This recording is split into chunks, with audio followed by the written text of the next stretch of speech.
Hello and welcome back to Squeefest. I missed you for that minute. I missed you guys. Hope everyone's doing well. I say I missed you guys. I'm still missing you guys. No one's tuned in for the second. But I can keep talking nonetheless.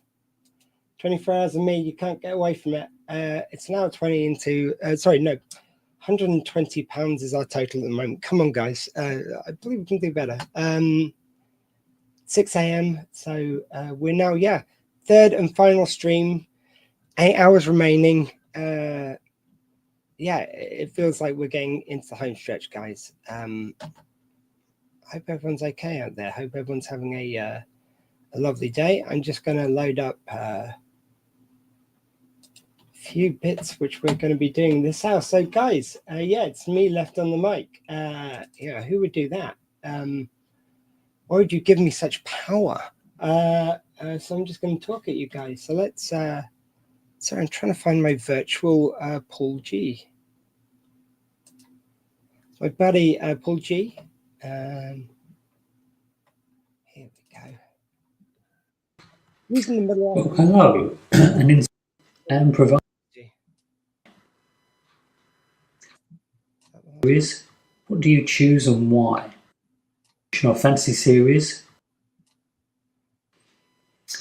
You get to reboot any old science fiction or fantasy series.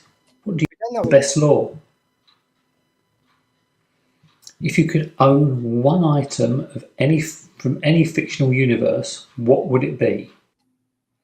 One item from any fictional universe. That's a toughie.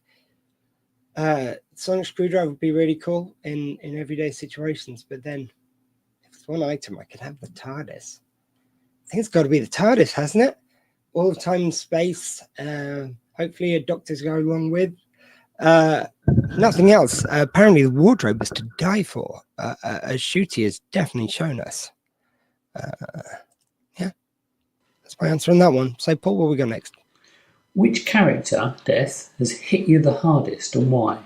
Well, I was hoping you'd ask, Paul. Which character death has hit me the hardest? I mean, just in terms of sheer brutality, it has to be Negan with Glenn with the old barbed wire club. That wasn't nice. But what one really hit me in the heart? I mean, Adric dying on Doctor Who. That has to be one. Hello, person who's just started viewing. We're just talking about. So I'm playing in random questions from Paul G and answering them. I've never seen them before, unless they're ones we discussed on some videos, which we already did. Anyway, so one item I could. What was the death which affected me the most? So I was saying that Glenn being taken out by a baseball bat by Negan. That was quite brutal. And you had Adric in Doctor Who. Oh, they're gone again. Okay. The deaths. I mean, there was recently Hannah in Star Trek Discovery because I wasn't expecting it. God, I'm trying to think. I mean, if you're talking about mass death, there was when the Romulans, Nero in the reboot, or not the reboot, but the continuation of Star Trek in 2009. He killed the whole planet Vulcan. That was pretty affecting. And oh my God, the opening to that movie when they have Chris Hemsworth as George Kirk, as Captain Kirk's dad. And they show him sacrificing his life, and he just hears his baby cry, names him with his wife, and before he dies, because he dies sacrificing himself to protect his crew. It's just beautiful. Where you go next, Mr. G? Who is the most overpowered superhero? Overpowered? I mean, what's your favourite? Whoa, Paul. Wind you back a bit. What was the question now? Jeez, you distracted me, Paul, by asking another question. Right, I'm going to have to listen to that again. Sorry, Ben. Which character death has hit you the hardest and why? Which character? Oh, no, we did character death. Oh, Jesus. Who would save me now? Who is the most overpowered superhero? Oh, overpowered. I don't know. I mean, the one which people usually point to is Superman, but I always think they did really well of giving him limitations. I think most of them, it's how much you obey those limitations, because like with Superman, for instance, kryptonite, obviously, but you could play him totally neurotic. And I think they might be pointing towards that with the new one, think about it, for everyone you're saving around the world at any given time, there are dozens of people, like hundreds of people dying every minute. And every time you take any time for yourself, you can hear the screams of people dying, because he can hear any sound around the world, it seems. That seems pretty bleak to me. I mean, that's a kryptonite you could use against him, is his fear of people dying on his watch. So I don't know. I mean, I think they are rewriting Doctor Who. I mentioned this earlier in the stream, actually.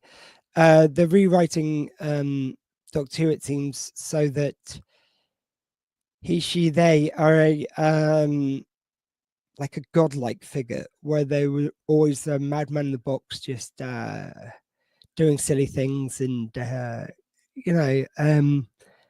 it's like he wasn't the best of the Time Lords. No, he was lowly in the Time Lords, and he was like a rebel in the Time Lords, and to have him being a god just takes away, I think, from some of that magic of someone who rebelled against some very pompous people who didn't want to help people, and he's someone who does always help, or they are. So yeah, I don't know. I think maybe Doctor Who is being overpowered. That's one I'll give you. Next. What's your favourite board game or tabletop game? Board game or tabletop game? Few spring to mind. Now, if we're talking old school games, do you like a bit Trivial Pursuit? It used to cause many wars in my family, and I'd always want to play it. Yeah. I think I just always wanted to help with the answers, and I was never like the one area in which I would shine would be, unsurprisingly, entertainment and media, some music, bit of literature, but mainly was the Pink, the film and entertainment was my specialty. Still would be, I believe.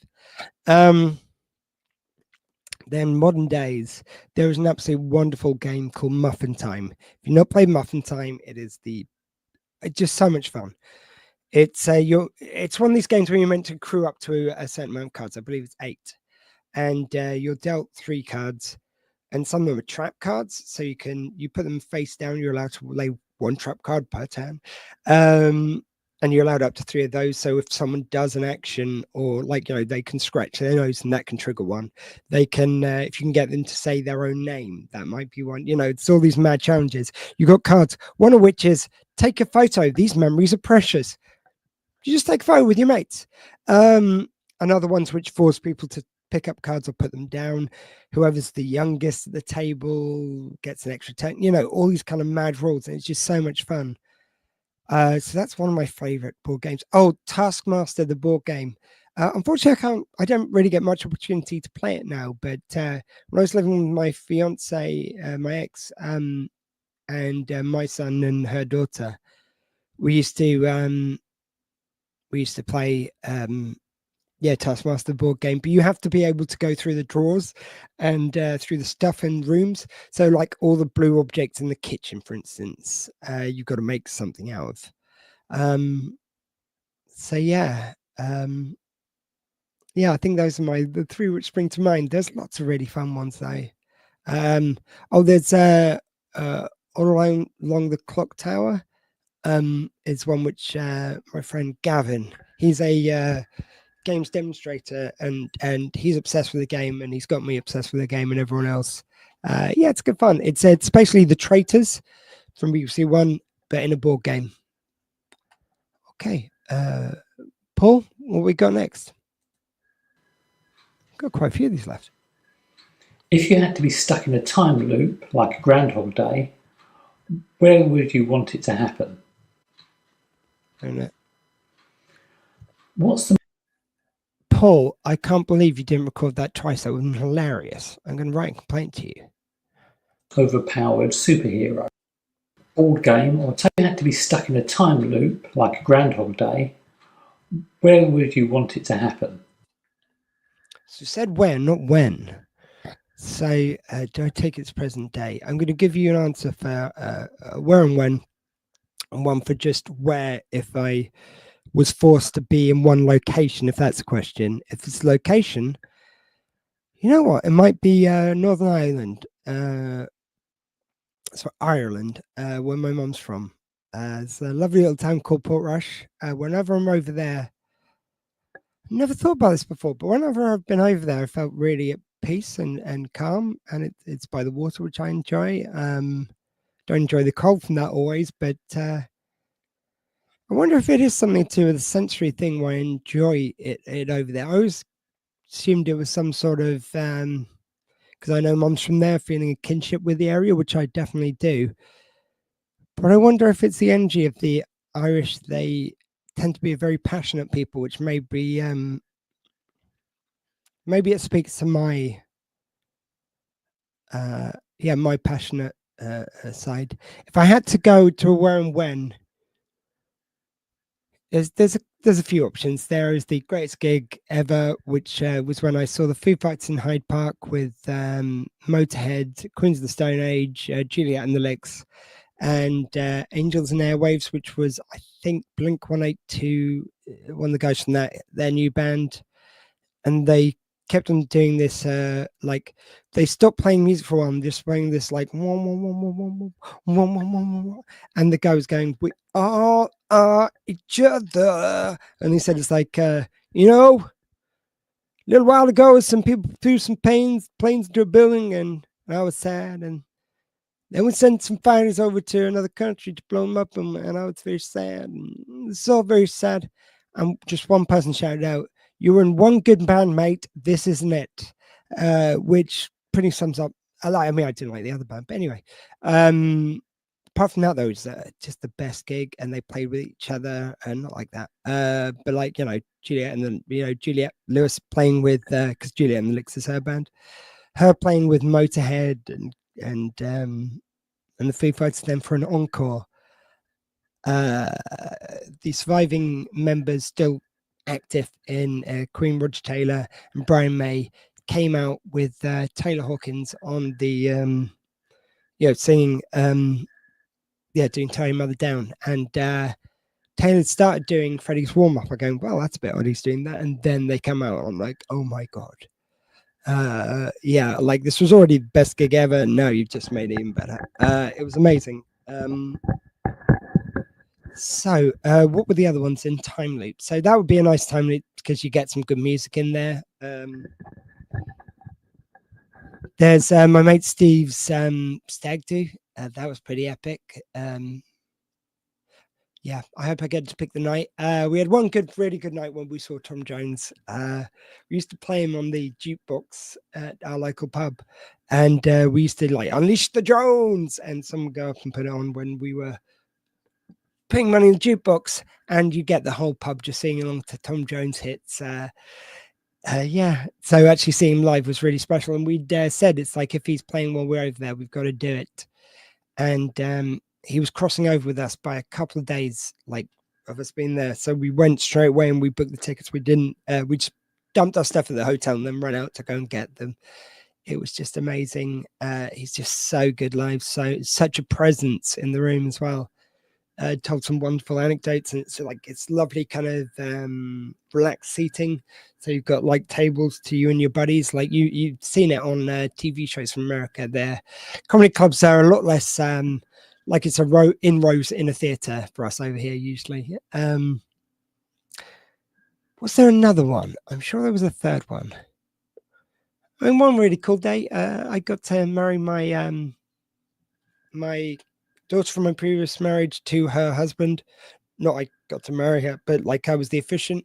So they got married during lockdown, and because that was during lockdown, they could only have a certain amount of people at the wedding. So then they had a celebration later, and because the legal part of it was done, they asked me to officiate their re-wedding, and that was one of the greatest honors of my life.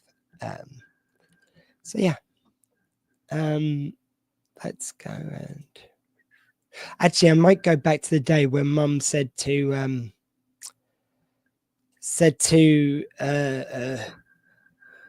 what's I saying? Yeah, said to the school to test me for ADHD, so I can go. Just, why are you turning it down? It's a perfectly reasonable request. Have you met me? Jesus Christ, I was showing every symptom.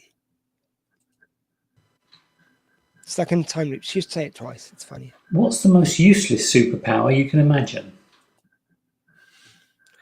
Has to be something that's like something you can't control. Like many people have postulated with Midas touch. If you touch everything around you turns to gold.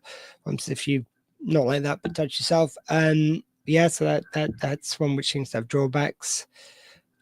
I mean, the thing is, the ability to fly. I mean, I suppose eventually I might get used to it, but unless it comes with someone curing me of my fear for flight, a fear of heights, I'd either be too scared to take off, or not trusting that it would work, or I'd get up there and go and then panic and accidentally put myself into space and die.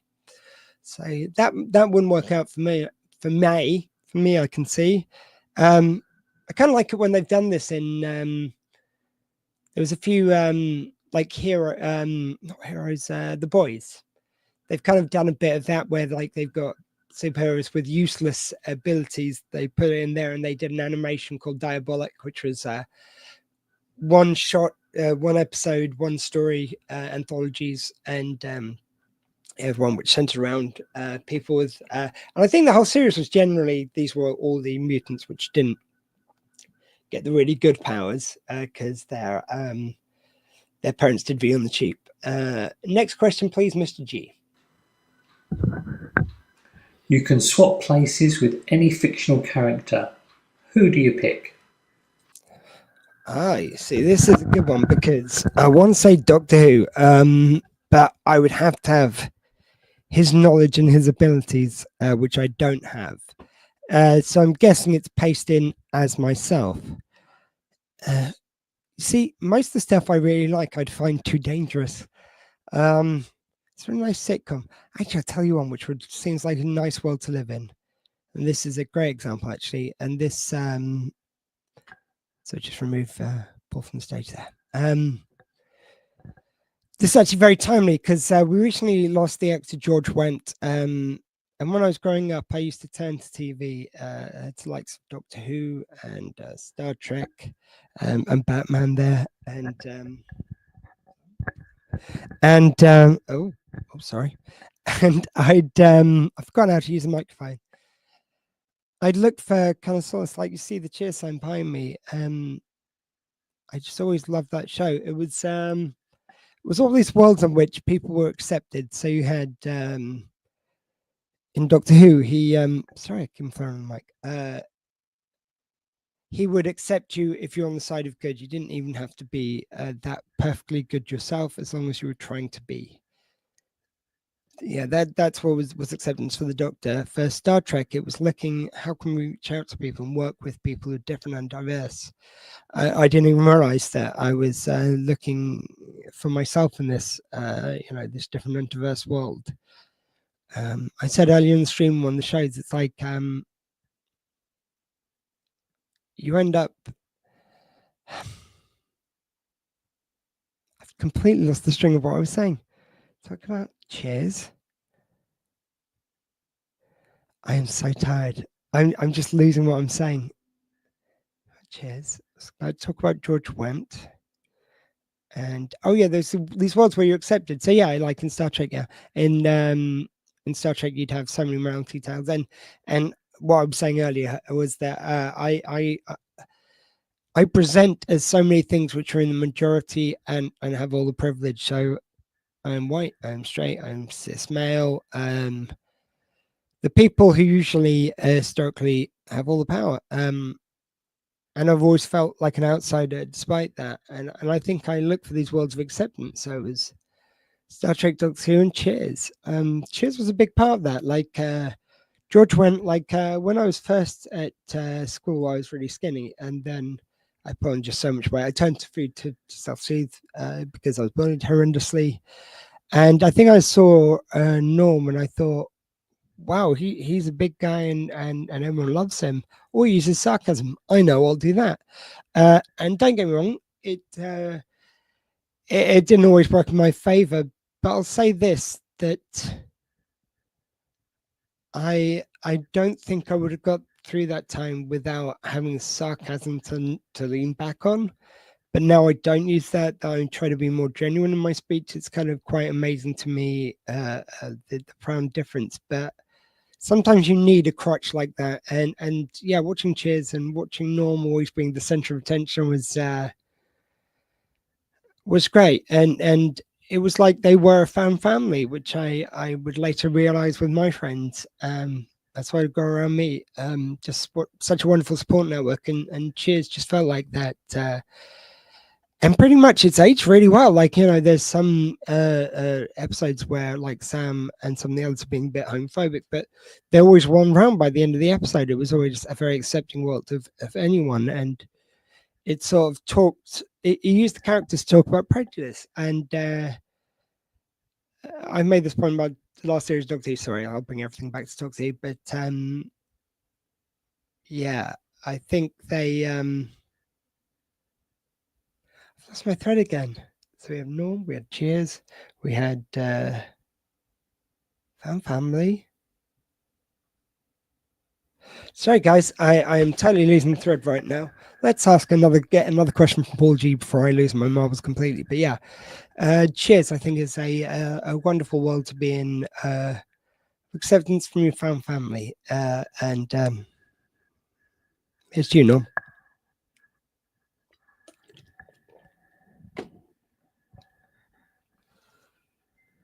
Oh, that was it. Yeah, sorry. It was the fact that in Cheers, they allowed their characters to be flawed and to learn. One thing I found with Doctor Who is you've got people who are on the right side of things, and they show kind of like they showed in the last series disabled people complaining that like there was a blind character. I didn't know he was blind because he didn't have any indicators within his eyes. He didn't have milky eyes or anything. And then he makes a crack about like, oh, what? Because I'm blind, I must have heard it. And if I can't tell, how was the character told that? And it just felt like it's if you're going to do that, have the character do something wrong, show what disabled people go through, and have them realize the ignorance in what they're saying. That's, I think, a better way of showing it. I think that issue should be tackled, but just felt like it did feel forced. No, I don't like it when it feels forced, because that's what people are always accusing of being. So when it is, it's like, well, you're just playing into the hands of people who want to criticize. Okay. Paul G, take it away. Which live action adaptation totally nailed it, and which totally flopped? Well, the flop is easy. Hitchhiker's Guide to the Galaxy. My favorite book. I love the trilogy in 5 parts. That one which the other guy wrote a few years ago, that can get in the bin. That was rubbish. Sorry, just didn't know the characters. But yeah, the film Hitchhiker's Guide to the Galaxy. They made Save for People Brooks was cool. He didn't think of others. He was a narcissist, but they made him. It wasn't cool. He was just mean and headbutt people. And like the second head used as something which twists out to be angry. That was never in the character. I feel I messed with that character too much. They made a love story at the end. Arthur Dent doesn't get the girl. When Arthur Dent does get the girl, Fenchurch, which is more akin to the type of person that he is, they seem to match personality types, whereas he's going for the center of attention, the cheerleader in school, and he's never going to get that person. And it's quite endearing that he doesn't get that person, that he just wants someone more like himself anyway, really, at the end of the day. And even then, when he gets Fenchurch, he loses her because they go through a plural zone, which Earth's in, as we all know. But I Yeah, I did not like that film version. I did not like Arthur Dent, and it was too on the nose with like a total perspective gun, which when you aimed at a woman, it's like it doesn't work. I'm a woman. We already have total perspective, and it just. I love kind of when people make a clever point about rights in film, but that was just a very clunky, dumb way of doing it, and I think it cheapens the debate for me. I'm sorry, it does. What one do they really nail the adaptation? You see, the thing is. I don't do a lot of book reading just because of dyslexia, I guess. Really, that's an ADHD didn't help me focus on books. But there's adaptations that I nailed. I mean, actually, there's one which was a book of the film, which spoke to the future. I really enjoyed that. That's The Other Way Around. But come on, there's got to be an example of one. I mean, the audio plays of Hitchhiker's Guide, but that isn't a film adaptation. Man, I'm trying to think because I know there are some examples of ones which I really enjoyed. I think another one which annoyed me. I talked about it earlier on the stream, but it was The Hobbit because apparently in the extended edition it might be in there, but there was a scene they cut, and considering it was 3.5 hour films, you didn't have time to slip in the best scene where Gandalf arrives at this guy's house. He knows he doesn't like people, but he likes stories. So Gandalf starts telling him a story and goes, "Oh, so you travel alone?" Goes, "No, Bilbo, who was with me, what?" And he incorporates Bilbo into the story. And then he goes, "Oh, so just the two of us?" "Yes, just the three of us, and one more." The party arrives one by one. It's just a charming little scene, and they didn't feel that was worthy of the overly long film. Trying to think of another one. Oh God, again. It's frustrating me I can't think of one. I know there has been some. I think there's some children's books which really capture the imagination of that world. I thought the recent version of Matilda, actually, that's a good one. I'll go with that. Recent version of Matilda, which was a stage show first.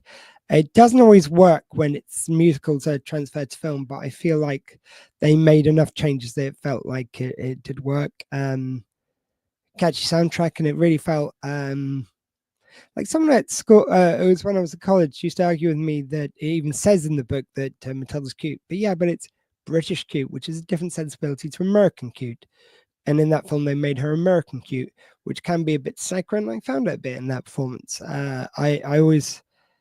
I don't know. It's very few figures which I'm very territorial about. I guess Doctor Who, I always want to be British. She was great. The fact that he was Scottish Rwandan, I had no problem with. That was an interesting little thing to add to the character. That was great. That's adding to the character. It's not taking away that sensibility. And I think once you take that story out of England, it's just not the same. Whereas, Tim Minchin's version was just really fun. Yeah. Okay. If you could have one AI companion from fiction, who would it be? So this is tough because most of the time they try to kill you. There's always Knight Rider. So Kit, yeah. What are the AIs? I mean, hell no. Hell no. I know, as soon as you want to think of AIs from science fiction, you can't think of one. Yeah, I think the computer from Star Trek, yeah, that'd be pretty good. It can replicate and beam stuff. So yeah, I'm gonna pick the computer from Star Trek: The Next Generation. Well, at least Next Generation. In fact, let's go for Voyager Future. No, actually, that didn't look as nice. I want TNG movies, that era, the Enterprise E, that'll do it. Yeah. That's the AI I want.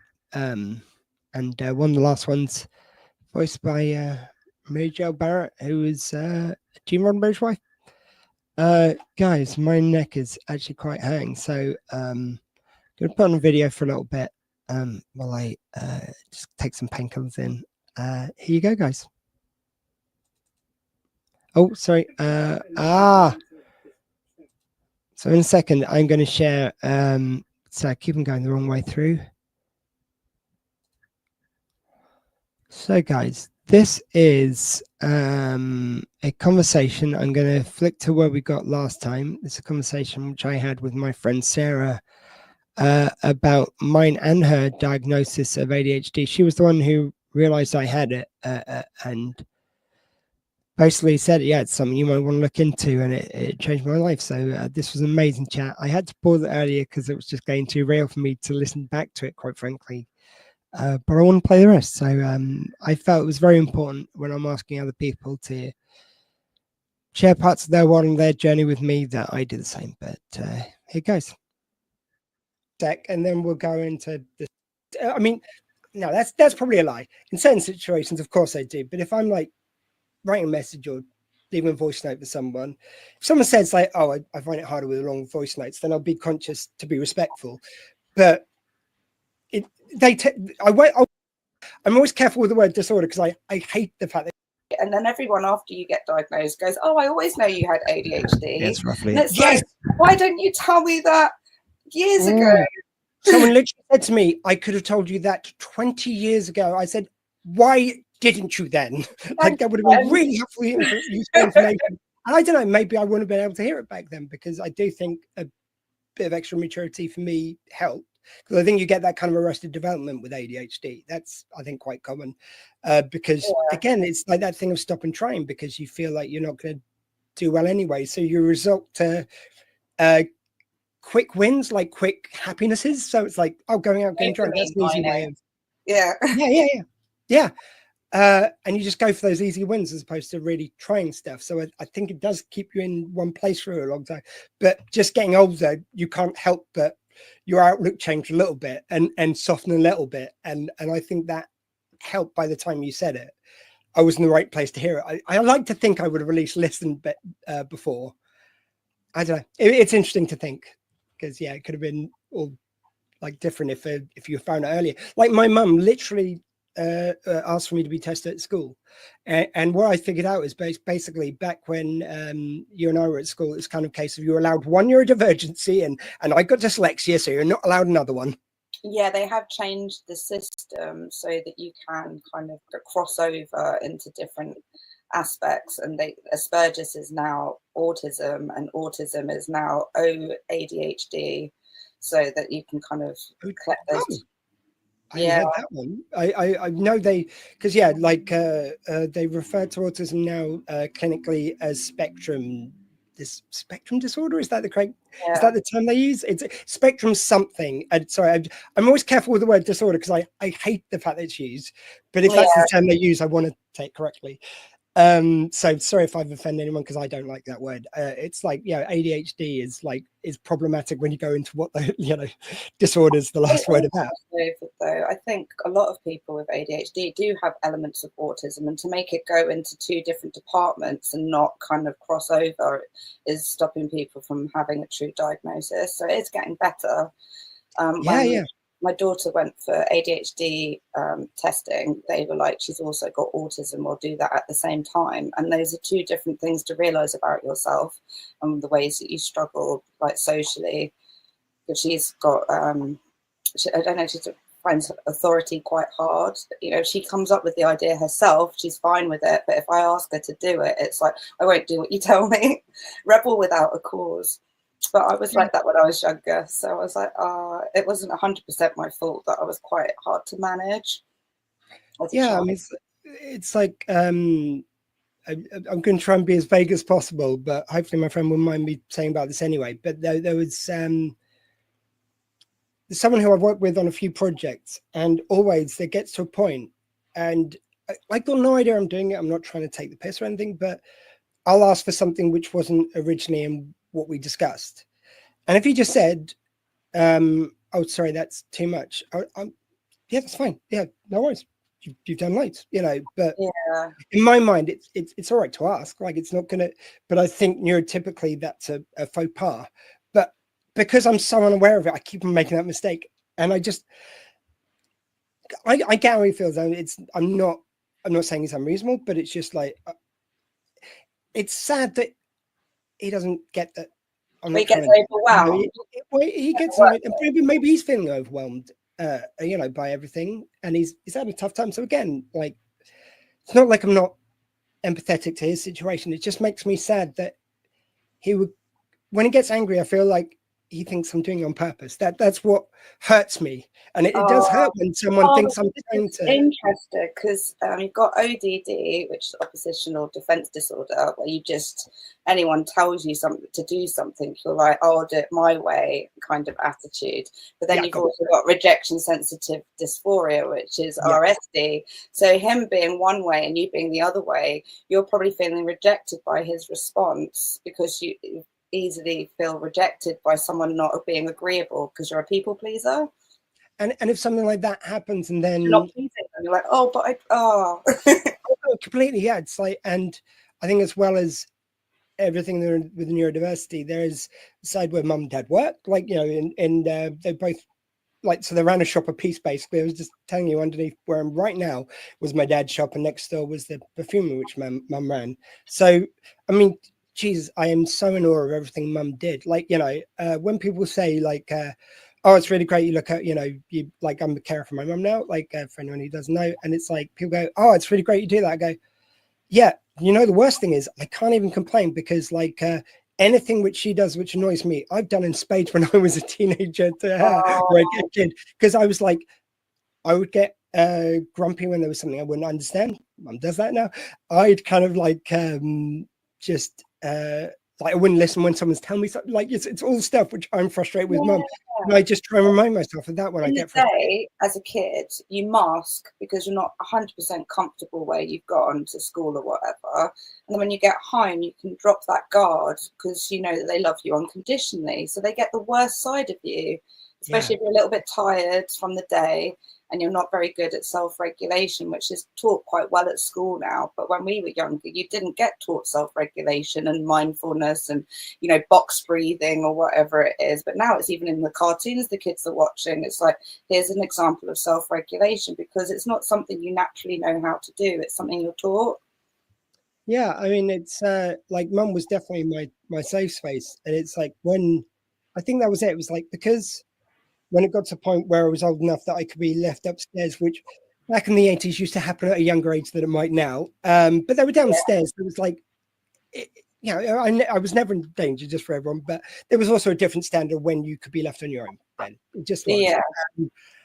And I remember, because it's like, I think that's what's kind of like embedded that stuff. Like, it would, I think I would already have a degree of it with my neurodiversity, but it's like, I get horrendously bullied. I was literally, like, sometimes I'd be followed around town by like guys waiting to bully me even, and it's like I'd come home, mum was my safe space. So when she was busy with work, my brothers didn't want to borrow me because they wanted to watch football, and I definitely did not want to watch sport, and I would always want to be playing sci-fi. And one of my brothers was into both, but like, if sport was on, it always won. Just anyway, but it's like, so I was just their annoying little brother basically. And it was funny with them as well, because it was Jesus Christ, this is becoming a therapy session. But anyway, it was because you'd have this stuff like they get annoyed because I was trying to act too grown up, but then they tell me off for being too childish. And it's like, well, the reason why I was doing the grown up bit was because you kept on telling me I'm childish. And it's like, pick a lane, please, guys. So it's like, and I never felt any of that from my mum. So it's Damned like, if you do, damned if you don't. Yeah. So I think people are like that, people who are my kind of safety net because they're my friends and they're close to me. If I feel like a friend's disappointing me, I'm floored. There is nothing that will make me feel worse than a friend disappointing me. And it's that thought that they think I'd done it on purpose. It's like when I said that, I thought I was in the realms of what we originally discussed. Obviously, I've stepped outside that. I accept your premise, but just tell me. I'll apologize and we'll move on. But if you get mad at me, that will ruin a month for me. You know, it's like, especially in the middle of the night, you're like, oh my God, I can't believe I said that in class when I was 7. You hold on to this stuff. And the person just will happen to not message me for like a week or two. And then when they do, I go, oh, thank God, I thought you were mad at me. They go, about that, you know, they've forgotten about it. And it's like, why didn't you just message me? I go, well, I didn't want to piss you off anymore because you hadn't replied to my other message, which I sent. I just opened that and forgot. But it's like, you know, in my head, they've opened it. They hate me now. I'm never going to speak to that person again. It's so easy to go down that path rather than looking at. That's why I was always going in to do gratitude, because it's so easy to look at the triggers and go down this road of almost making yourself depressed looking at all these triggers. But then if you try and change the way you look at everything to see the positive, which is why you do like maybe journal stuff to try and look at the little positives in the morning and the evening, just to try and reprogram your brain, because your brain is kind of growing more towards the negative pathways, and you can kind of make yourself depressed if you don't keep consciously trying to keep a positive mindset. Because not everyone hates you, but I've got rejection sensitive dysphoria as well, and to suddenly be like, oh, why has no one messaged me today or whatever? It's like, have you messaged anyone yourself? It works both ways. I mean, I think that's I think that I'm certainly not fearful of them not messaging people enough. Since the meds, this is one thing. It's like the ADHD puppy. I mean, in some ways it controls it, but other ways, like I do nothing to filter how much I talk now. It's like, it's, I mean, no, that's probably a lie. In certain situations, of course I do. But if I'm like writing a message or leaving a voice note for someone, if someone says like, oh, I find it harder with long voice notes, then I'll be conscious to be respectful. But I'll wait for them to tell me. If someone doesn't like the way I message, that's fine. I'll alter it, because I find messaging quite a tricky one, because I like voice notes sometimes, but it might be difficult to hear, or like it kind of makes sense to me now. But yeah, I mean, it's also so I'm getting some nerve pain in my. Feel like it's a forever. I like voice notes sometimes, but it might be difficult to hear, or like.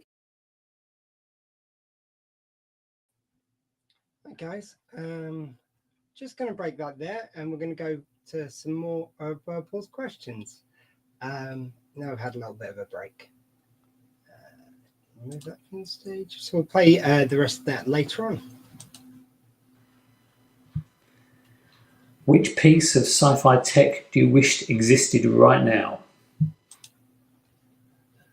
Piece of tech. I mean, geez, the hyperspray would be really handy if we had the cures with it. If that comes as a package deal. Otherwise, you know, you're not tricking me with that one with your monkey's paw. Really, right? I mean, like sonic screwdrivers ever useful. Transporters. I mean, transporters. I mean, replicator means food forever, so I think that just about trumps it. But second, that's going to be transporters would be amazing, and we really could go to other worlds. That'd be incredible. Even if we might be wearing more spacesuits than they do on Star Trek. Yeah, that's my answer. So Paul's good enough to supply these. What iconic costume or outfit would suit you best?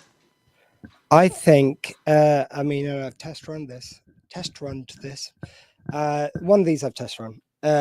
So Matt Smith's Doctor Who. I love his outfit. I would love a screen accurate one to my current size, because I've got one in a bit of a larger size. And sorry, I'm slouching so much for anyone who might tune in. Basically, yeah, my back is slightly knackered at the moment. Actually, I say my back, my shoulders are really tensing up at the moment. And I want some strong painkillers. So yay! I might have some more in a second, actually. That's a good point. Yay! So what were we on? We were on, yeah, sorry, I reckon, I mean, yeah, food was probably the one you'd end up having to do with the replicator.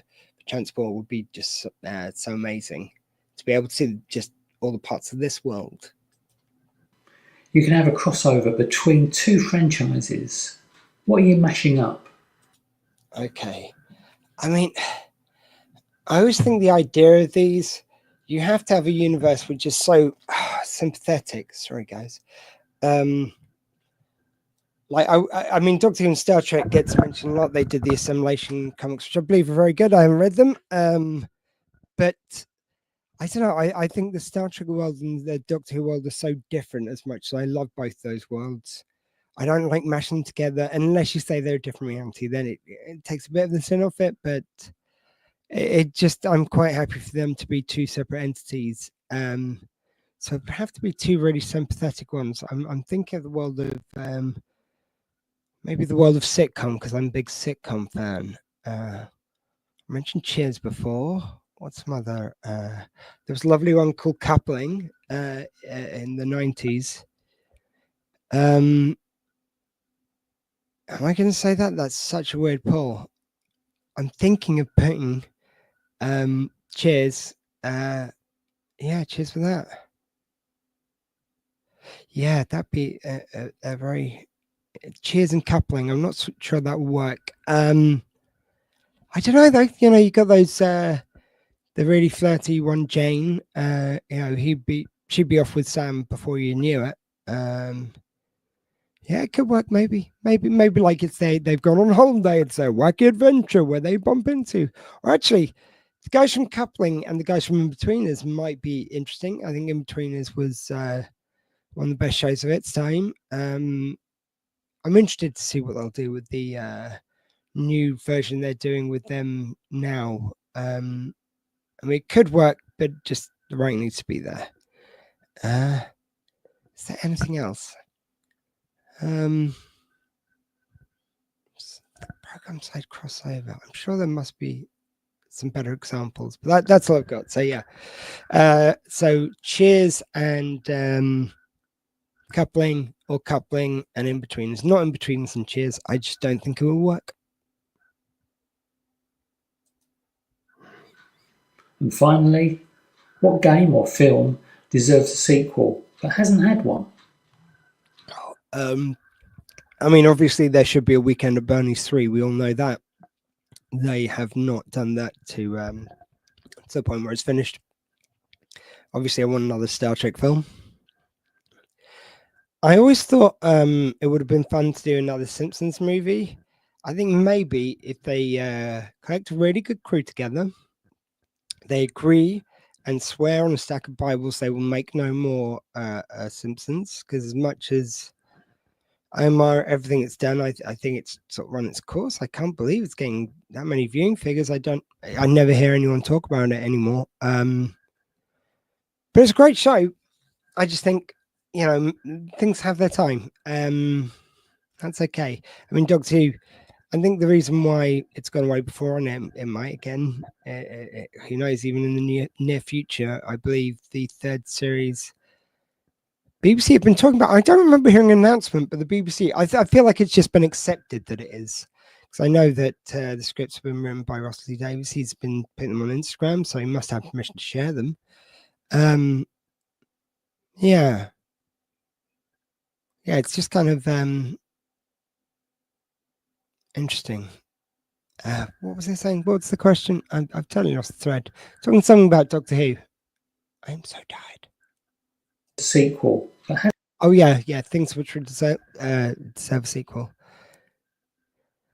Just trying to think of, like, I mean, there's so few. Like, as I say, there was a Weekend at Bernie's too. They'll sequelize anything. So I guess it's like, what characters would I like to see? Oh, they talked about doing it before, and I think if they did it right, it would be really cool to see another Wayne's World.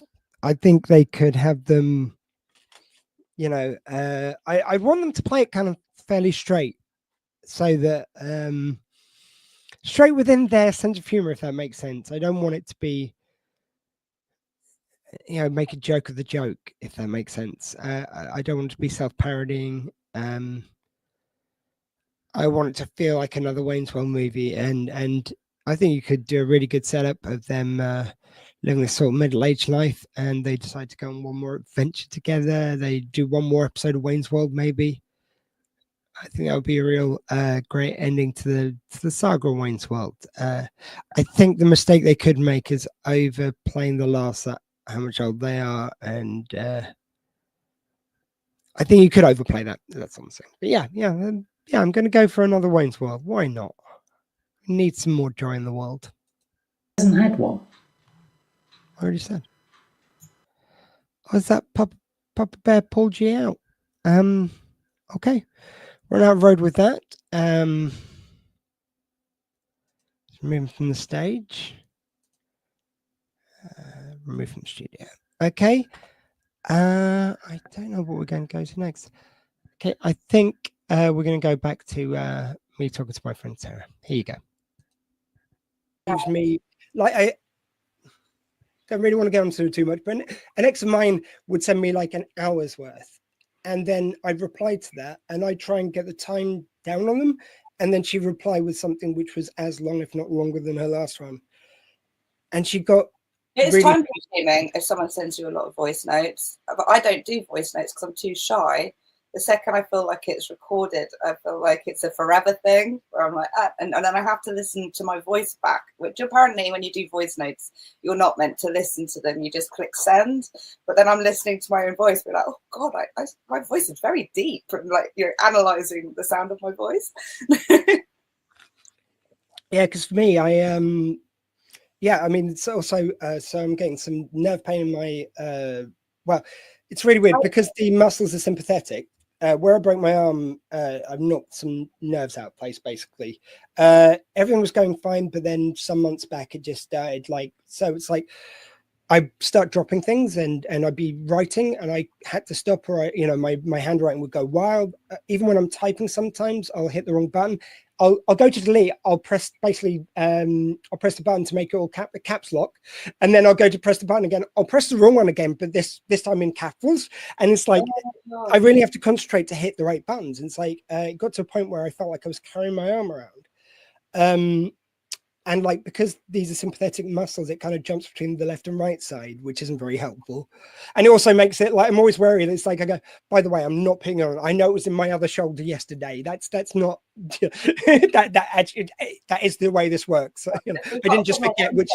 You use the other side badly and it will pull the muscles around and affect the other side because you're not balanced. Also, I think when the other one kind of is feeling a bit better, it means then that one stops compensating and it feels the pain more. It's a whole kind of thing, but it just meant that it's like now typing messages can be difficult. So I have to say, it's like, look, if you don't want a voice note and I need to answer something more than a sentence, I'll have to talk to you later. It's like it's fine, but yeah, it will take me about like an extra 5 minutes to write a text message if there's any detail in it, because it's just my hand just goes. It's so frustrating. And the DWP. Because I remember Alex Brooker on the last leg once saying, it's like, look, they just need some common sense where they do these kind of 6 month or whatever reviews. It's like, okay, if you've got something which might get better, fine. But if you've got a missing limb, it's probably not going to grow back in the meantime. Like, I received this morning because, so where I'm coming from, and I'm working towards kind of working self-employed, doing entertainment stuff. But at the moment, I just wouldn't be able to do much of anything. So I've registered a fit note. I've given them permission as they ask to speak to my physician.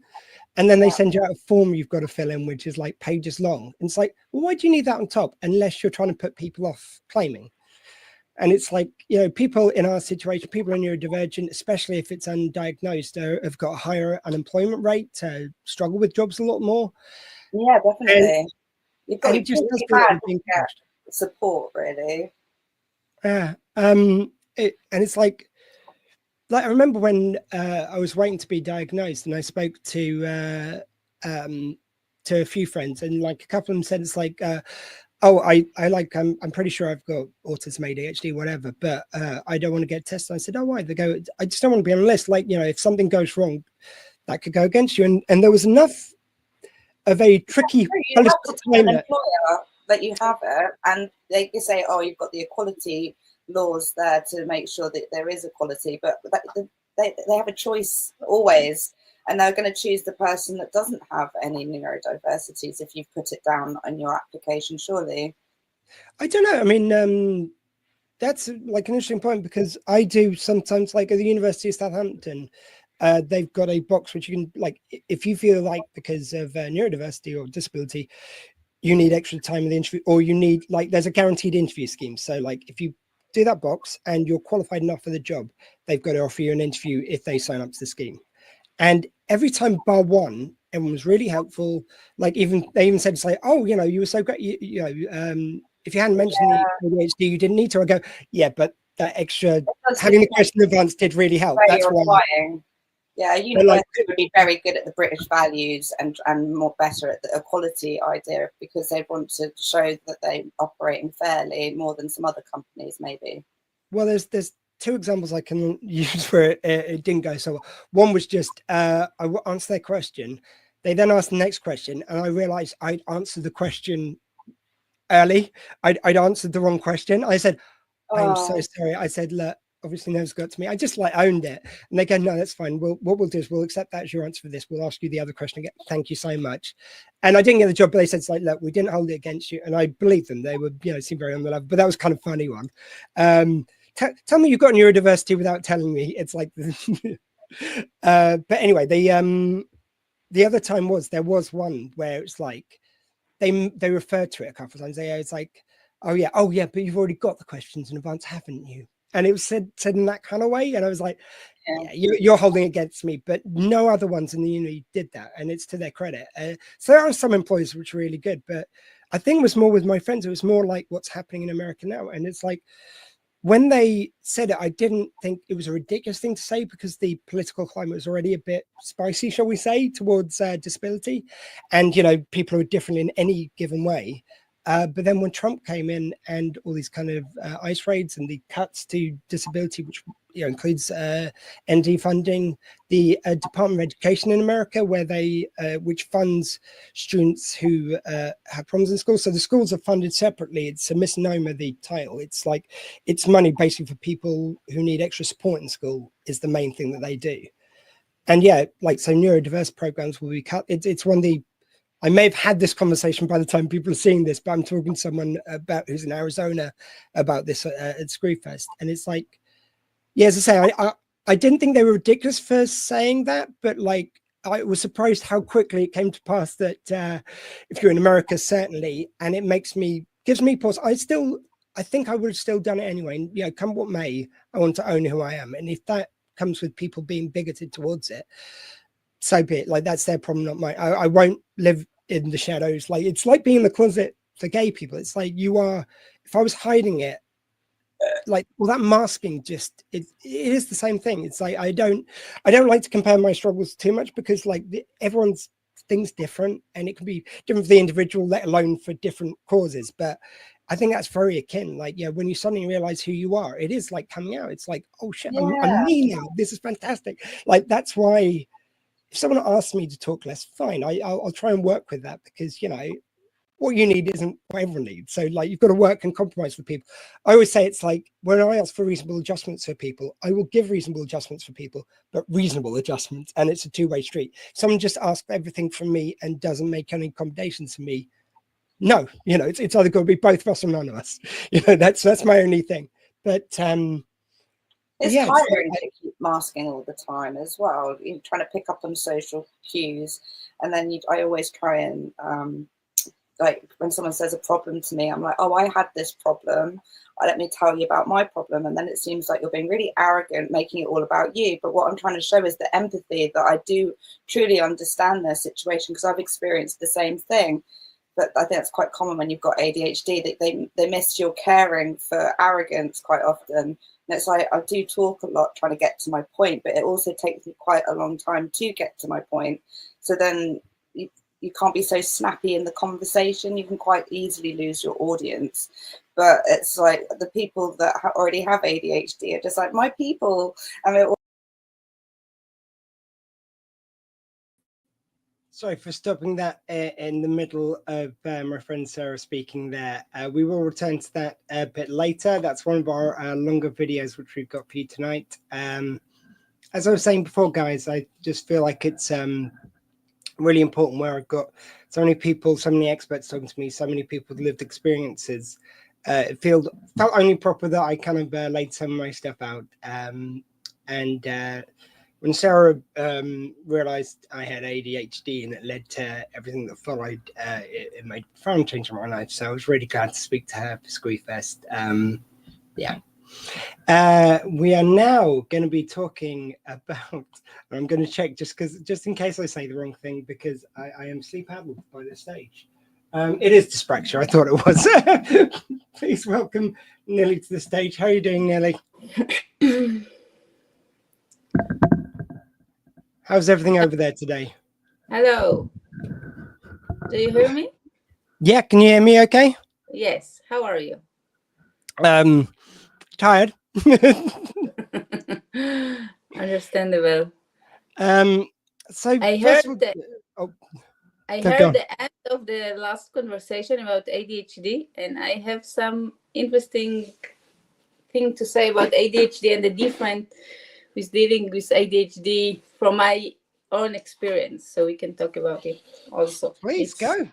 Let's start there. I can tell you, I work for the Owl in Oxford, and I lived in Oxford for 5 years with my family. And I have a son. Now he is almost 11. And he lived in England from the age of 3 till the age of 8. And he has ADHD. Yeah. But the education system in England deal with it really good. I can tell you what they did, but we had some issues, but not like big issues. And then we moved back to Israel. I can tell you a bit about it later.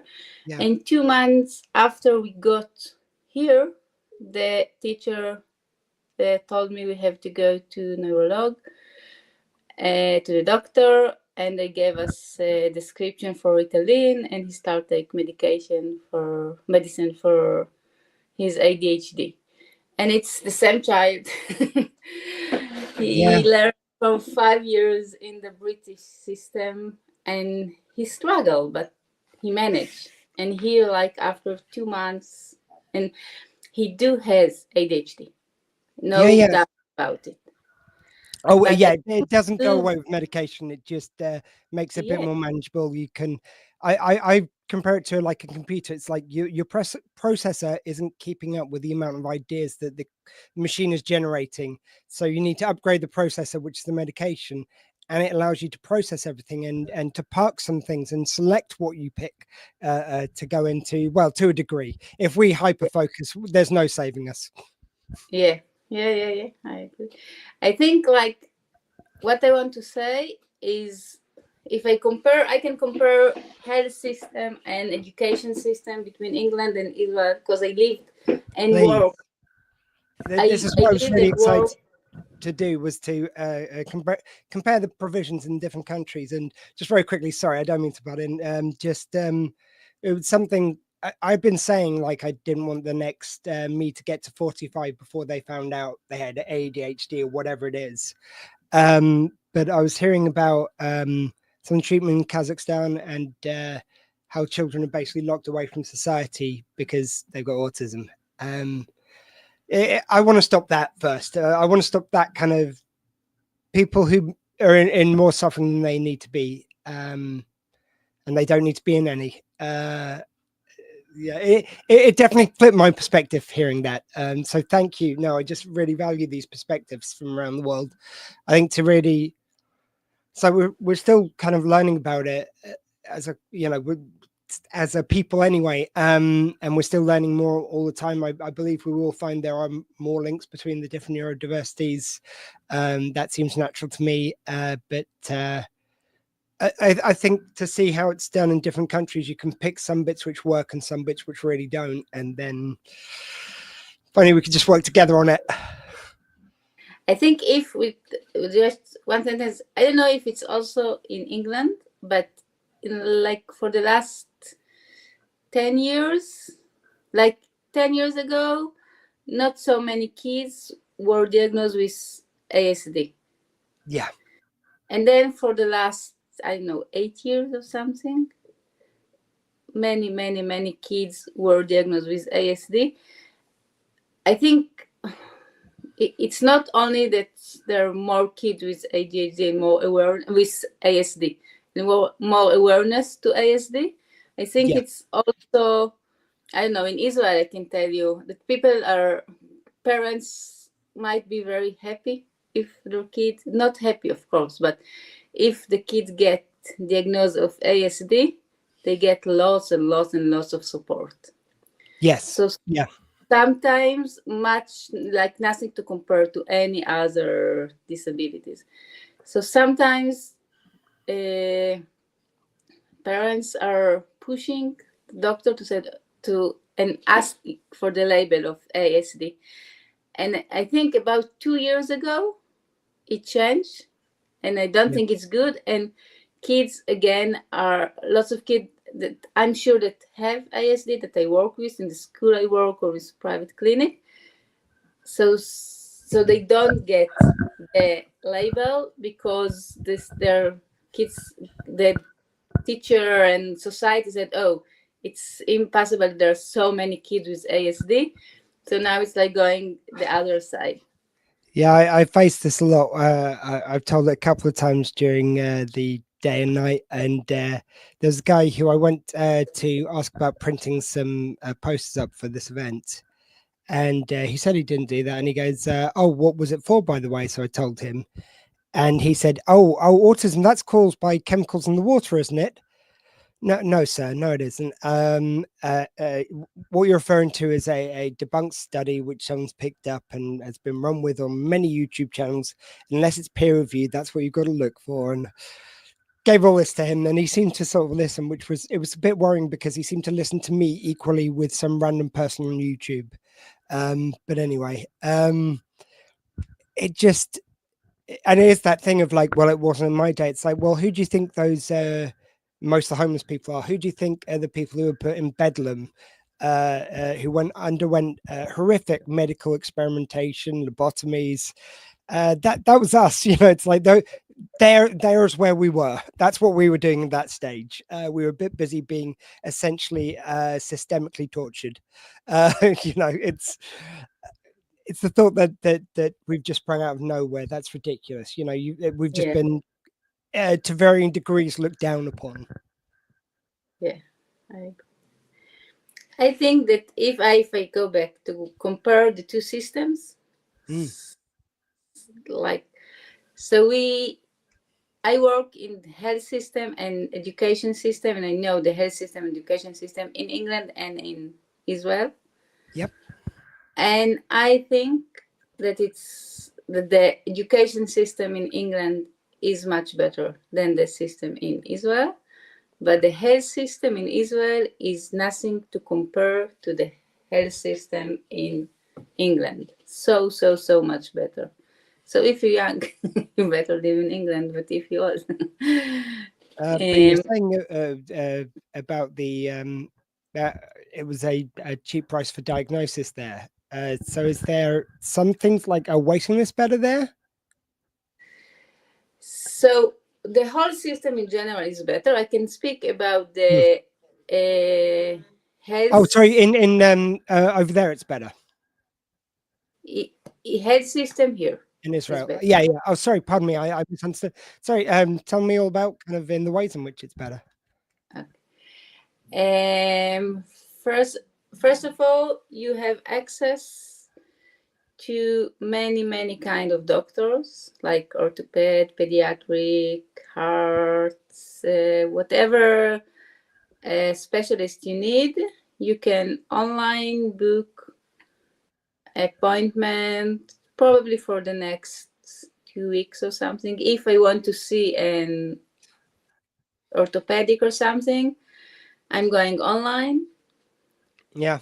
I check where can I see, like near my home, in a hospital or in a I don't know, community hospital or something like this. I book an appointment. I don't have to go to the GP or anything like this, and I go and see it, which is nothing like this can happen in England. Yeah, that doesn't sound familiar. No, it doesn't. That's that's quite a thing. What do you think? Why do you think it is? Why do you think we struggle with getting that right? One word, I guess, money. That's true. Yep. But it's more than money, because our mind is prevent. Like everyone in Israel doing blood tests once a year to check, to make sure nothing starts. And if something starts, you can take care of it. I don't think in England you do blood tests every year. Maybe you can ask from your doctor to do, and he might be nice, but it's not like routine. I think the only way that your system can be like this, and correct me if I'm wrong, it sounds like no money interests have got into it. No kind of businesses have effectively bought it. I think that people understand that it might save money in the long run. Yes. Because it's now you spend money, but if you will realize that this and this and this person might have a high blood pressure or something like this, and you treat it, for the long run you will save money on him or her. Yeah, I'm trying to sit back. It's better for my back. I want to lean forward when I'm talking to someone. So if I am leaning back, by the way, I don't mean to be disrespectful, just my neck pain. No worries. So I have to every now and again, but I prefer to sit forward and talk to the person. Sorry, you were saying? Also, if I think the most important, what shocked me, that in England you can't really have access to occupational therapy or speech and language therapy from the country, from government. In Israel, every child can get up to 36 sessions of OT a year for free. There was something which I heard the other day. There was someone who's, I hope you'll forgive me getting slightly political for a second. This speaks to something, I think. It's someone who's working with, been shadowing Keir Starmer to write a book about him. And he was asked what he thought of him and what kind of like, because he seems like such an enigma, because he just, I don't know, he seems to follow what he thinks is going to be a popular path, but no one seems to have been able to figure out what his ethos is. And this guy said that he doesn't believe that the system is fundamentally broken. He just believes it's not operating to the correct way of the system as it is, but he believes in the systems are a-okay, which I don't know how he comes to that conclusion. I think we need radical moves, first up, just completely get any money out of the NHS. It is not a business. It is something we do because it's right. You keep people healthy and you get it, like you say, the amount of money they would save. It's like my doctors, I had gone for an appointment about my neck, seen a physio, and they later said, or from the NHS? It's NHS, and it was a musculoskeletal specialist. Okay. So luckily enough, they had one in one of their surgeries. And she was very nice, and she said, okay, what do you want to happen? I said, well, there was these painkillers they gave me. If I could have some more of those, they helped me keep on top of the pain.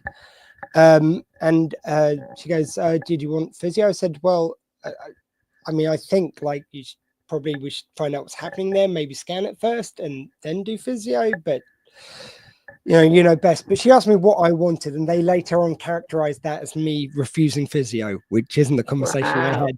And she was really nice. I mean, maybe she's two-faced, I don't know, but I don't think it came from her. I think it's the surgery covering their own backsides when they've not given good service. But anyway, So you didn't get it because you refused? Well, the thing was, she said, they should let you know in the next couple of days about the medication. So I called up and I said, oh yeah, blah, blah, blah, medication. Oh yeah, the doctor said no to that. And I said, okay, well, what's he recommend instead then, or she or they? And no, nothing. What? Sorry, but that hasn't solved my problem. I'm not suddenly not in pain. He has to help me. That isn't, a doctor doesn't just go no and then expect pain to disappear. So you're obviously hoping that people won't phone back. You're then causing me to phone back, book an appointment which someone else could use. You're forcing that secretary to have that conversation with me, talk to the doctor, send messages. The amount of work they're adding to their day by not helping me is ridiculous. Whereas, I mean, they kind of thought it was solved at not helping me. It's like they must have known I would need another painkiller. And there was even a nerve painkiller, which I said, oh, I'm not sure about that one because it made me drowsy because I used to use it as a sleeping aid. If they'd said it was a specialized nerve killer, which they did not point out to me, I would have said, oh, well, I'll try it then. And I'm on that now, and it doesn't make me drowsy because it seems to go to the pain, not to... It's like that bypasses the drowsiness somehow. I don't know how that works. Cleverer people than me can tell you, but... I think it is these big systemic changes we need. Health needs to be right. It needs to, money's not allowed to touch it ever. Also, and I really think that it's like what your mind is. If you understand that taking care of people will save you money later, it's not wasting money. It will save money if you give a child that struggle a bit in kindergarten OT sessions or speech and language sessions, therapist session, and he had gaps between his peers, and now after 30 sessions he doesn't have gaps anymore between how he should speak and how he's been. You will save money on him later, because if he will struggle during his primary school, his self-esteem will become lower, and finally he will be less productive adult if you want to take care of his problem when he's young. So I think the Israel system, health system, understand that it's to do with what you prioritize at the end of the day. There are value choices in every penny that's spent by any government. And I think health and education should not only be the cornerstone just because it's the right thing to do. That should be enough. But also it's the smartest thing to do if you want healthy, profitable people who will work and do stuff. You make sure they're healthy and educated. That's how you build a strong populace. And you make it as diverse as possible. So you've got a diversity of thinking from different viewpoints. And the one thing my people can bring is a diversity of viewpoints, certainly. I think I lived in Oxford, which is rich and good city. I'm sure the rest of England, it's even worse. I'm in this is the worst of it, because I'm in a town which there's an estate called Broadlands, and the royals have visited here over the years. The first night after Charles and Di were married, they spent a night here before they went off on their honeymoon. And I think because of that relationship, because of the money in the town, we get more than most, and still they can't sort out reasonable healthcare. And they resist modern techniques like using e-consults, which when I lived in Southampton, the city nearby, I've only moved back to my hometown because my mum started to have a couple of falls, so I'm a carer for her now. And I'm just shocked, like they have more money per head easily than Southampton, which is a big city, and they can't sort out getting a GP appointment. It's just ridiculous. And they're making more difficult themselves, because the first thing people always say is like, oh well, like the NHS is overstretched. Exactly why they need to be smarter about it. And I think you figured that out over there. And I guess the people that work for the NHS feel sorry that they can't really help. I'm sure they want to help, but they're not allowed. They're like checked very carefully what they give you. I'm sure they don't feel, most of them don't feel happy with what they can give you and what support they can give you, but they're not allowed. The thing which really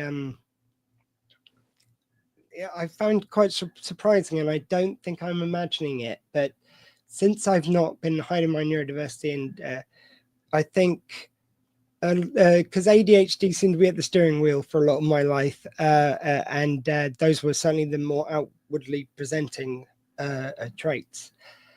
I've now found all these other more autistic traits come to the surface. Sorry, I'm just very tired. But yeah, it's coming to the surface with like these little tics, which I notice I do, which I never noticed before.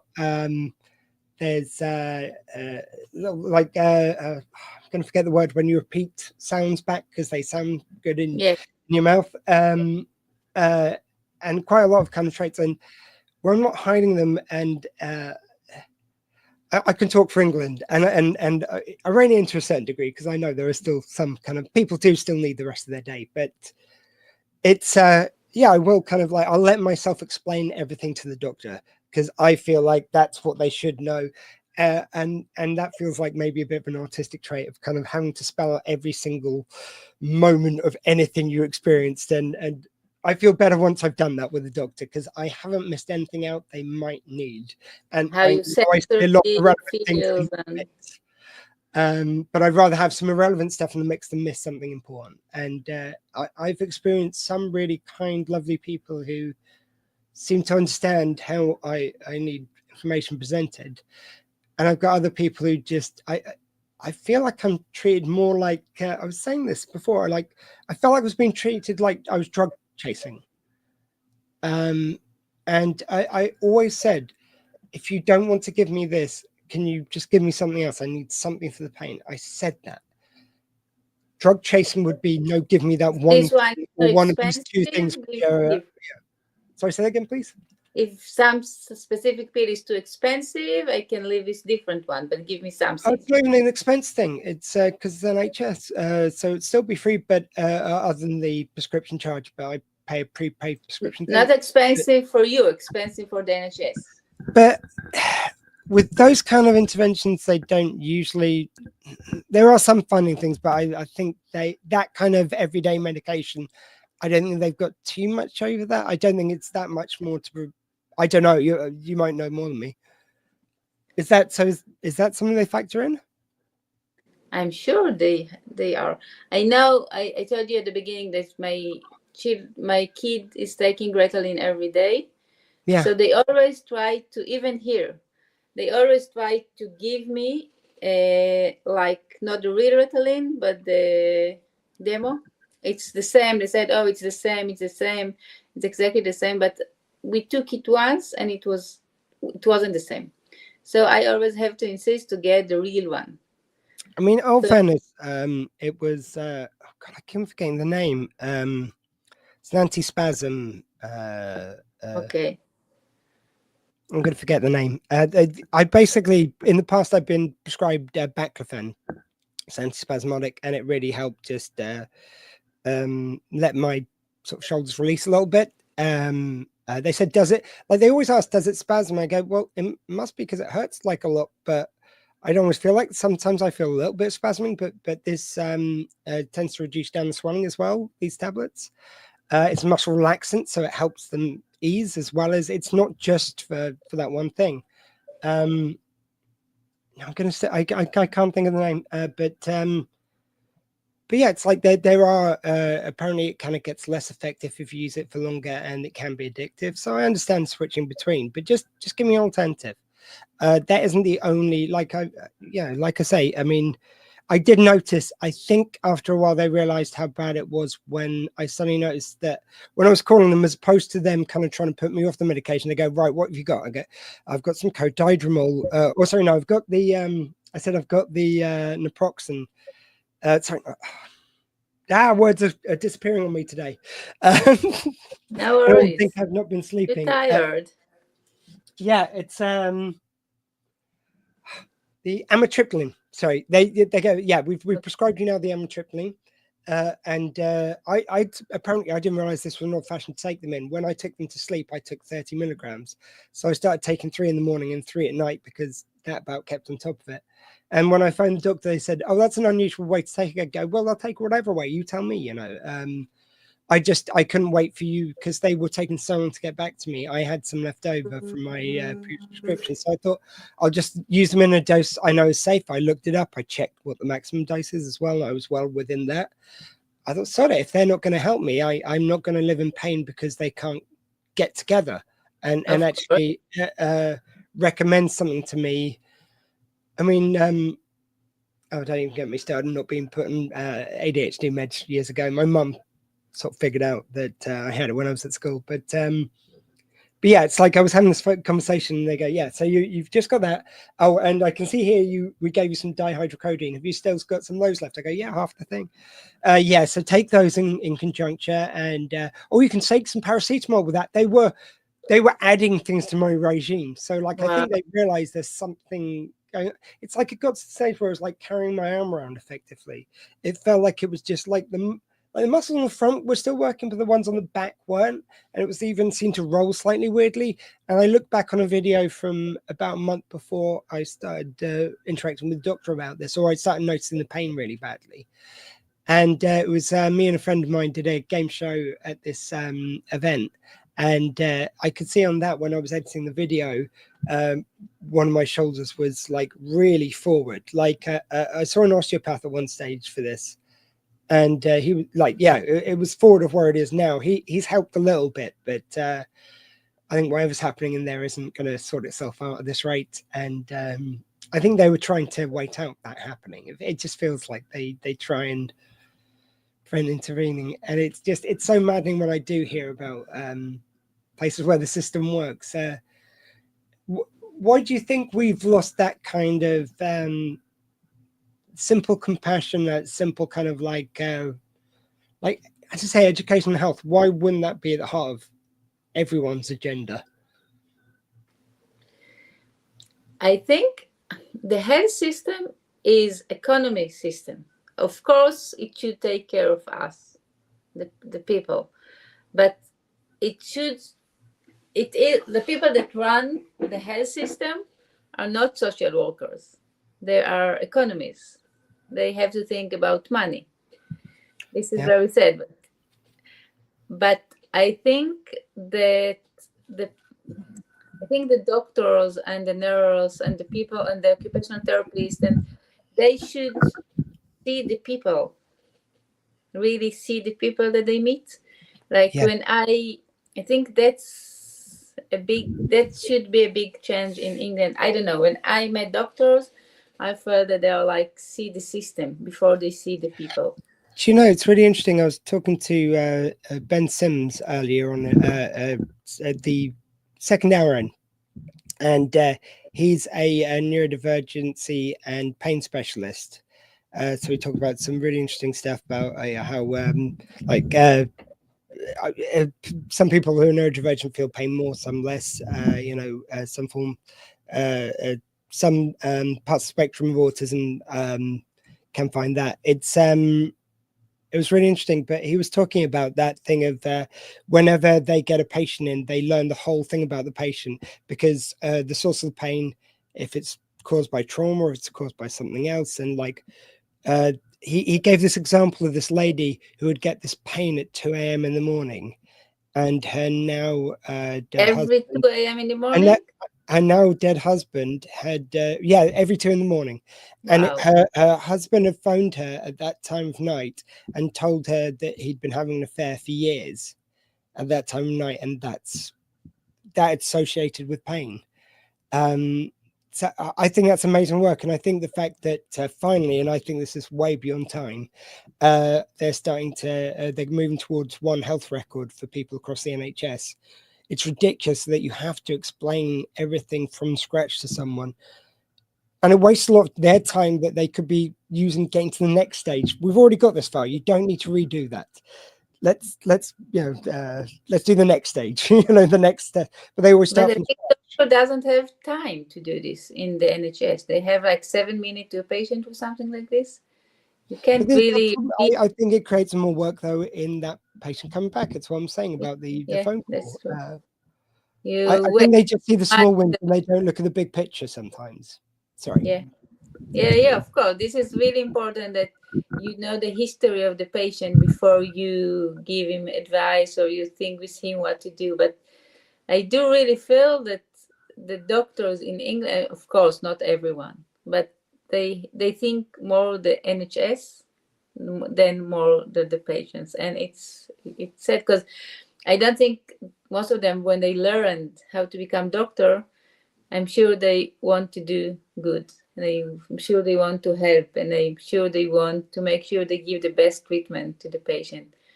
But I think I'm sure they know they don't always do it. And I just want to add something else to the conversation, because I know there's a lot of people that make a lot of assumptions about anyone from any country, and people can paint like Israel in different places. How it's just, I hope people listen to this. This is just a person on the ground, and I think they a lot of the time the leaders of different countries are mistaken for the people. So I just really value these conversations, because it just it puts a real face to people who might just otherwise just see it as just, I don't know. Hopefully I'm making sense there. So what have you seen kind of that? So you've already got a great system. Is it getting even better? Is there? Do you see improvements where there are improvements needed, or are there any areas you would after improve? the 7th of October and everything that happened, or in general? Tell me through all of it. Okay, I think after what happened in 7th of October last year, and you know what I'm talking about, the war that started. So 2 things happened. Lots and lots and lots of money were moved to mental health systems to give support, because we all were a bit post-traumatic after the day. That's amazing. So lots of money. I think also Israel is very small and very crowded and very busy. And I think in general, even before everything, it's a small country and it's very busy and it's tiny, and most of people live in like in half of the land. So it's really small and crowded, like the middle of London, but that's all Israel. Yeah. So in general, we have more stress in our life. Yeah. I talked earlier about the health system, which is better, but in general, life in England is better, I think, because you have more space, you have open areas, you have better education, you have more quiet days and quiet living. In general, life in England, if you want to feel good about yourself, well, at least in the very immediate, we're not under the threats which other countries are. Yeah, and you have lots of such unpredictability with America at the moment.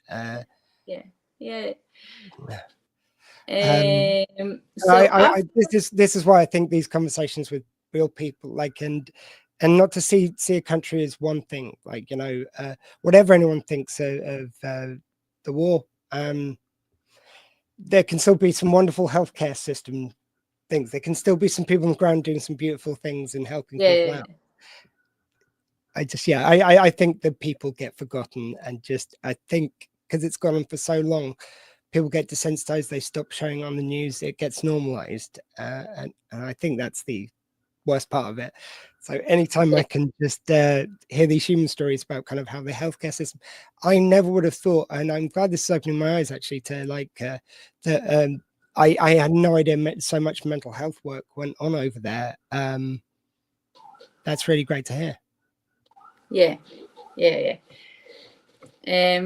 So after the 7th of October, many researchers and money and people that have qualified started, like almost everyone that felt that he need some mental health support could get for free for like, I don't know, 3 or 4 months sessions, which is quite amazing.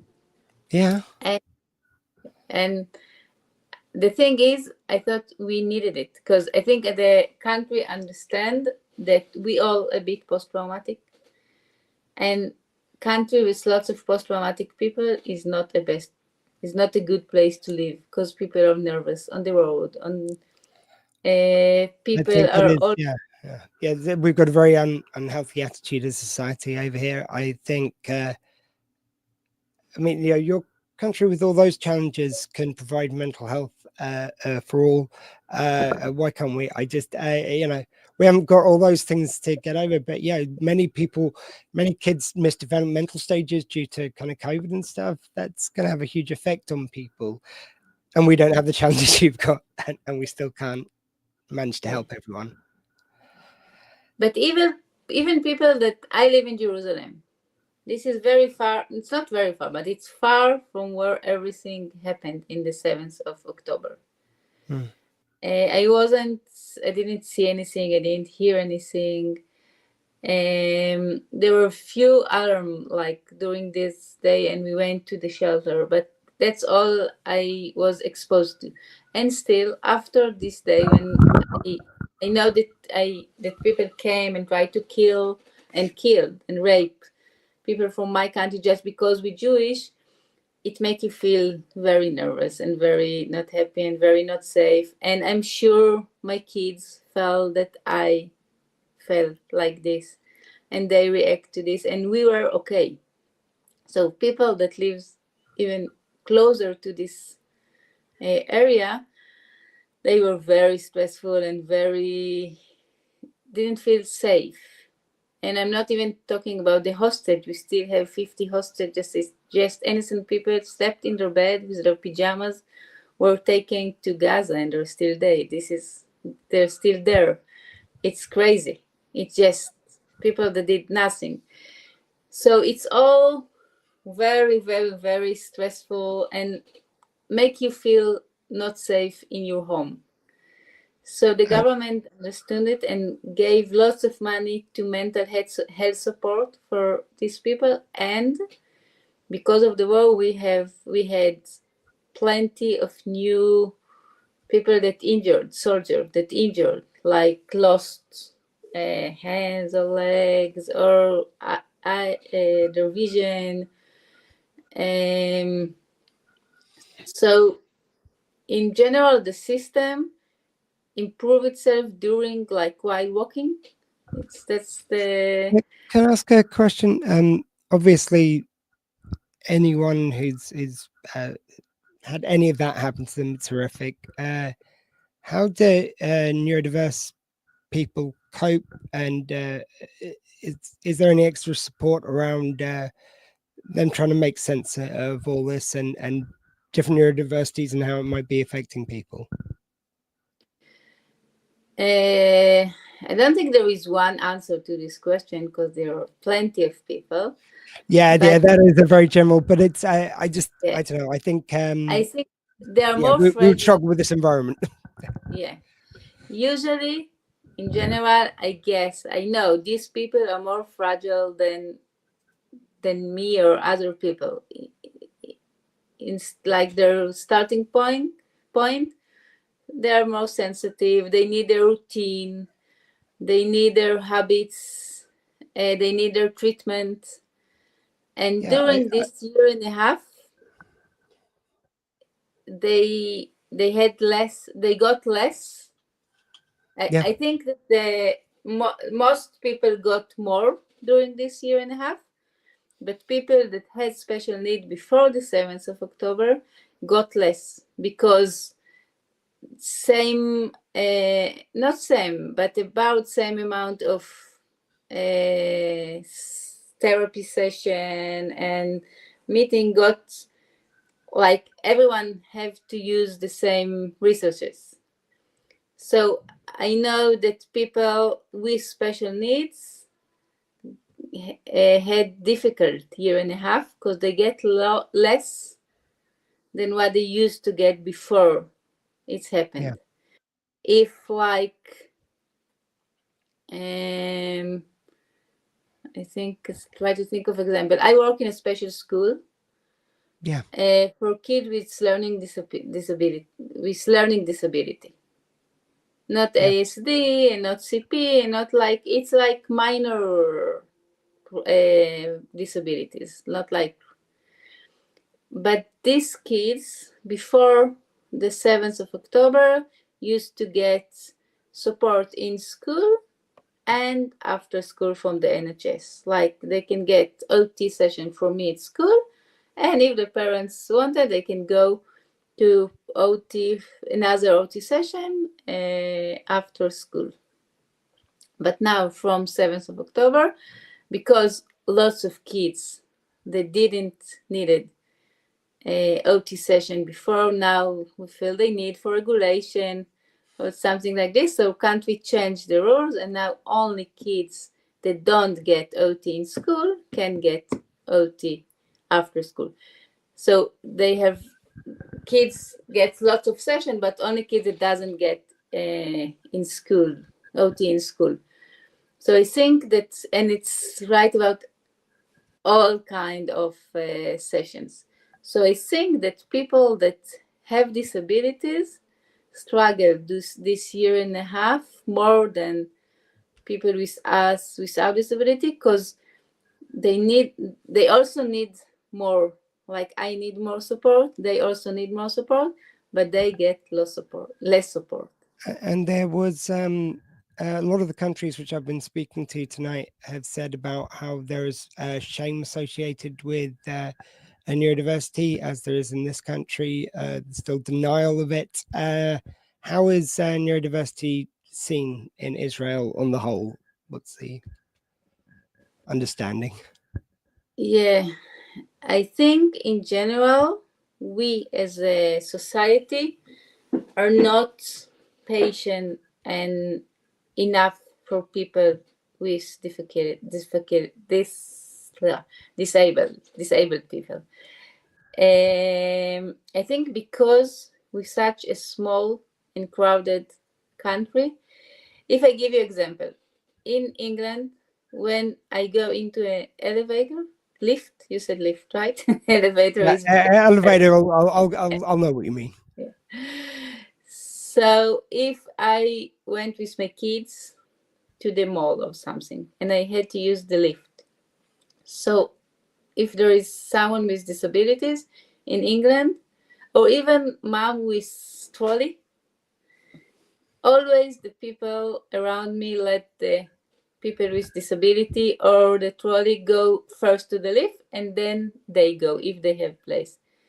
In Israel, people are pushing they're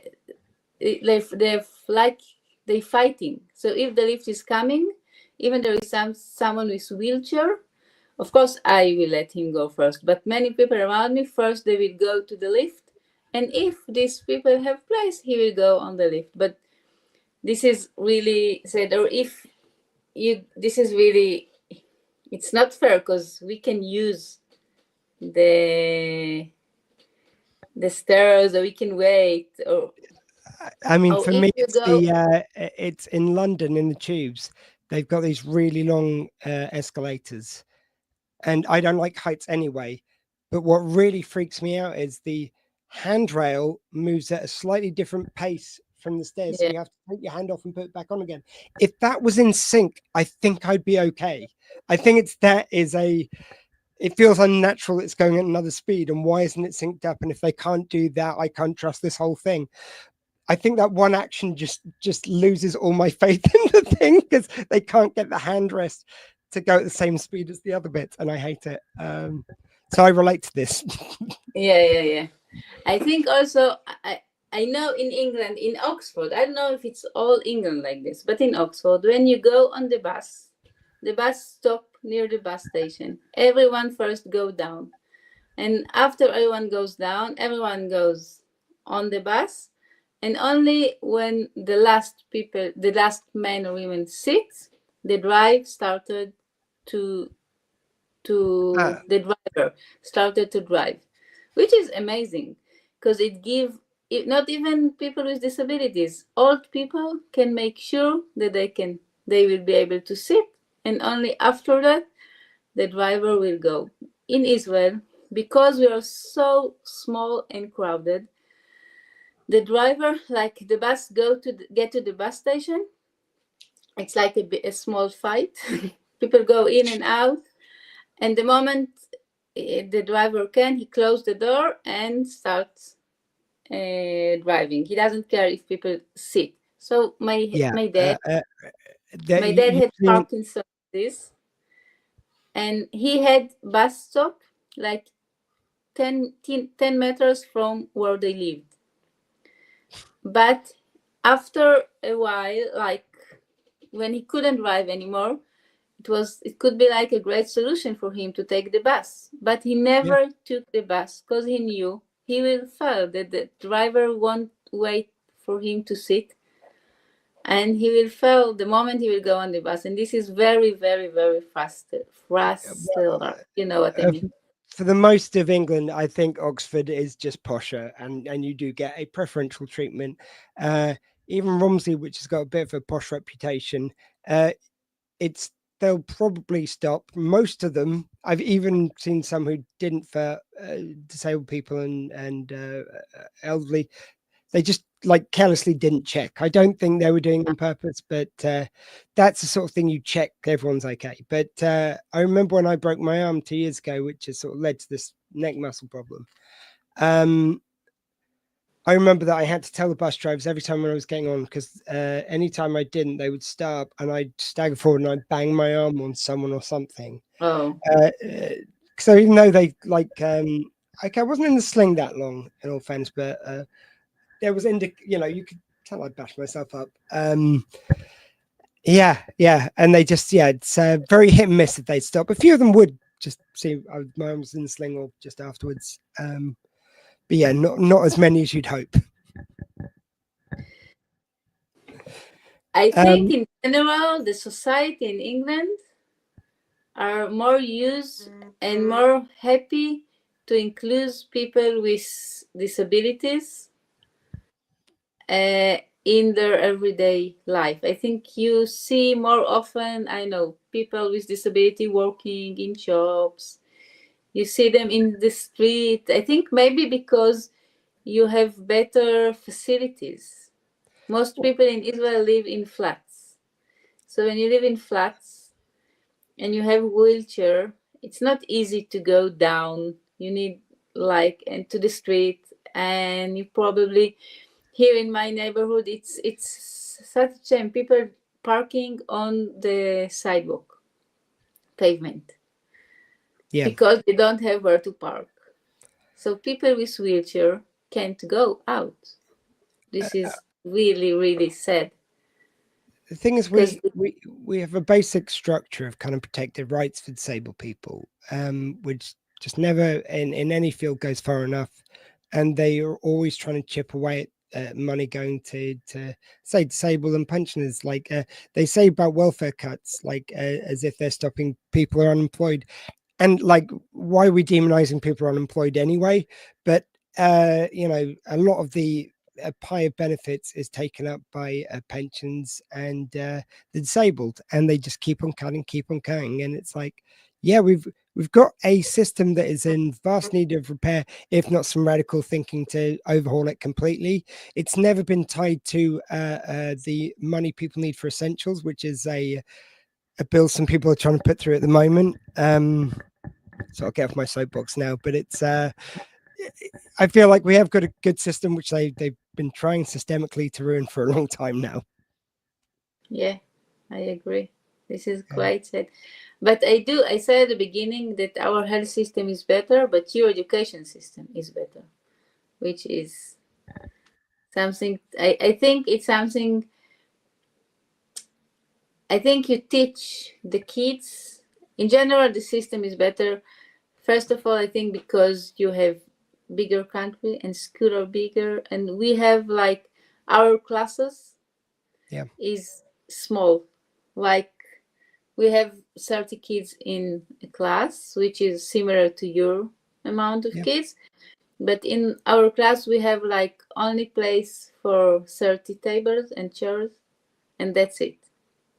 And in Oxford, in the school my kids went and school I work in, classes are much bigger. You have place to read, you have place to board game board, you have small room for a one-to-one session if you want to do. Yeah, some of that works really great. I think the problem I've got is that they were going in such a good direction where kids and young students had more choice than ever of going down a more vocational route rather than a traditional educational route, which was helping so many people who are neurodiverse, a lot of which didn't know her over the years. But having that other option of how to learn was so important, and they scaled that right back, and they've gone more towards learning by rote, which never worked for me and never worked for a lot of people. And it disproportionately disadvantages neurodiverse people. It's rubbish, and it's the ever weakening of the progress that we make, though. You had bad experience in school? Yeah. Sorry, say again. you had bad experiences in school? You didn't feel like they met your needs? No, I think I was in the, it was all going through a transition where I went there. So it was, my brother had gone to school with dyslexia. He got sat in the corner doing puzzles, jigsaw puzzles. My mum found out and she hit the roof, and you don't mess with an Irish mum. I'm not saying they built a special needs unit just out of fear of my mum, but it was there by the time I got there, is all I'm saying. And it's like, that kind of jump was quite big, but that was about the time when dyslexia was being recognized more. We were learning more about it. And it was kind of funny, because me and my brother have exactly the same sort of dyslexia as well, which is usually it kind of can manifest very differently. But anyway, yeah, he's older than me. I've got 2 older brothers, one of which was the kind of got a scholarship to Royal Holloway in Bedford, which is a very expensive posh school up in London. So he was very academically focused. And me and my brother actually, I think he had more of an academic mind still than me. He was probably in between the two, but he became a science teacher. I just had no aptitude for kind of that style of traditional learning. I don't think I would have done like a vocation, wouldn't have been for me, but it does help out so many people like me. There's other things I think could have helped me, and kind of, I think they needed to, if they nurtured confidence, like if there was more emphasis put on making someone feel confident who is usually marginalized, I think that would go a long way. It took finding out about ADHD last year to feel like I knew anything about how my kind of mind really works, and just I think it's torturous to put someone through that, and just knowing that kind of what people go through in other countries is even worse. It just makes me even more angry about this all. The system. I forget what your question was, but I think you felt the school met your needs. Oh yeah. So during that time they did that work. I think when my son was at school, they were starting to do the same work with autism. So he went through that. We were advised not to tell him because he might use it as a crutch. And I didn't know about my ADHD. So we had 2 loads of neurodivergency neither of us knew we had. It's primary. That was a firework. So it's primary, like, I feel like it's always adding something. But it's frustrating that it's seems like 2 steps forward, 1 back. We get funding cut. We get kind of like America's now trying to do 180 on neurodivergent rights, and scary how many times our government is kind of going down to it. I think we've got great systems which have been ruined, and we just need some new ways of thinking and looking after people. So yeah, I do feel let down. I do feel like my mum asked for me to be tested for ADHD. This is the moment I feel let down by. They could have found this out years ago. I was the poster boy for it. I don't even understand that. I actually want to have a conversation. The conversation I was playing before was with my friend who worked out ADHD. And I want to have a kind of conversation with my headmaster, like, why does he think that didn't happen? Because as far as I know, to the school, there wouldn't have been a cost implication for at least putting it forward. I know Mum said that she had to fight for my dyslexic diagnosis, even after going through all that with my brother. So it's still a fight. It's a fight every way. And it was a fight with my son. And by then they'd learned the phrase to say to anyone with an autistic child, well, everyone's on the spectrum. Oh, so you don't have to do any work. Brilliant. It's like the GP not prescribing something to relieve my pain and thinking it's just going to go away. It doesn't work like that. And give description is very easy. Giving session to autistic kid, it's like year, 2 years, 3. It's like long process to see any improvement. Yeah. It's not like it's a denial around it though. It's just like they're complaining about the problem. Then when you find out what the solution is, which is to find out like more and get them tested and find out how they need help, instead they'd rather fight you as long as possible to not. I think you fight the system these days. Like I fight just to get a bloody doctor's appointment, and then they treat me in the way I've described. It is a great system, but I think we're losing it just by inches. Unfortunately, it'll take a proper lefty government, I think, to try and make some social change. Yeah. So I feel like I've talked more than you on this. I'm so sorry. It's been fascinating hearing about how it is It's over there. really nice to hear you. I think our time is running out, or Yeah, we just got 5 minutes left. I just want to say it's really good to hear from the people always. It's good to highlight the fact that a country which is sometimes seen by some things of their leaders, I don't think a lot of people would imagine there was a lot of money which goes into mental health.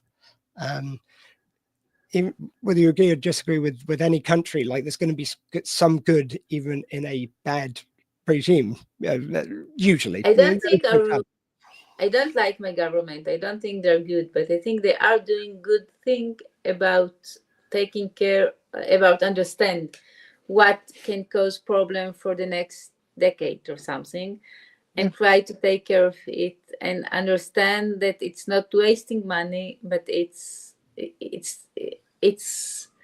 money well spent, to make sure that people get the support they need for what they feel, for the scare, for they feel insecure. I think this is like they did quite a good job. And I also think like school during this year and a half, that we had time of routine, which was great. Kids went to school, people go to work, and it was good, but there were a period of time that school didn't work. And I think school and government did quite a good job. It's not like over COVID, kids didn't go to school, but they didn't feel scared about. I think most of kids didn't feel scared about themselves, because it was disease and it was difficult to stay at home and everything, but they were safe. But here, when we stayed home, it's because Iran shoot missiles on us or something like this. We went to the shelter a few times a day. It wasn't only stay at home. It was stay at home and feel unsafe in our home. So which is quite, it's difficult to feel like this. It's difficult to make my kids feel safe when I don't feel safe.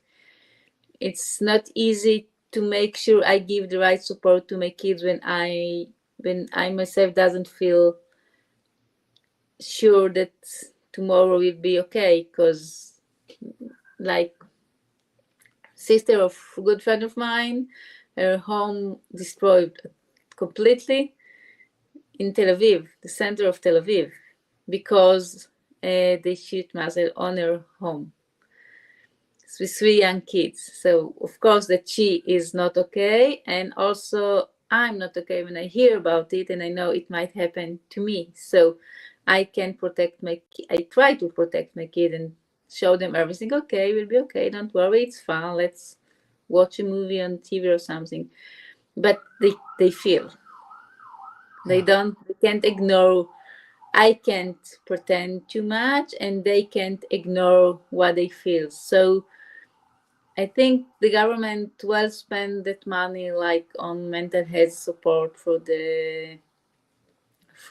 us, and also what I told you, that lots of soldiers were injured, and people did amazing job with rehabilitation. We make sure the soldier that gave us our life will be able to go back to country, and now we see lots of people in street, which is nice.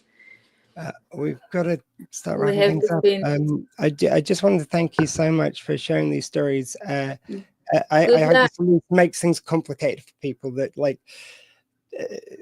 things are complicated. It's like people try and simplify it to one side and the other. There's people involved on any side who are nothing to do with it. It just should end. There is no right or wrong. We both right, we both wrong. It just should end. And I just think it's just people forget the people in kind of what they think is the right answer, whatever.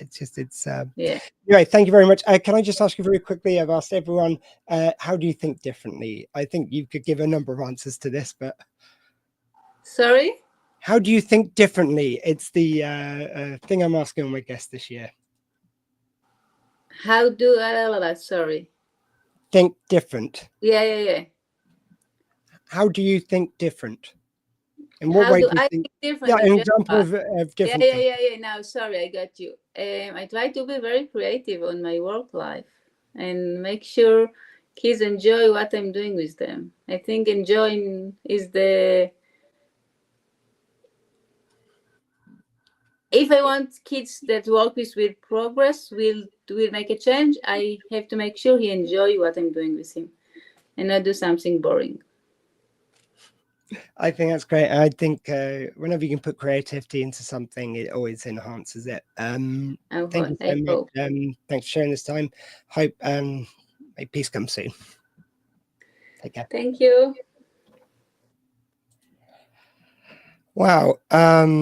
So Unclassical, you know, I've just set you up perfectly for the tone of your podcast, I believe. I get them up at 8 o'clock as well. It's just me all around. I'm just going to check on the total. I think we're still the same. Guys, we're 120 quid still. Please donate. Please donate. Hello, Unclassical. Hello. You're all right. One of you's looking very different. I know. Yeah. I've got blonde, so yeah. Yeah, Katie, you've really let yourself go. I know, yeah. Although I have grown a few. Katie, and your David is the best part of that. Yeah. Are you just exactly. I haven't had sleep. Why would you try and confuse me like this? You're, as always, doing amazingly. Like, I feel we look more disheveled than you. Yeah. I mean, oh geez, my shoulder doesn't feel it. I've got some nerve pain in my shoulder. It's killing at the moment. So if I suddenly slouch in the middle of a chat, it's not me being rude. You. David, grab my walking apparatus. Although maybe you shouldn't say Trump in the current political climate. What have you been doing to yourself? Right, David, come reconnect to the audio. I broke my heel bone in the most Marsha style ever. I was working at a school fair and there was a teddy tombola, and I walked past the teddies and I thought, oh, I really hope they all find nice homes. And there was a big hole in the ground and I rolled it and chipped my heel bone somehow. So yeah, you broke yourself for teddies. Yeah. I was going to say you're bad when I came off my push bike like I'm Dennis the Menace and broke my arm and dislocated it, which has caused us nerve pain now. So I was going to say you want to talk about neurodivergence. There you go.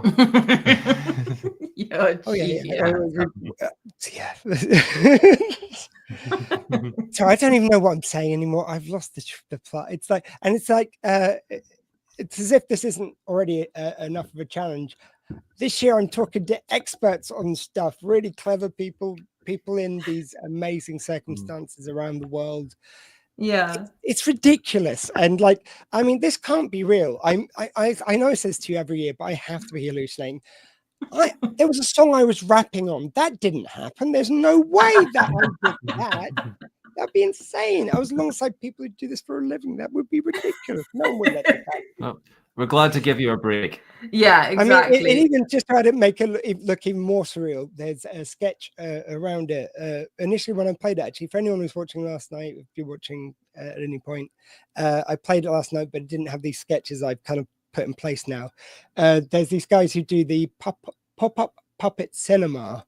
And they do like Jaws. They do a version of. They do one for Nightmare on Elm Street, which is Freddie Murdery. So he's in the yellow jacket.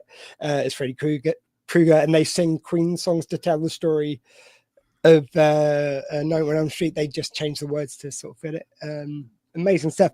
They did a sketch with me for the beginning of the thing. It's like, I'm literally seeing myself talking to puppets. No, definitely an hallucination. No other explanation this year. The lack of sleep has caught up. Although that would have been at the start. So, And there's a blatant clue in there. No, but I hadn't added the puppets bit. So because I was cutting it right until the moment we went live, I just had it cut. And I hadn't put those bits on. So I added them during the night while I was playing a video. But yeah, it's me talking to puppets. That just seems weird. And way like there was only like of the singers on the track, there was Doctor Squee, Professor Elemental, Man and Misfit, and Matt Lees. One name out of 4 people, one real name. Like that. It's cool. You've got your superhero aliases. Yeah. I feel like, well, you don't have to worry about like the intellect with us because I feel my brain is in the gutter already. This time in the morning, we've got about one brain between us. So, and it's not even in this room; it's in Katie, and she's in Surrey. and this particular hour slot might be slightly more lighthearted than the last. I don't know.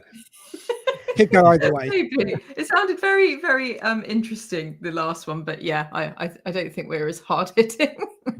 Just say with some of the stuff I've heard about how neurodivergent people are treated around the world, I feel very grateful. I feel protected. Like this thing, it's why I'm so protective of what we've got and how it should be and how we need to keep hold of certain things, because that's how you turn into the other thing. Exactly. And we don't like the other thing. We do not like the other thing. No. The other thing's trying to cure autism. I don't like the fucking other. No, they're not curing me. They're not curing me of anything, sunshine. No, that's very offensive. It's something that I literally heard that autism was caused by something in the water. I've heard a few things. Yeah, my brother was told quite a few times his autism was caused by was it the MRSA vaccine? BCG one. Vaccine. I think we're too young for BCG. Well, I'm not. Speak for you. No, you're not, but old man. You're probably too young for GCSE. I remember when they taught real things at school. Exactly. Speaking of teaching real things at school, we're going to talk about Oscar Wilde. Very nice. Very nice. You couldn't get a bigger tone change. I just want to. Yeah, my Danny Dyer's going to come out this morning. I can feel it. Well, as long as, because we have a thing, Marsha has a West Country accent that comes out, but only when she says one word. 2 words, but yeah, one word that's more apt for this. Yes. What is it? Neurodivergent. Neurodivergent, my lovely. Yeah, I have a slight twang, and then just every now and then corridor and neurodivergent switches me, and it slips through. If you want neurodivergent to sound like a threat, you need the Northern Irish accent. Neurodivergent. Divergent. We're looking at wedding venues at the moment, and one of the venues said they had 7 or whatever divergent rooms, and I was like, what do you mean by divergent rooms? Nice day, by the way. Thank you. You've done the proper way. You've waited. You've got engaged just before Squeefest, so we can share in your happy news. You're going to get married afterwards at a respectable time before the next Squeefest. I appreciate this. Thank you for watching. Of course. I think it was a bit rude of you. Many happy returns for your wedding, but rude. Bit rude. Yeah. We'll get married on Squeefest. But we've got David now, so yeah, maybe we won't. Yeah, he's yours. Come on. Right, Oscar Wilde. So we were discussing Oscar Wilde, who was thought by some to have traits of ADHD. Yeah, it's not proven, but certainly reading. So what we're doing is we're looking at Only Dull People Are Brilliant at Breakfast, which is actually a collection of quotes that Penguin put together in 1945, so a little while after he died. The legend that his famous last words were that wallpaper goes or I do. It's along those lines. It's something like I can argue with the wallpaper all day and one of us has to go, or something like that. Yeah, that's a good one. Yeah, he was. And apparently, I don't remember the quote, but my dad told me this one, that he had prepared this kind of speech for when he was leaving on this train, and one of the old-fashioned trains, so you stand on the end, and gave us a nice little speech. Train went out. There was some sort of mechanical failure, so it came back and goes, "Oh, I hadn't thought of anything spontaneous for this bit." That's mortifying. Yeah, it's great. The self-deprecating humor was very nice. It's like when you say goodbye to someone and then you walk in the same direction. Yeah. Oh god. Yeah. Oh, the awkward is real. I can't handle the cringe. But anyway, and I'm still working on telling people sometimes, like, sorry, I've been around a lot of people. Can we just walk separately? Like, I need the train to listen to my headphones. I walk the other way. I'll figure it out later. I just feel so rude. I can't do it. Like, my Britishness overcomes my neurodiversity in this one area. I think it's the one bit of masking I'm not going to be able to give up. I don't know. Sorry, who was saying? I don't know. Yeah, Oscar Wilde. I'm sure we all know who he is, but for anyone that doesn't, David, you've never heard of him. No. Extremely beloved author, playwright, born in 1854 in Dublin, lived in England for most of his life. You've got some interesting stuff to say about his Irish English, but I'll leave that for you to take up later, because that's actually vaguely intelligent. And someone who was certainly a different thinker, both in his way with words, his like ideas of life, and he wasn't really confined by kind of the box. And no, that's I think a lot of that points towards ADHD, possibly the fact that a lot of us don't feel like we've got to work the same way everyone else does, or we don't want to. Yeah, exactly. Don't stick in the lane. And also his comments on society as well, just sort of like almost kind of taking a backseat and very observatory, but yeah, very sassy as well was our Oscar. Anyway, so he lived in England, dropped some of his Irish identity a little bit. I'll leave that for you. But then they sentenced him to prison for, they gave it like a horrible title, but essentially being gay. And then that rather soured his opinion of England. So he got out of prison and jumped on the first train to Paris, which is kind of fair enough. God, it's just like Europe. What? Just because of all the stuff we said? Yeah, God, so sensitive. And Paris is where he later died after commenting on the wallpaper and doing some other. There's a reason people don't really focus on the last bit of Oscar Wilde's life. Isn't there a wrinkle to it as well that he I might have made this up or heard it about someone else, but didn't he say the line and then not talk for a day because he wanted that to be his last words? I'm sure I've heard that about someone, and it might be hypocritical anyway, but I love to think they just said that and he's like, I'm not going to top that one. I'm not saying bloody word. No more. He was. This is killing me as no ADHD, which, you know, they'll question if I was, but I know. I'm going out on a high. Oscar, you're not dying. I'm going out on a high. Leave me be. Very dramatic. Actually, no, going back to the train thing you were saying, I thought this was very just typical ADHD. So when he heard that a case was going to be brought against him for his dalliances with men, and that it probably wasn't going to go very well, a lot of his friends said, you should just jump on the next train, basically get the hell out of Dodge. You need to jump on the next train out of here, get to France. And his mum was like, I think you should stay. I think you should fight it, which is some terrible advice and why you shouldn't always listen to your parents. But he basically got like... by the way, the views of the Owl Centre charity may not reflect the views of anyone on these streams. It's like, listen to your parents, kids. Unclassical says no, listen to your parents. I bet, Oscar Wilde in prison was like, damn, I really shouldn't have listened to her. When he was on earlier was joking about don't give any money to charity. Oh no, sorry, no, it was Ray O'Leary, the comedian.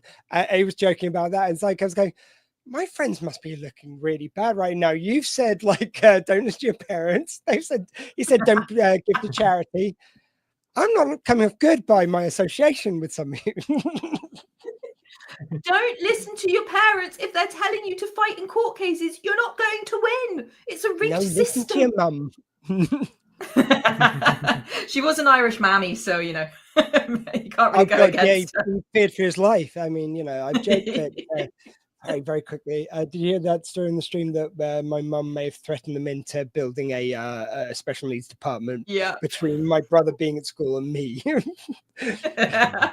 Like you will put it in place. Yeah, so maybe, would you rather? She walks with a little walker, and people still look scared. I just. Well, now she's got a weapon. Yeah, you should be scared.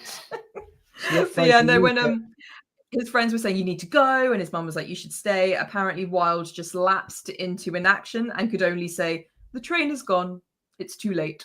And I was like, that is decision paralysis. That is just sitting there like... And how dramatic is he being about it? I know, geez. Also, it's a callback to the halcyon days of a time when British trains actually ran on time. That's true, but it might have left. Why does that sound more enforced with the Scottish accent? I don't know what it is. The bloody English trains, you know. Cheeky trains. But anyway, yeah, best known for writing Dorian Gray, The Importance of Being Earnest, and The Happy Prince, which talk about using different language. The Happy Prince, beautifully written, beautifully. Chef's kiss to that one. Oh, Right. and the importance of being earnest is so iconic. Yeah. The handbag, Yeah, one of his which is such a quotes famous line. that I haven't put in this, it's like, you can be a critic of my plays in two ways. You can hate everything, or you can like Ernest and hate everything else. I still just get back to have I just forgotten the quote I was going to say? So give me a second. Once being earnest, the lines which I really like. So of course I can't think of them right now when my brain needs to. I've lost control of this brain. I don't know. And I also like this. The one he wrote says, is it Secret Garden? It's one in about no Giant's Garden. Sorry, Giant. Yeah. Mm. That one I really loved. Yeah. And quotes from Importance of Being Earnest, which are currently escaping me. I can't remember any. So you're doing better than me. Anyway, so I was saying when I was reading this book, so obviously it's a collection of quotes. And that's it. Sorry. As soon as someone else starts talking, sorry.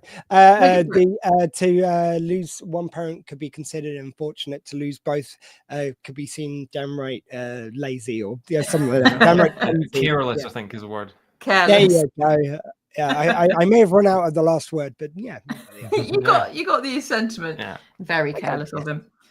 Hence why it wasn't even his mammy. Anyway, so yeah, I was saying the quotes in the book, it might be quite useful if they actually put dates on them, because obviously his lifestyle and circumstances changed quite a lot across his life. But I was then saying that I think you can get from the sentiment a little bit when he might have been speaking this way. For example, so we've got this first quote, which is, I have always been of the opinion that hard work is simply the refuge of people who have nothing whatever to do. So basically, that's the only reason you'd work. You couldn't think of that's a better way. definitely an ADHD mindset. I do not get why we're doing this 9 to 5 bullshit. This does not work for my body clock. Since I've stopped doing 9 to 5, okay, I've got my mum driving me crazy, which is its own reward. But not having to stick to a 9 to 5 it's. I now see everyone's point about why we find it so difficult. Yeah, that's really like. It's not how my body clock works. I can work solidly for 3 days with no sleep, and then my body will say stop, and I'll just take a day off. It's great. Yeah. And I easily do the thing. You got to be doing, I think it's 35 or 36 hours with someone to qualify for carers, but then you can work an extra 20 hours. So you're expecting us to work 55 hours, and if you don't want to work, then they take benefits away. It's like.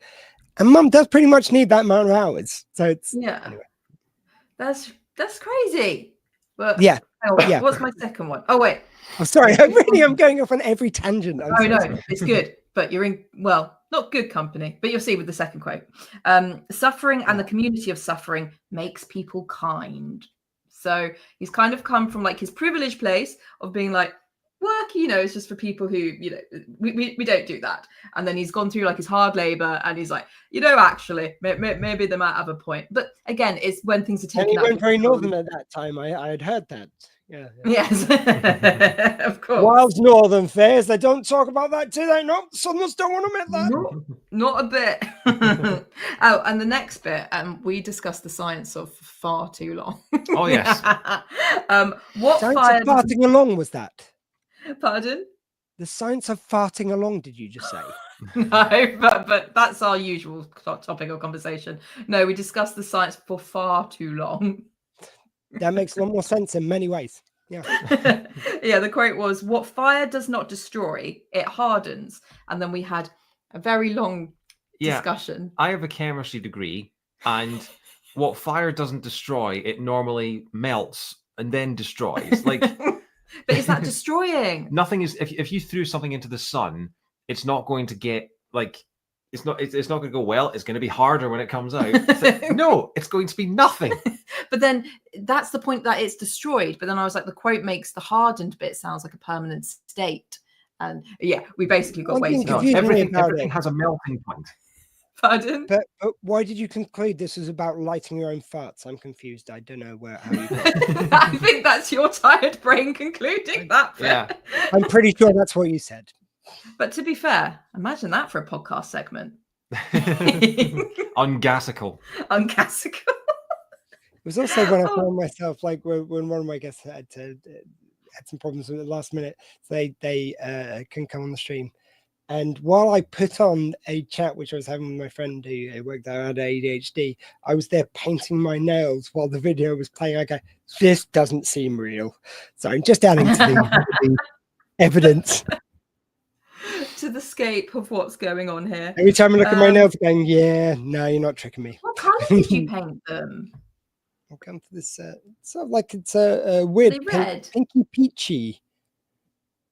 It's they look red under that light, but Very they're pretty. kind of, Love that for you. yeah, kind of pinky peachy, kind of weird color. Yeah. Very. Yeah.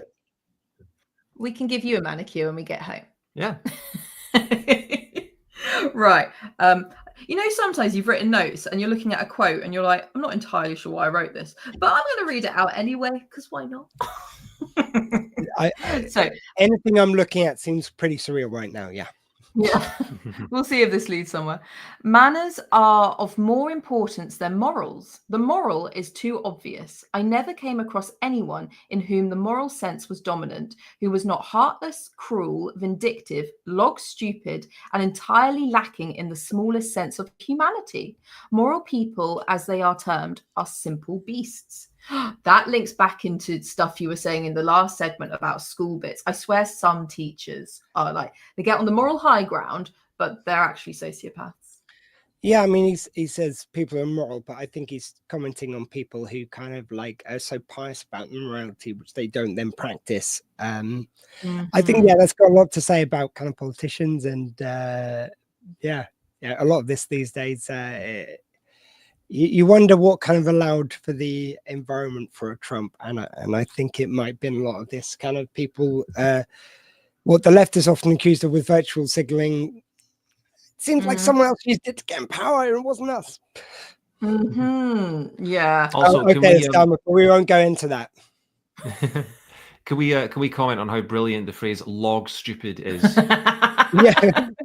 I feel like we should bring that back. That's a brilliant phrase. Yeah. Although, of course, now you've got with the age of the internet, maybe it should be "log on stupid."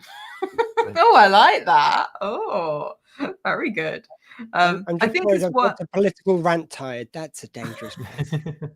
Well, I was going to say it's got like religious connotations as well. Like, and obviously he came from like Catholic family, but then, well, he came from a Catholic family, and then obviously a lot of his writing is quite like damning on religion and also people that just kind of follow the status quo of it. But in the last few years of his life, he was desperately trying to rejoin the Catholic Church, and he did. Oh, he had like his last rites or something I read on his deathbed. So he did kind of manage to get an in right at the end. It does seem like someone hedging their bet just in case. Yeah, exactly. But then the wallpaper was just too much. Anyway. It was too much. Yeah, sent him off. Right, now we put faith in past Marsha because she said go to page 39 of the book. Let's see what's on page 39. Let's see what we've got. It's like a little treasure hunt. Oh, actually, yeah, this is I started collecting some of the quotes where I was like, that is just pure ADHD. We're pretty sure that David's got ADHD, but he's not diagnosed. No, David's got everything. Oh no, I've got a big telly at home, so I'm AD4K. Yeah, I can smell it. Yeah, I'm getting a waft in the air. So there's that hint of the tisms in there as well. Definitely a hint of the tisms. One can live for years, sometimes without living at all, and then all life comes crowding into one single hour. That's what you were saying about working, like so paralysis, and then all comes together. And this is someone with ADHD's attitude towards like everything's all happening at once, that kind of feeling. That sounds like to me.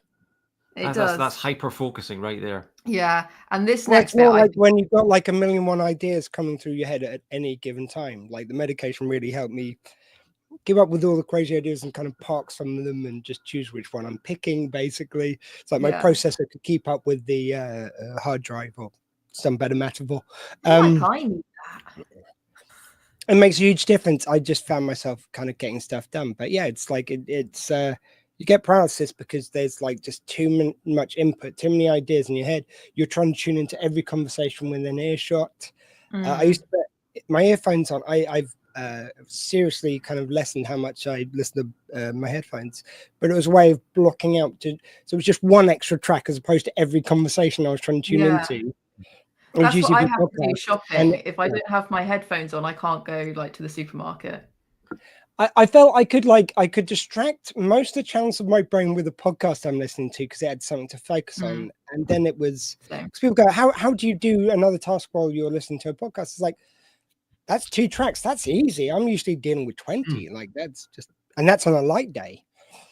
That's exactly how I feel. Yeah, I'm like, I'll go get the test. Come on, treat yourself.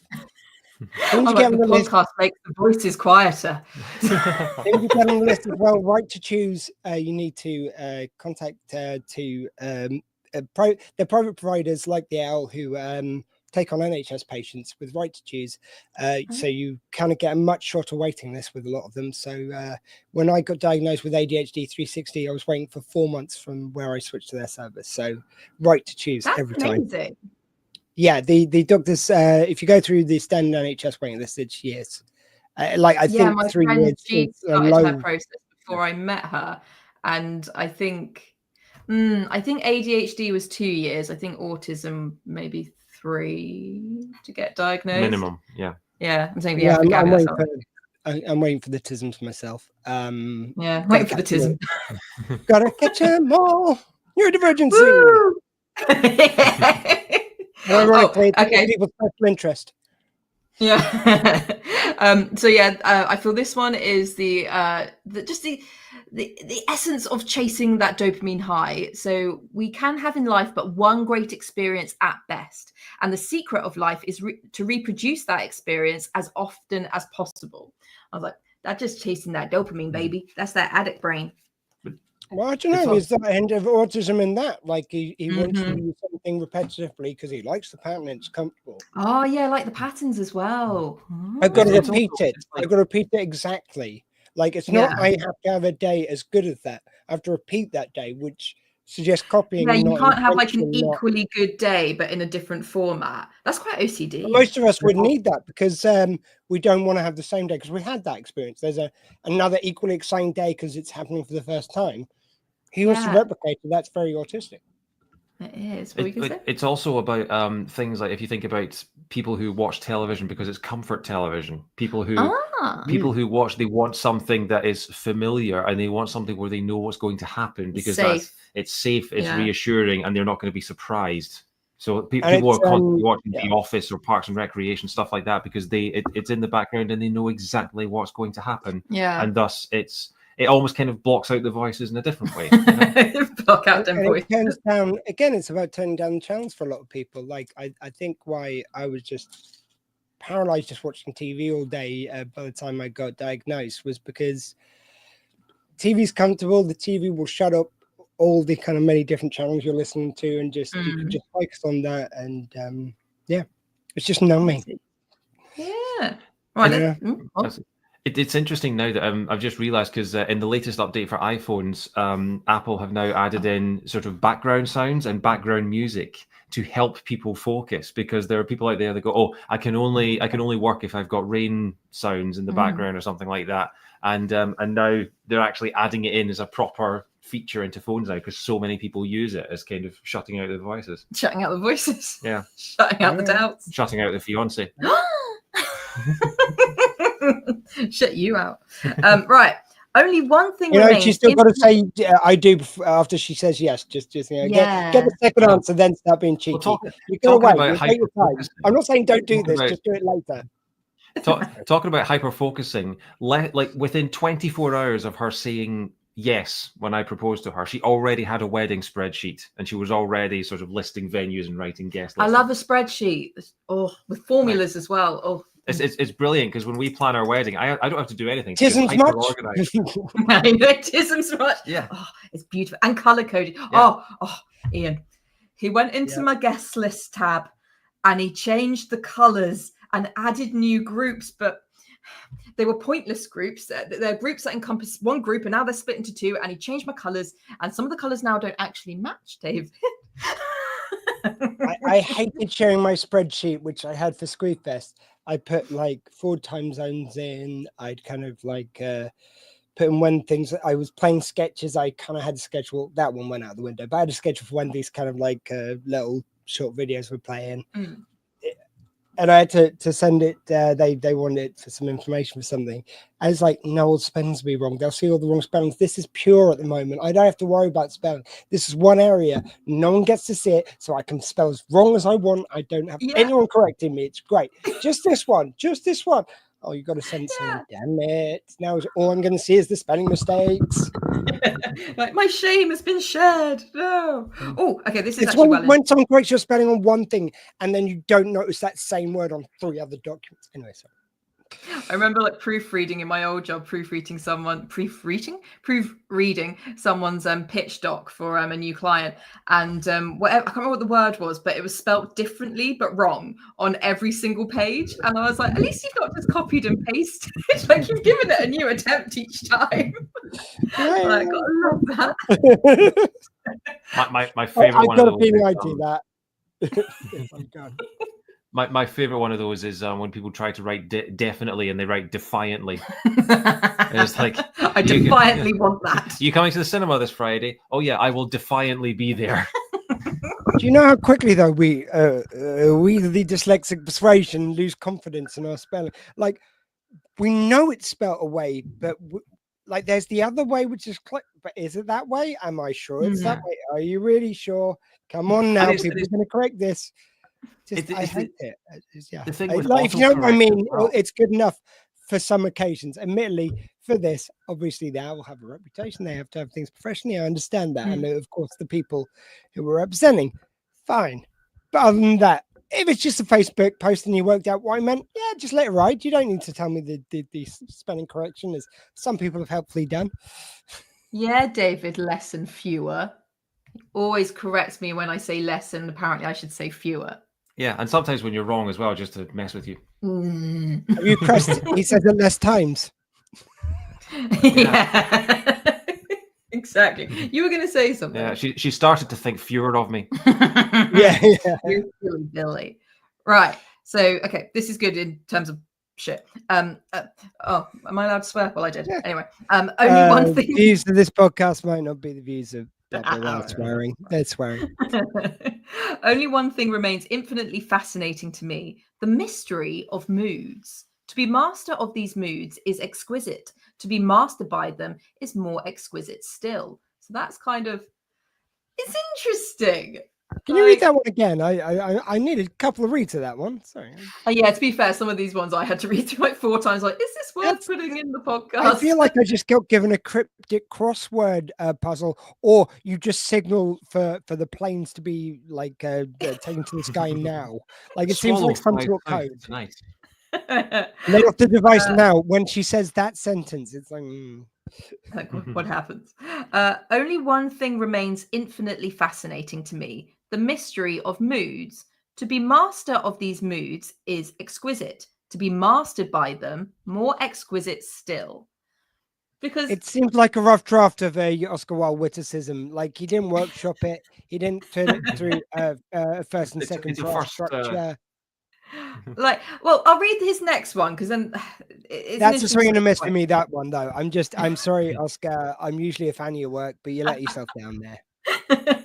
You people who go in for being consistent have just as many moods as others have. The only difference is that your moods are rather meaningless. So you were talking before about how some people say, you know, you can cure autism and this kind of thing. And apart from being like really offensive, but it's what gives you a lot of the time your hook and your different view of the world, which is obviously what made Oscar Wilde special in many ways.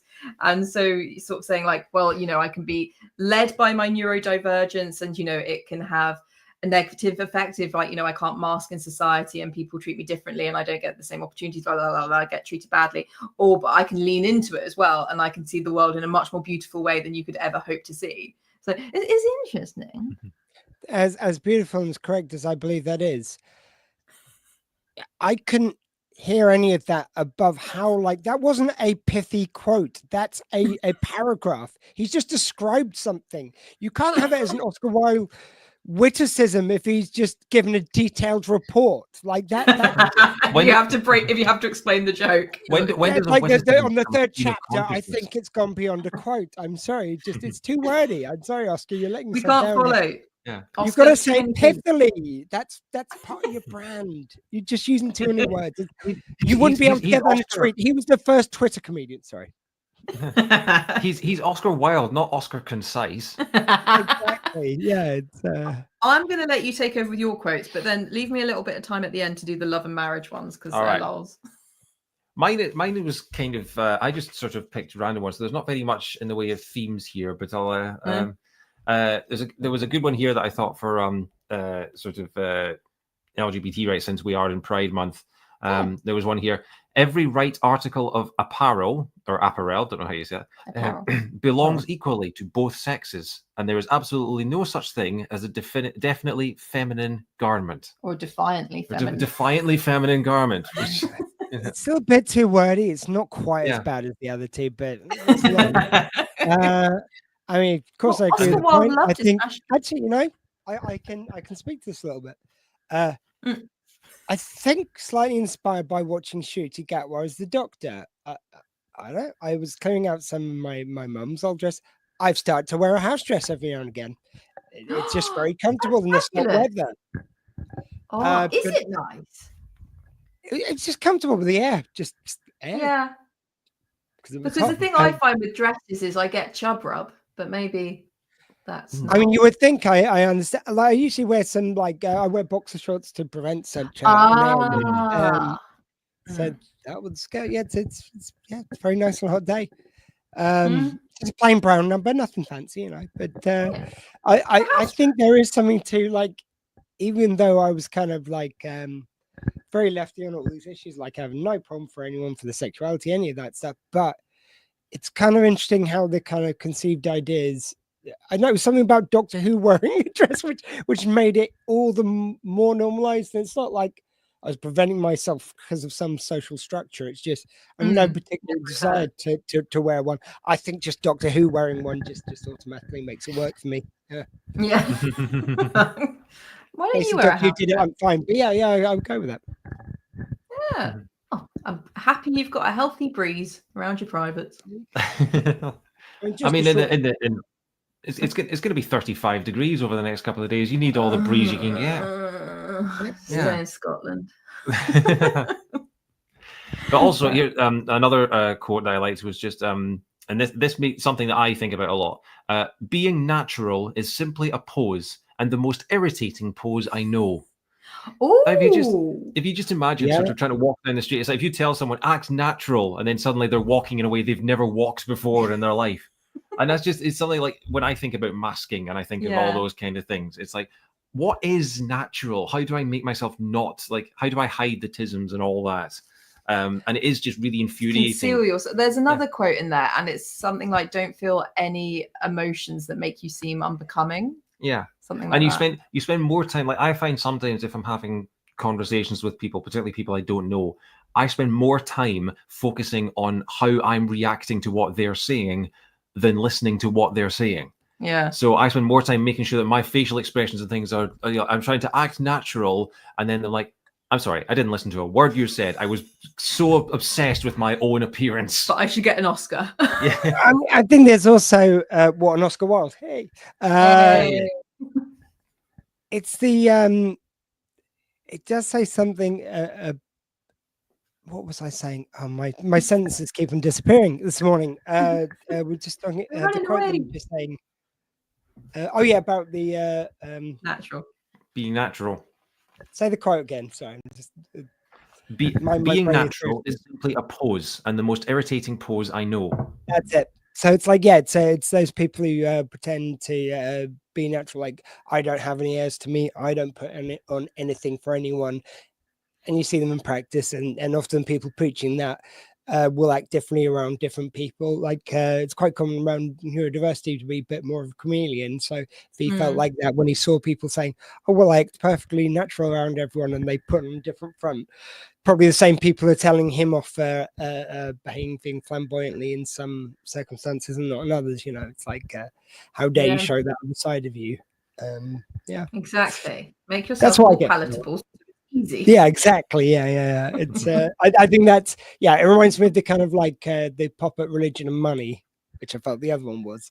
I think this is having the pop at people kind of pretending that everything they do is natural, and given that they declared unnatural the fact they just loved who he loved. There's also like a privilege thing there, isn't it? Like if you are exposed to like certain groups and that kind of thing, you learn how to act in those groups. And if you haven't been in those circles since you were, a baba, then you try and like enter certain echelons of society as you get older.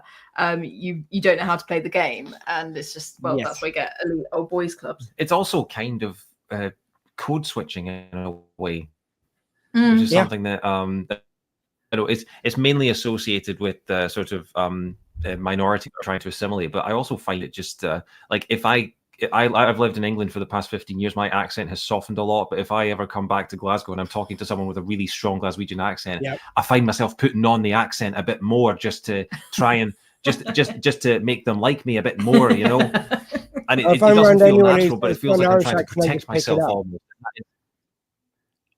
Sorry, okay. Yeah. Like being at home. No, that's all right. But it's like we have all these different terms for things, and they're all kind of doing the same thing. It's that kind of self-preservation of masking or code switching, whatever it is. Keeping us safe. Yeah, that came up earlier on in the thing because we were talking about Jacinda Ardern from New Zealand, and I said like to Ray O'Leary because he was on their version of Taskmaster, and I was saying it's she seems to like I heard an interview and she seemed aggressively New Zealand. Like it seemed like she was hitting the words like with an extra little rub with the accent it felt. And he goes, but I don't know, I've noticed it. But then he talked about like apparently she wrote this book and she got a lot of flack for writing it for an American audience as opposed to for her country people. And so, we think she might have been doing a bit of code switching because if she's doing that to affect more of a New Zealand accent to appeal to Americans who will find that exotic, it kind of would fit a narrative there. So we think we're onto you, Ardern. We got you all figured out. But then I think, I don't want anyone to die of COVID. We'll teach you. I know that there was definitely there's clips going around of when Barack Obama was president and he would talk to black people and white people differently as well. He would be very polite when he was talking to a white person, then for a black person he'd be the super cool sort of come here, give me a fist bump and things like that. And there are gifs of him greeting two people differently, and it was he's appealing to. I say people frown on it. Yeah, but I like sometimes if you are the child of two cultures. You can end up it's like being bilingual. Those identities. I feel like it's not code switching if he was of mixed race so he has a foot in each culture. There was. So it's like it's there wasn't any co-opt those identities and they don't have any lived experience. That's when it's really bull. Yeah, I think there wasn't any ulterior sort of politician motives for him. No, it was just a sort of his natural behavior because being bilingual almost. Yeah. And see, some people like frown on it as well, but I do think it's kind of like a skill set, like being able to recognize people and know how to talk to different people. I think it can also be seen as manipulative for some people. Where you're coming from. But then that comes back to acting. While using Babes and Doctor Who, I don't think another Doctor could have got away with that, but it just seems very natural. It's him himself through the prism as the Doctor, the way every Doctor's been, and it feels authentic. So I don't rub up against it. But if I know Matt Smith has started using Babes, I don't think it would work for him. It just doesn't. It's no. That's a good point. Yeah, it feels more natural. Yeah. And now you've got me picturing Judy Love as the Doctor, and I really want to see that as well. I've got a bit like Anyway. I'm like they could put anyone in the Doctor. I'll tune it. You could bloody make Joe Pasquale the Doctor. I'm still gonna watch. You know, you got me. So I've got another one. Yeah. We were talking earlier about the safety of watching something where you know what's going to happen and not being surprised and like that. And there's another brilliant Oscar Wilde quote here. It's quite long, so apologies. It's more of an essay, but strap in. There is a great deal to be said in favour of reading a novel backwards. The last page is, as a rule, the most interesting, and when one begins with the catastrophe or the denouement, one feels on pleasant terms of equality with the author. It is like going behind the scenes of a theatre. One is no longer taken in, and the hairbreadth escapes of the hero and the wild agonies of the heroine leave one absolutely unmoved. One knows the jealously guarded secret, and one can afford to smile at the quite unnecessary anxiety that the puppets of fiction always consider it their duty to display. And I like that. He's removing the anxiety by knowing what happens. It might be because I'm tired, Pardon? but I didn't follow that one bit.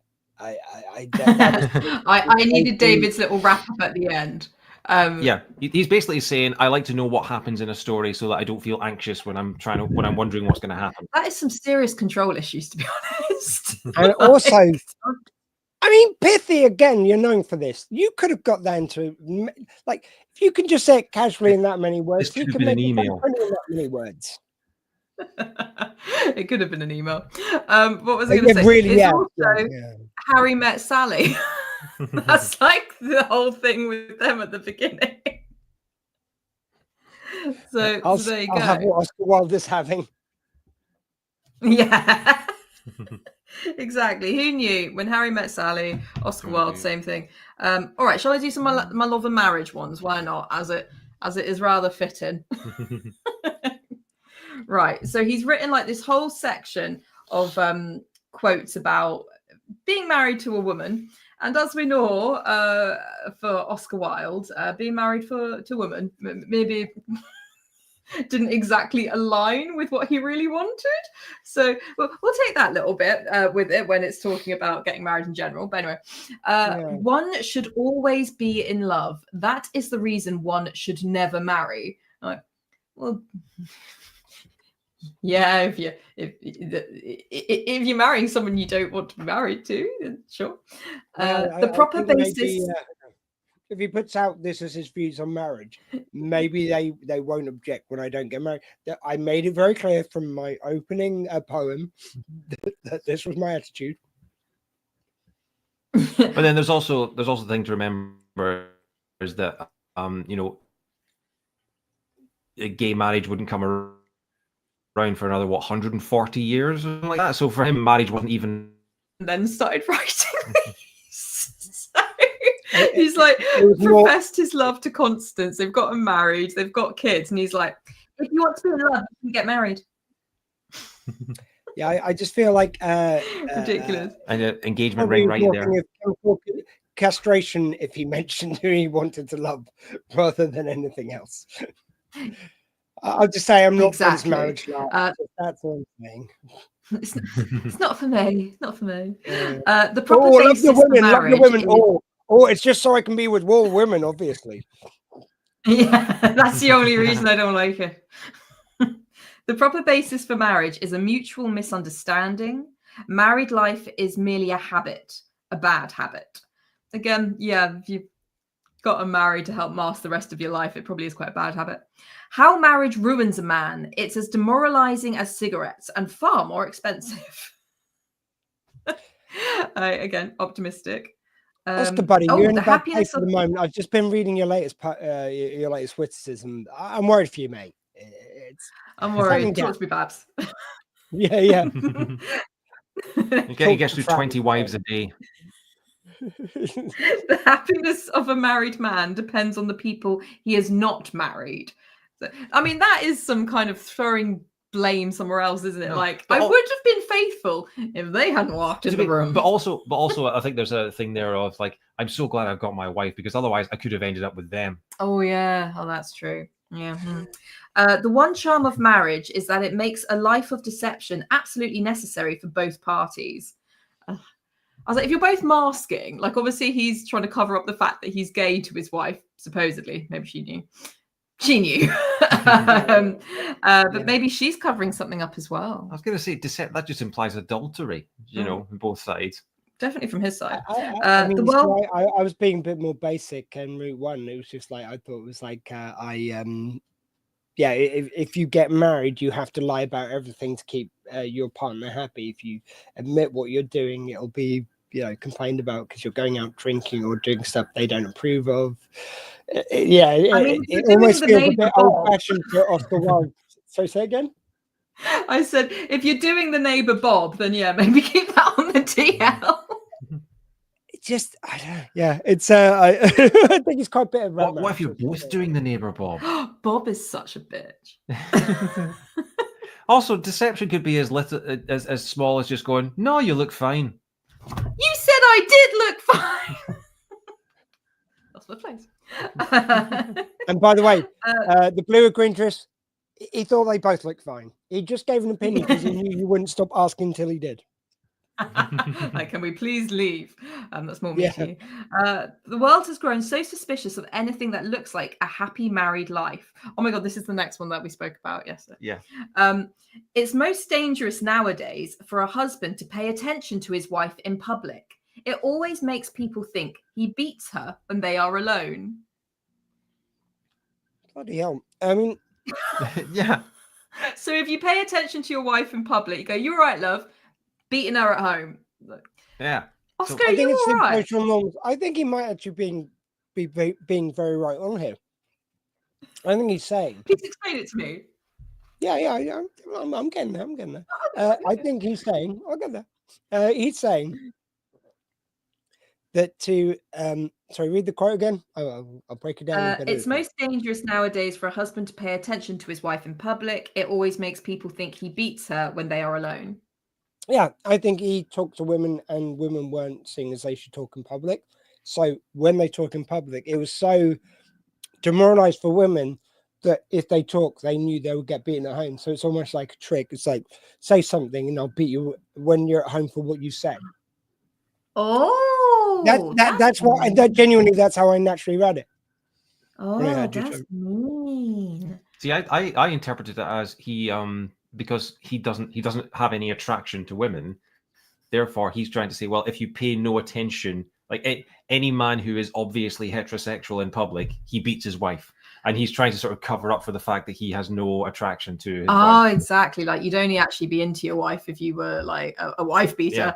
I'm not into my wife because I'm a decent person. It's not because I'm gay. Yeah. Yeah, it's interesting. I just go totally the other way. It's like, it feels like he would have been able to, without those norms of, he didn't subscribe to like the everything has to be the way it is ordered. Like he was looking, kind of thinking outside the box, all this.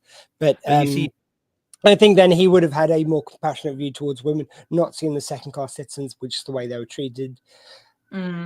That really sounds like that to me. It's just, it's like they'll get beaten as soon as they get home because they talk.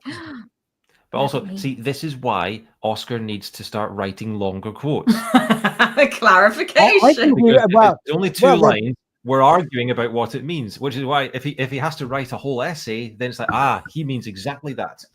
I mean, I don't know if I mentioned that he would have got chemically castrated if he said it on Front Street. I think there was maybe some possible ambiguity there, so it could be read as one way by the gentry, but we would know what he was saying. I think that's a double message. Like they love and then you come back with it, and if anyone reads it as him being gay, like only a gay person would think such a thing, sir. You must be gay. I mean, it's one up from Gaylord says, "What from my childhood?"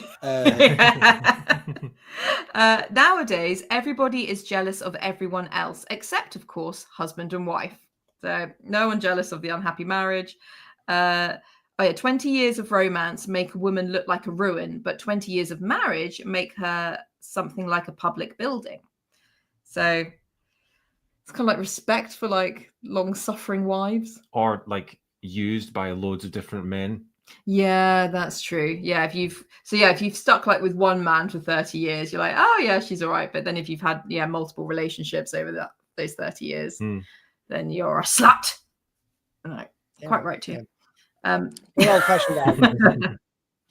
On that note, girls never marry the men they flirt with. Girls don't think it right. So they. Oh, well, I suppose if I'm you're sorry, but I'm going to say there's some truth in there, and it still happens to this day. It's like the old thing of the second that a man puts a wedding ring on his fingers when people start flirting with him because they think he's marriage material. Oh, that's something I've heard a lot. Oh, is that why you asked me to marry you? Yeah, you want more people to flirt with you. Yeah.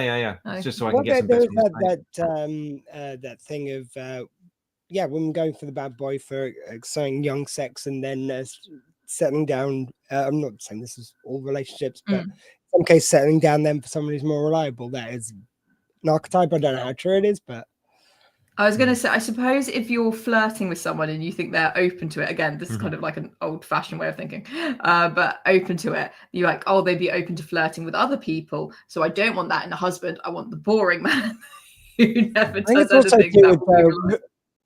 Women are just smarter about these things, so it's like they know that this is exciting, this is great right now, but when I've got kids, I don't need Mr. Flighty here. I need the reliable guy. Sorry, I was just having sex with him loads of times, but now it's your turn. Now I will marry you. Sorry, what? It's time for you to step up. Also, I think when it comes to talking about tism and things like that, I personally never have known if a girl has been flirting with me or not. I am terrible at reading those kind of things. I don't understand the whole sort of social dynamic of it. And actually, apparently, this is something that runs in my family, because I remember having a discussion with my mother about 10 years ago where apparently my father was exactly the same thing. And this is not a good word to use, but it's the only time in my life I've ever heard her use the R word to describe what that was. Which is not a word to use. She's from a different generation, we'll just have to let that go. Park that. But it was in referring to my father's inability to tell when someone was attracted to him or when someone was flirting with him, and apparently I have inherited that. And I don't know if it is an you can't tell when your mum's flirting with you. No, not at all. I mean, usually I really struggle with signals when someone's flirting with me, but David, I've heard you loud and clear. Don't worry. I know you can't say anything openly with her here, but I know, God, yeah. Talking about the institution of marriage, trapping. Oh, but then men marry because they are tired, women because they are curious. Both are disappointed. Now, this is okay. I'm going to do the next quote, then I'll comment on it. Men know life too early, women know life too late. This is the difference between men and women. So this is very much the age where women are sort of like, kept in their father's household, and then they only get a bit of freedom once they get married and can go out. But then obviously then they're just in their husband's household, whereas men have been supposedly philandering for years in the misspent youth. And therefore have experienced many things, and their wives are still quite naive. And then, the wives catch up a bit later and they're like, you're a bit of a shitbag, aren't you?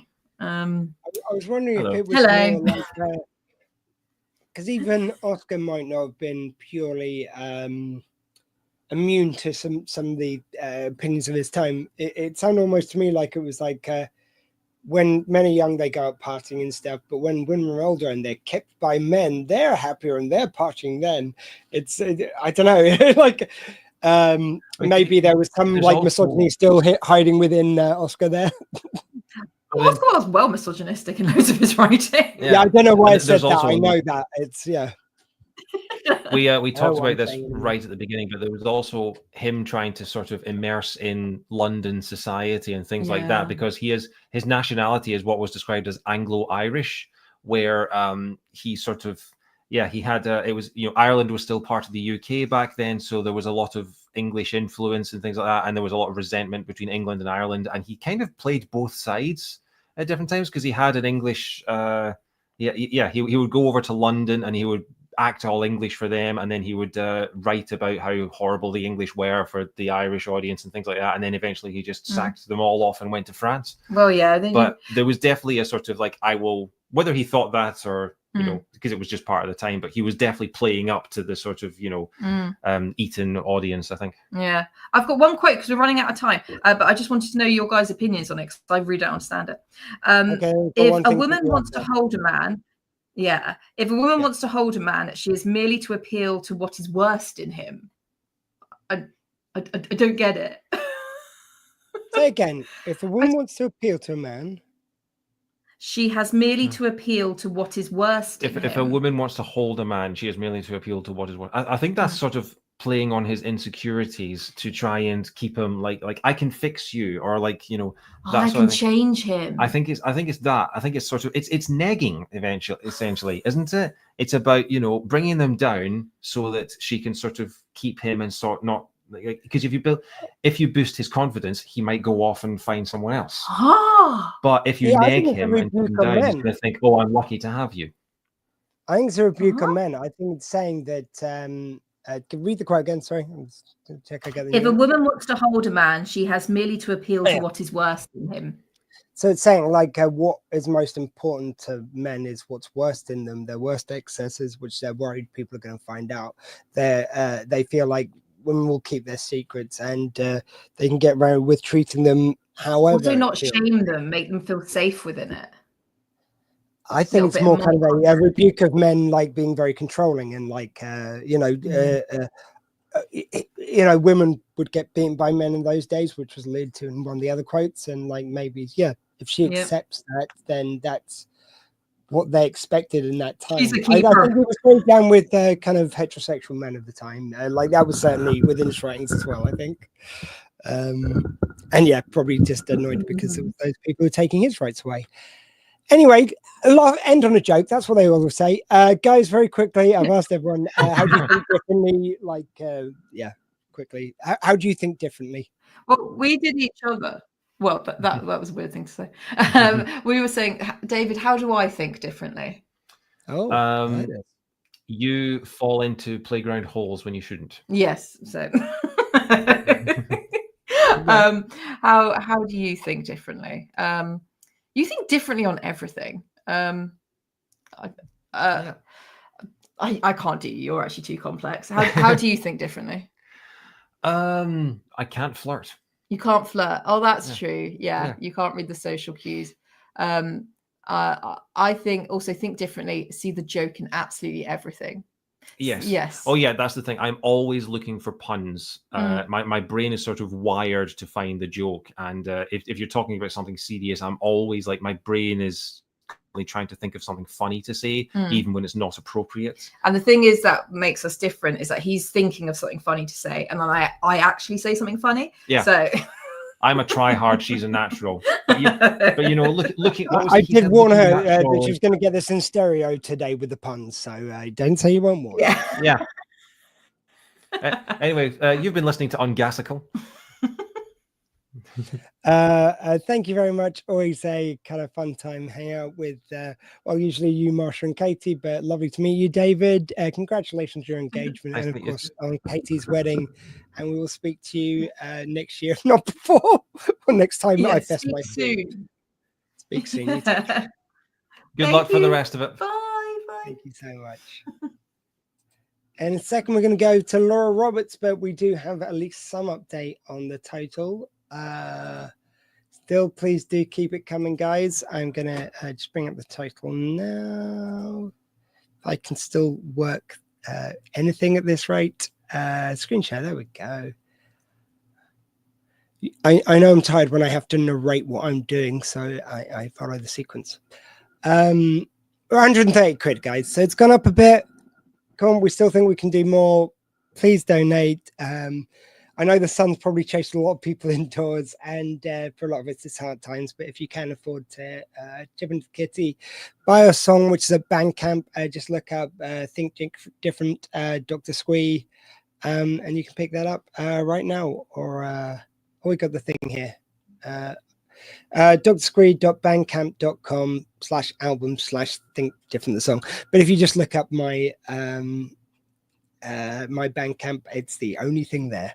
I'm just going to go back to the donation details if I haven't lost that now. Well, I'll welcome my guest on anyway. Laura Roberts, how are you doing? Thank you very much for joining us. Sorry for being a bit late.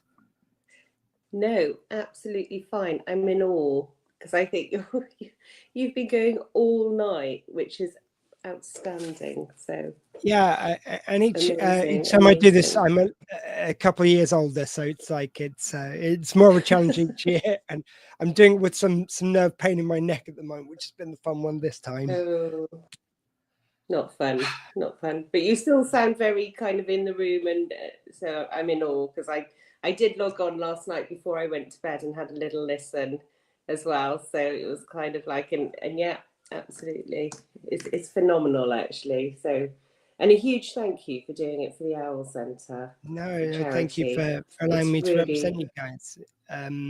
It's really important to me. It's I think some of the stories I've heard have made it even more important. If anything, it's kind of lovely because when you start to lull, it's one thing to have a view of your friends lifting with Mounty. There's a friend of mine, Blaine, who I talk to. We laughingly call that slot the ADHD off, because both can talk for our respective England and Canada,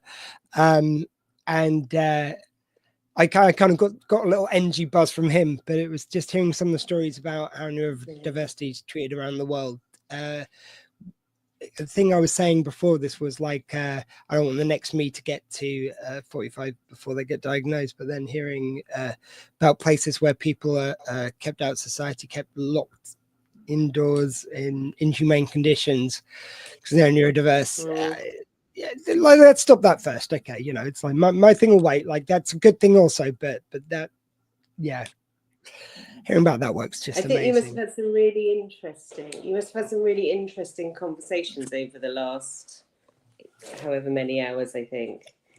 I think the thing that surprised me, I mean, sorry, I was just going to say, it's like, I think it was really great to speak to someone really on the ground in Israel was just fascinating, but just to hear that, on what side you're on of what, like, I just think it's abhorrent that people are dying both sides, but it just highlights what the people are like on the ground. It highlights the fact that even though they've got this government, which many people don't understand why they're doing whatever, at the same time they invest a lot of money in mental health.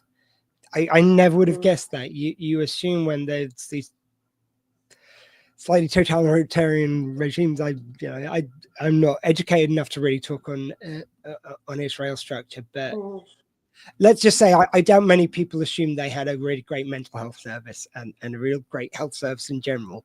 That's not something I would assume based on all the reports you hear. And I think that was Squee, one of the things that I've been thinking about. It's about that not assumption of, isn't it? Because your thing's about thinking differently. And I think it is about not making assumptions, and that's on like the individual, but it's also on like you're saying, that more societal level, isn't it? In terms of, you know, what people experience, you know, and how we can open up conversations, I suppose. I thought it was really interesting. I turned on at one point, and I think it was Madhavi from India was on, and she was saying that, like, the waiting lists in India compared to here are just amazing, you know, and it makes you think really around systems and structures, doesn't it? And actually, why does ours take so long for diagnosis? And you think about the differences between our country and others, and we're very quick as a society to judge other societies by what they don't do, which we think is valuable. What they're valuing is mental health, and education seems to be valued very highly as well. Maybe we could learn a little something ourselves. Like I had the feeling that during this conversation with everyone, that not only would I learn ways in which undoubtedly our service is night and day over a lot, but at the same time, there's a lot we could do better, and there's a lot of ways in which, as other economies are building up their health services and actually looking at mental health, others deteriorating. It's like it's very easy for the tables to turn. Let's just say that. Yeah. Oh, Lynette, we had a wonderful chat last night. This is extraordinary. Who would know that Israel would provide such a good mental health service? Well, that is unexpected. Yeah, it's and I think it's just harder for the thing which just stopped getting reported on because it just got so normalized was they weren't reporting, you know, and showing the horrific nature of things out there. And it's like to have someone, it's harder to just dismiss it as Israel one thing, Palestine one thing, everyone's one thing. It's like things are complicated, and I think we could do better at kind of trying to yeah, I admit it's complicated. It's never simple. That's extraordinary. So what is happening in this country? The waiting list, yeah, it's ridiculous. It's because it's not valued highly enough. It's like with I was listening to a podcast the other day where they were talking about new legislation they're trying to get passed, so benefits will be linked to the essentials, which has never been, and that's insane. I think originally it wasn't, because if you watch the videos of the rollout of the NHS and of the welfare state, they talk about it glowingly about like, wow, we're going to make sure everyone's got a safe net, everyone's going to be okay. It was celebrated. So I think they didn't feel a need to, because they knew they were going to keep it well funded, or so they thought. I think it's people with good intentions not realizing there might be bad actors later who won't see that vision through. Yeah, and I think, because like you'll know, my background is social work, and the welfare state was started in a very different time, wasn't it? And when you go back to sort of 1850s or whatever, when you're looking at that one, but then our current welfare state came in after the war, didn't it? After the Second World War, and that was where both the social care and the health came. And when you think, how long ago that was, and actually how society's changed, and even like our awareness. So like thinking back to when the health service came into fruition, probably neurodivergent wasn't even a thing. People might not have even recognized it. And I think certainly since happy to say I'm in my 50s, and it's kind of like even since I was in school, I think when I look back, because obviously I work in a service for people with learning disability and autism, and I look back and I think reflect on my school, and I think God, there was probably a good handful of people in every class that actually probably did have some diagnosis that was never diagnosed, and it's kind of, and so you've got all these different pressures, I suppose, and society's changed as well in itself, hasn't it? So it's kind of the demand is really different from what the setup was, and I think over the years they try and evolve it, but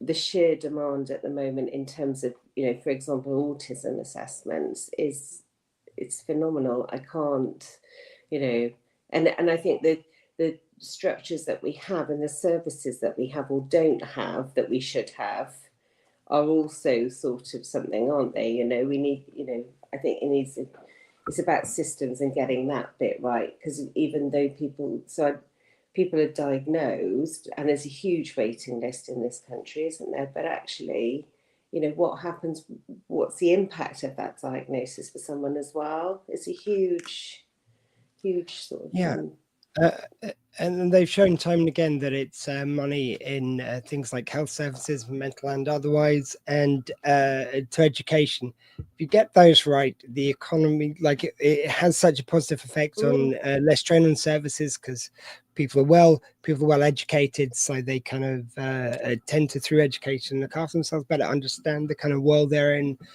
And it's like when people say, it's like, oh, where were all these autistic people like yesterday? What, the ones in Bedlam, or the ones on the street, or the ones who in every walk of life disadvantaged? We tend to be the ones who struggle to keep down a job, like the ones you were calling lazy or stupid or whatever you were calling us. Yeah, that's where we were. Like, you just because we're being recognized doesn't mean like we didn't exist before, because you chose not to see us.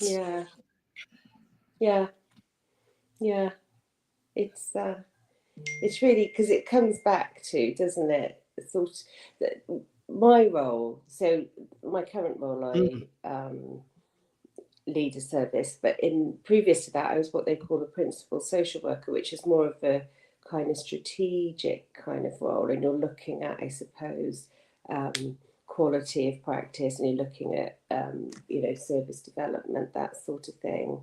And one of the things that we did in the county that I work in was around co-production. And I think now that we've got more awareness, I think it's about how do we co-produce services, because what you find is sometimes you'll have a service, but actually it doesn't quite fit the need, because it's been, so for example, an autism service being designed by non-neurodivergent individuals. So it's not going to hit the mark. You're going to always kind of not meet the needs of your populace. And it's so for me, that was one of my big learnings, was around how do you get people involved in designing services, or what do services look like that actually meet needs.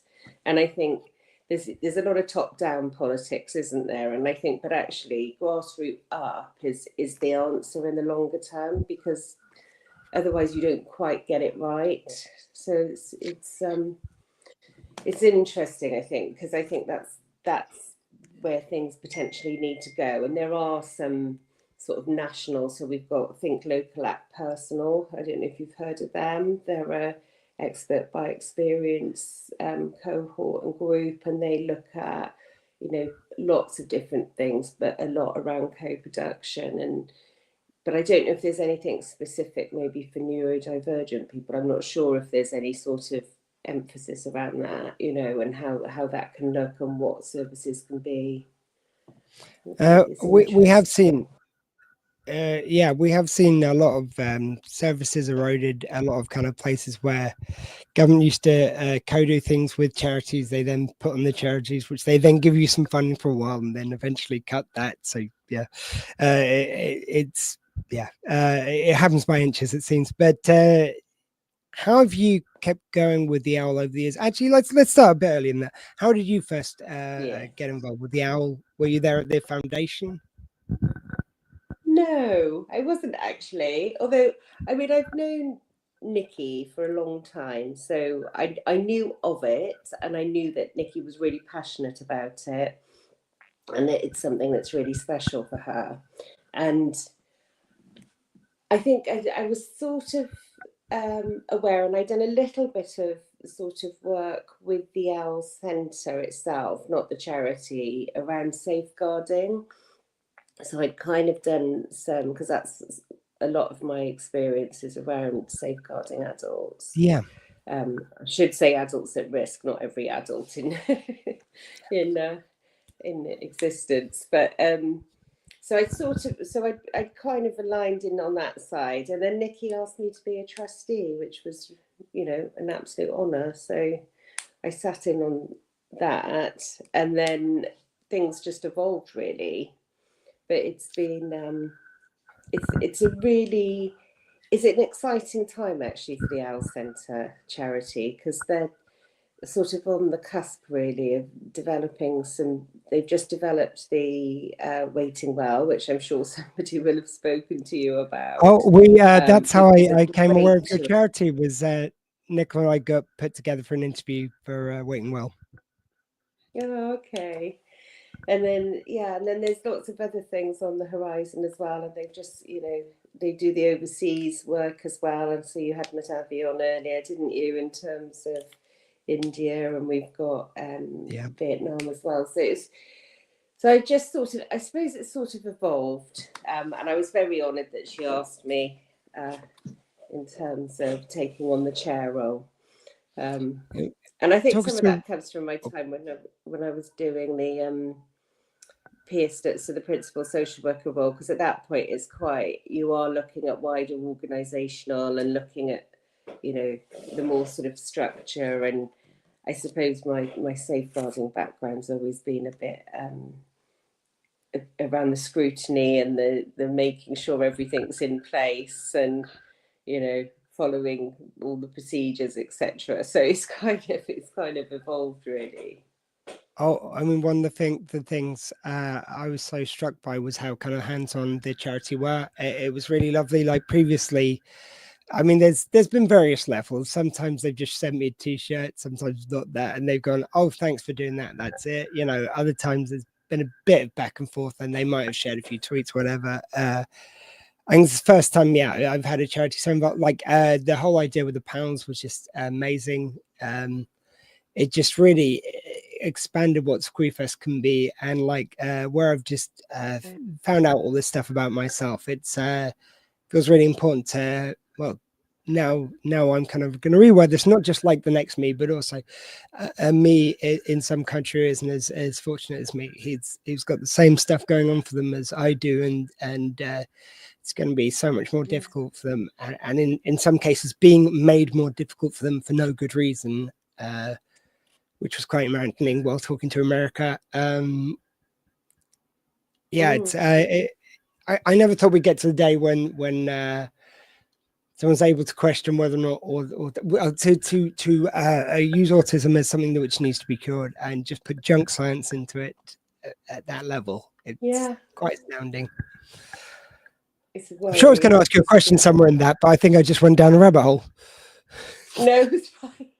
It's interesting though, because so at work I have neurodivergent colleagues, and I was talking with one this week in supervision, and we were talking about though, like the breadth of wealth that people bring to so in work, the breadth of experience or perspective that people can bring in that is different, and I think that's really, like, for me, that's like a strength. It's a shame we referencing America and what's going on, and it's just a shame that, and I think it's probably that certain group don't recognize it, because I think within experts by experience and groups and families, people do recognize that, but it's that sort of it's political warfare, really, isn't it, in terms of there was to your point about I believe you said something about kind of diversity of people working around you and things like that, and it seems like they're trying to foster anything, but this was from a silly sitcom which I think might have made it to 2 seasons, but I always remember this one bit where this guy said, if you're dumb, surround yourself with smart people. If you're smart, surround yourself with other smart people who think differently to you. And that's always stuck with me as kind of a particularly wise thing to do. Like you if you have that diversity of thought, you're going to come up with stuff. I would have think they want people like us in the room to come up with those different ideas, and put into the video of the song the kind of different types of neurodiversity and kind of people who there's Einstein in the mix with autism, and kind of these incredibly intelligent, best in their fields around the world. A lot of them have got neurodiversity. Like, that can be a great thing for driving people when you feel like when you don't assume boundaries are in your place. You don't put the boundaries in your own way. I think it can make the difference. Yeah. And we can also order off a menu much quicker. I hate waiting for people. Pick something in half an hour. See, that's a superpower. But tell us about the kind of the role which a chair has to do in day to day with the charity.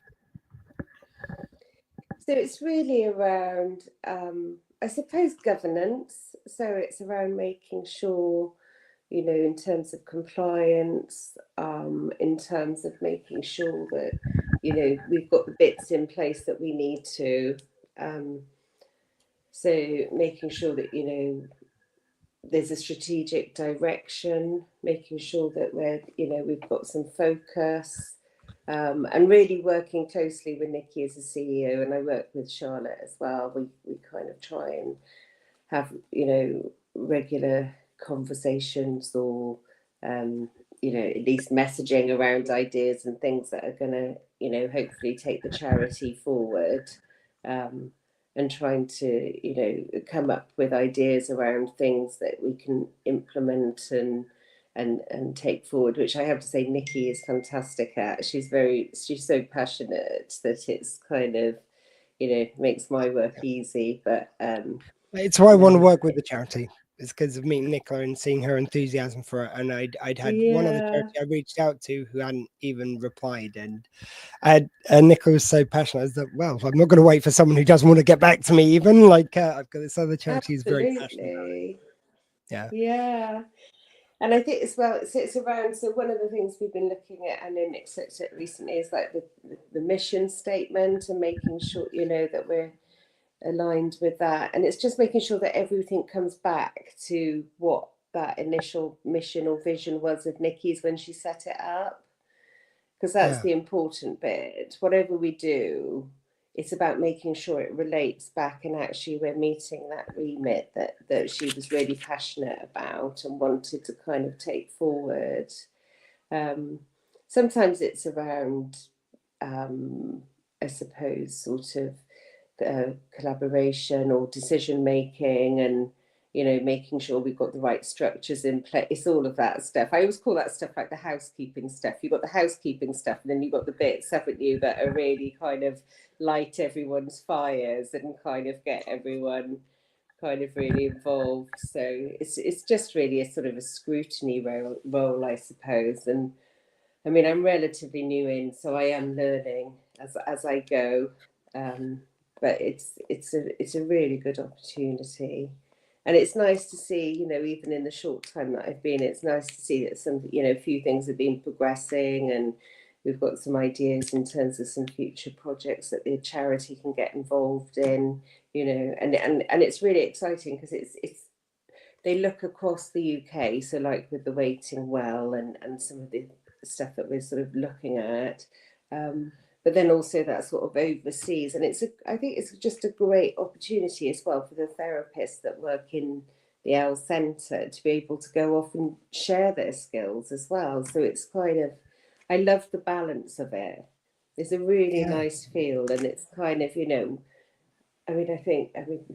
my trade's social work, but I think if I was a therapist, I'd be knocking on the door of the Owl trying to get in, because it's, not very often you get that opportunity. It's really exciting. I think it's also, I think with all these collaborations with these people, some which you've worked with the Owl, then gone overseas, some which you've reached out to overseas. I think partnerships like that are such good value for money, basically, because every penny for a charity is so tight. So if you can learn from each other, that's not totally free, because sometimes there's travel involved and stuff, but very low cost for what you're getting out of it. A learning experience of like it's something I was talking about earlier, like learning from people from around the world. Yeah, and that's the thing, like, talking to Nikki, and I've recently had a conversation with Madhavi, and it was, learning in that exchange of experience and trying to kind of, us to understand Madhavi's culture and implications, and likewise, and it just feels like it's sort of a big connection, really. It feels like things come together, and it just, the balance is just really positive in terms of that. So I think, and I think in terms of, I think it's really hard for charities at the moment.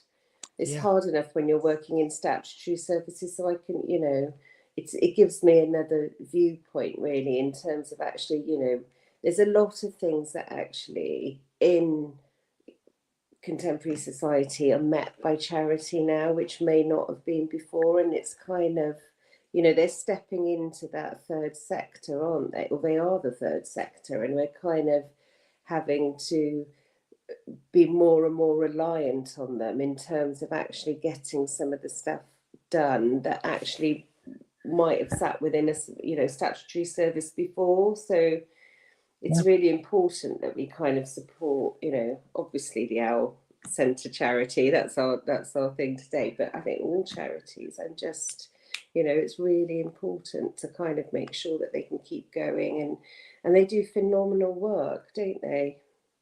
Everywhere. I think it's incredible, these charities. One of the other charities we had one year for Squeefest was Phoenix Rehoming, who that's where I got my dog Willow from. They rehomed dogs from around Europe and the UK, a lot of Romanian rescues who would just be put down otherwise. And it was fact that they were always fundraising for their next rescue. And that always stuck with me, that they were always doing something online. It's like, this isn't just going into our general charity, but this is going to rescue these particular dogs on this date. It just, and I know that's the dance which every charity does. It's like, it's not as prescriptive as that, but basically we've just got the money coming into the door in time for it to go out again. Basically, it's just theirs was more directly, this pays for this flight, this pays for this flight. Yeah, and and there is a huge amount, and it's always changing the landscape of what funding you're going to get. Sorry to jump in there. No, go on. I think as well, like the bit that charities do, because services are so stretched in a way, the bit that charities do is around that quality, isn't it? So it's around, being able to put something in that's going to really benefit somebody in that quality of their life. So, for example, the dogs that you would do, but because I think the remit sometimes for services is so slim because of where funding and everything is, that actually the charity sector is the bit that is able to be a bit more diverse, a bit more reactive, a bit more trying to kind of, meet needs that improve quality of life significantly for people, and I think that's what I saw in the waiting well. And like you're saying, they got some funding and it specifically is just for that website. So it's very much sort of you're looking for funding against certain ideas that you're going to progress and take forward as a collective. So yeah, it is really amazing. But I guess like I'm endlessly impressed just how you keep on just restructuring ever thinner money to keep services going, and not just keep them going, to expand them. How do you manage to keep expanding in this way and keep the funding possible? Well, I think that comes down to teamwork. So we have some amazing trustees, because obviously the Owl Centre doesn't employ anyone per se, but we have trustees who are really committed in, and the best thing I think is that actually we all bring different strengths. So we all have different experiences. So I think you've got Bridget on next, who's a SENCO. I've got, my experience in terms of social work. We've got Charlotte, and we've got Helen as well. And of course, Nikki sits with us as the CEO, But that collective group together is the driving force, because that's the group that, in the four, I would say, Nikki and Charlotte are, amazing. But it's the collective in terms of being able to take it forward. And as with a lot of other charities, it's done in time, which actually, it's your own time and you're putting your time into it to be able to get things progress forward, which is, a huge commitment really for people. But it's really great when you can see the benefit of it. And I think that probably outweighs it all. The fact that you can, there's some tangible, and that's what's nice about the Owl Centre. There is tangible around waiting well, or when you've got therapists abroad setting up, therapies and all of that. There's some nice tangible kind of outcomes that actually, there is an impact, and there's a direct impact for people. And it's evolving. Everything's always evolving. So it's sort of, we are at this moment where we are, but there's vision and there's progress that we're going to be making. So it's that kind of push. And I really see that with the Owl, actually. And I think that's the passion, and probably back to Nikki again, but it's that passion that kind of drives it and makes it kind of push forward. And it's I was saying about kind of the charity being so involved. I kind of like appreciated how kind of careful they were with the brand, with the way everything's worded on the kind of posts and everything, and it just showed that level of care. Usually as a dyslexic person, I kind of can get a little defensive inside about my spelling, less I was the years go on anyway, but just I never felt that at all, because I knew it was all just about care of kind of what they communicate, how they're perceived by everyone, how the charity is perceived. And it just really shows how everyone is just on the same page, is so committed to everything being right for the Owl Centre. Is there kind of training you put into that, or is it just people come in who've just got that spirit? I think it's the people. We don't have specific training for trustees, although, I mean, that is something that, you know, because it's such a small charity at the moment, it's you know, it's brought through from the individuals themselves. So everybody, but again, going back to everyone brings such a wealth of experience in our sort of day-to-day roles that actually I think that influences in itself. So I think, you know, we've got and we're, I would say probably quite an eclectic bunch if you look at our sort of backgrounds, although people might seem similar. There is a huge range of skill, and you know, some people are far better at the business side of it. Some people are better at the you know, development concept of ideas. Some are better at the finance. So it's kind of it just, you know, like sometimes you get a group of people and you just gel. It just feels like that, really, that it's kind of, yeah, everyone sort of comes together. And I think, you know, and with any sort of organisation, really, when you've got a clear directive and you've got that clear vision and what Nikki wants to achieve with it, I think that helps, because I think everybody then is in the same kind of, you know, journey, and we're all, you know, we all get it, and we all know where we're heading. So it's really, but it's so exciting.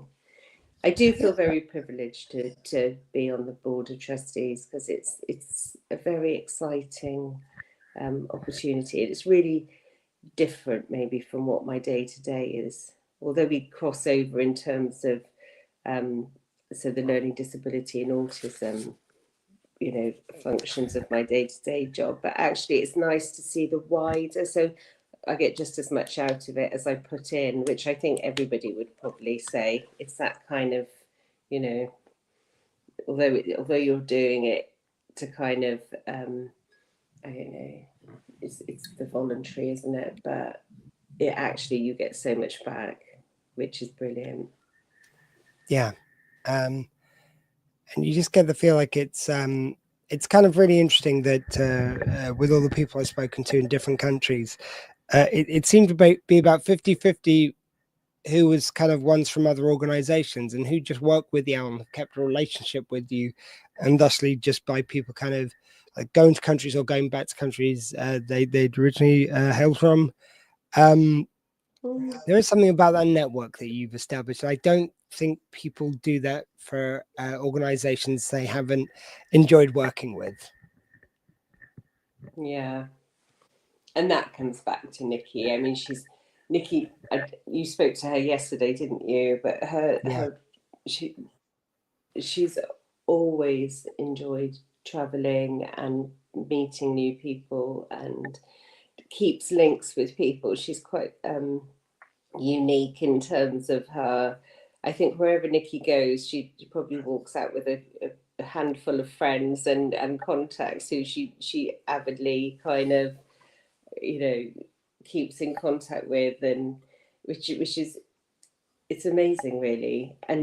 But that is it. It's the personal bit of it, isn't it? That's the bit that actually, you know, and being able to phone people and have those on the ground contacts, which actually is really important.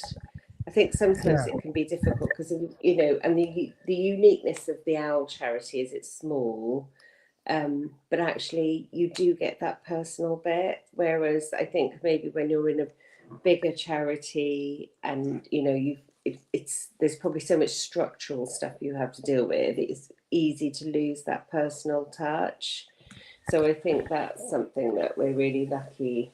And Nikki just had the vision. I mean, when she started it, it was funny because before I got involved, she said, "Oh, I'm really passionate. I think this is where I want to focus."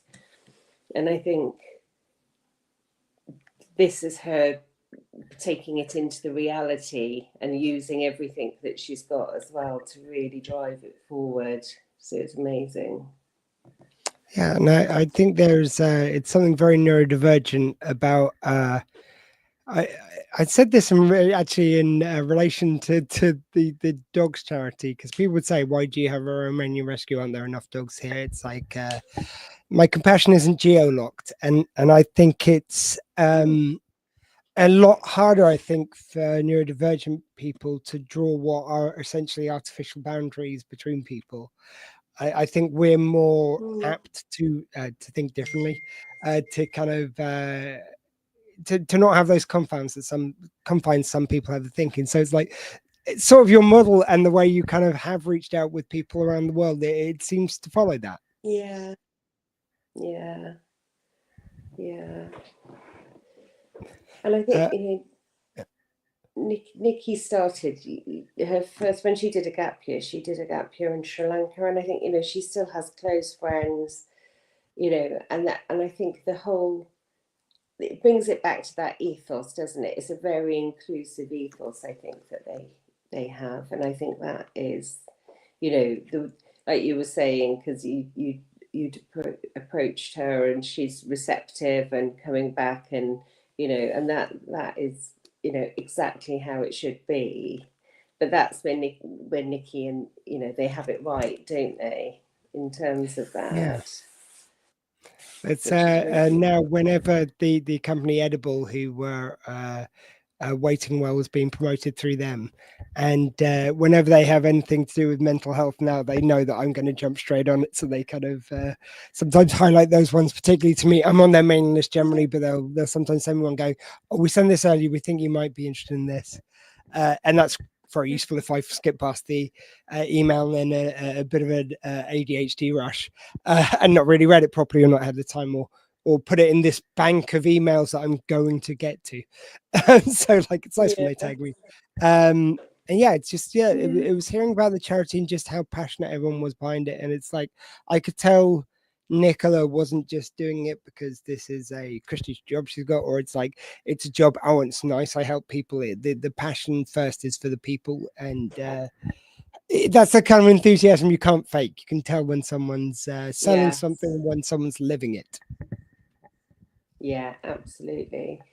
And she said it's funny because it's sort of because you do it around say the day job, but you'll suddenly get like, you could tell like people have been thinking like at like 10 o'clock at night somebody might have a thought about something, and a WhatsApp message comes in, and then you're kind of like, oh yeah, that's a great idea, and you're kind of you're all contributing in, and it's kind of that, it's really, I suppose, organic. Is that kind of, you get much, it's quite fluid in terms of the sort of how it works really. But it's interesting because you can see that people, they're not just thinking about it 9 to 5. It is the whole, I think all the trustees, there's this sort of, if something comes into their mind, they share it, and then we kind of, and people are starting to progress thoughts on it, and how could that develop, or what should we do about this? And it's kind of, which I really like, because it's so,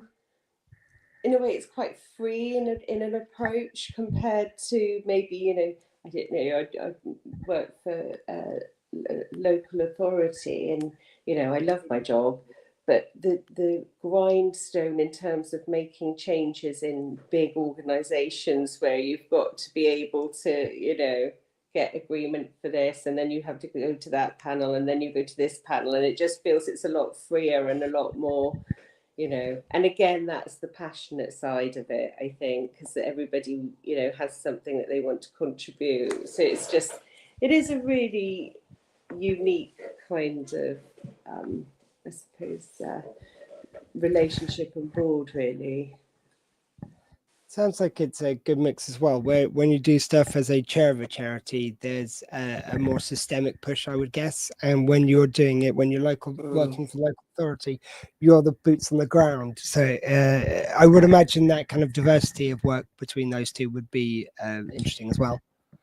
It's quite nice. It's nice to have both sides, actually, because I think with the owl it's a bit more freer, and then I can bring in the I suppose in statutory it's a very sort of conformist, so you're having to work within policies and procedures, but there's things that you know, obviously in the hour we have to have our policies and procedures, and you know, making sure everything's as it should be. So, you know, it's a bit boring, but that's sort of my bag. I'm like, oh, I think I put in somewhere the other day, oh, you know, I love a policy, and I'm like, Christ, you know, how boring is that? But kind of like, yeah, it's well, if you had the slide but before yours, I was talking to Marsha from Unclassical, and we were talking about our joyous spreadsheets. So we get it.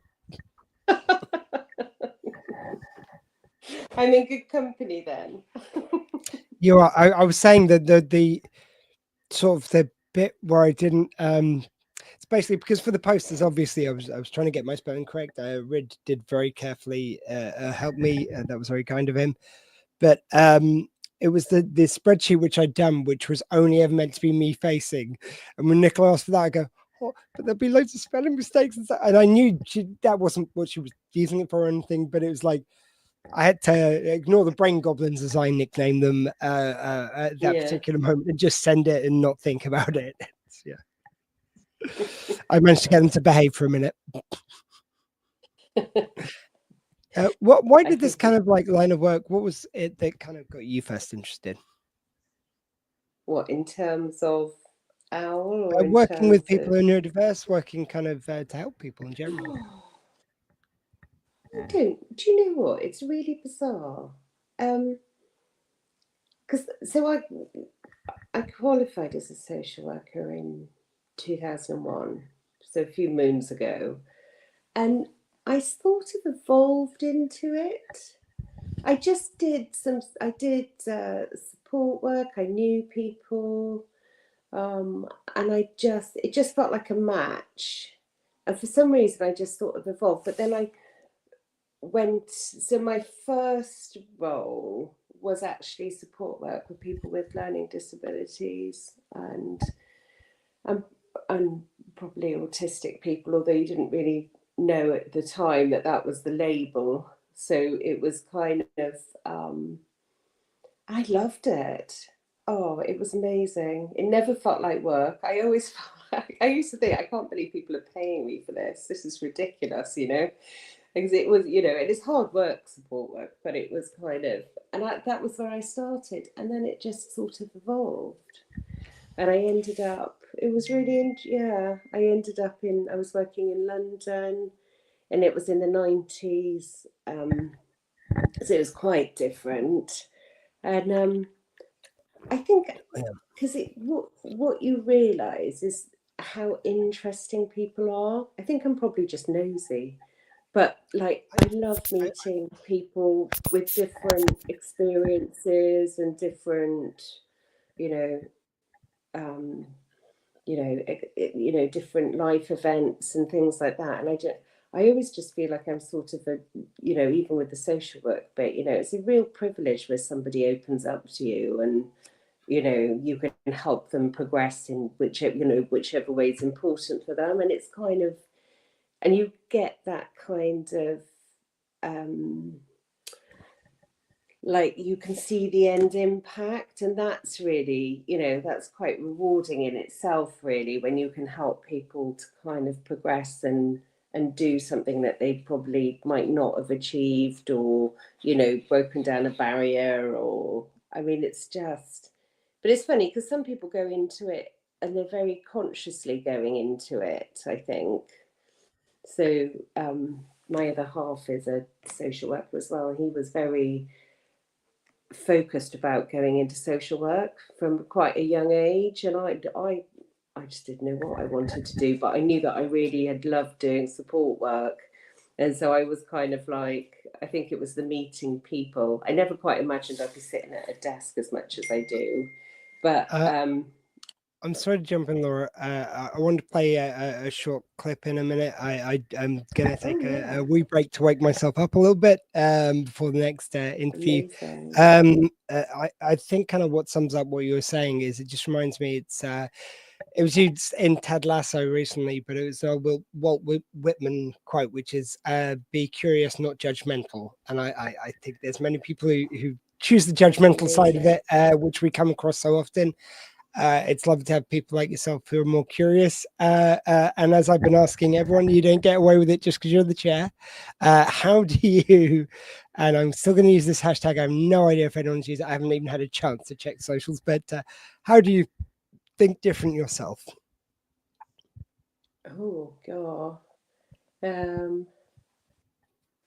I think it's about that. So for me, with my experience, I would say and I don't know if it's thinking differently, but never assume, always have the conversation and always kind of open up. And even if you think you know what things are, ask the questions and you can't go wrong. It's that sort of,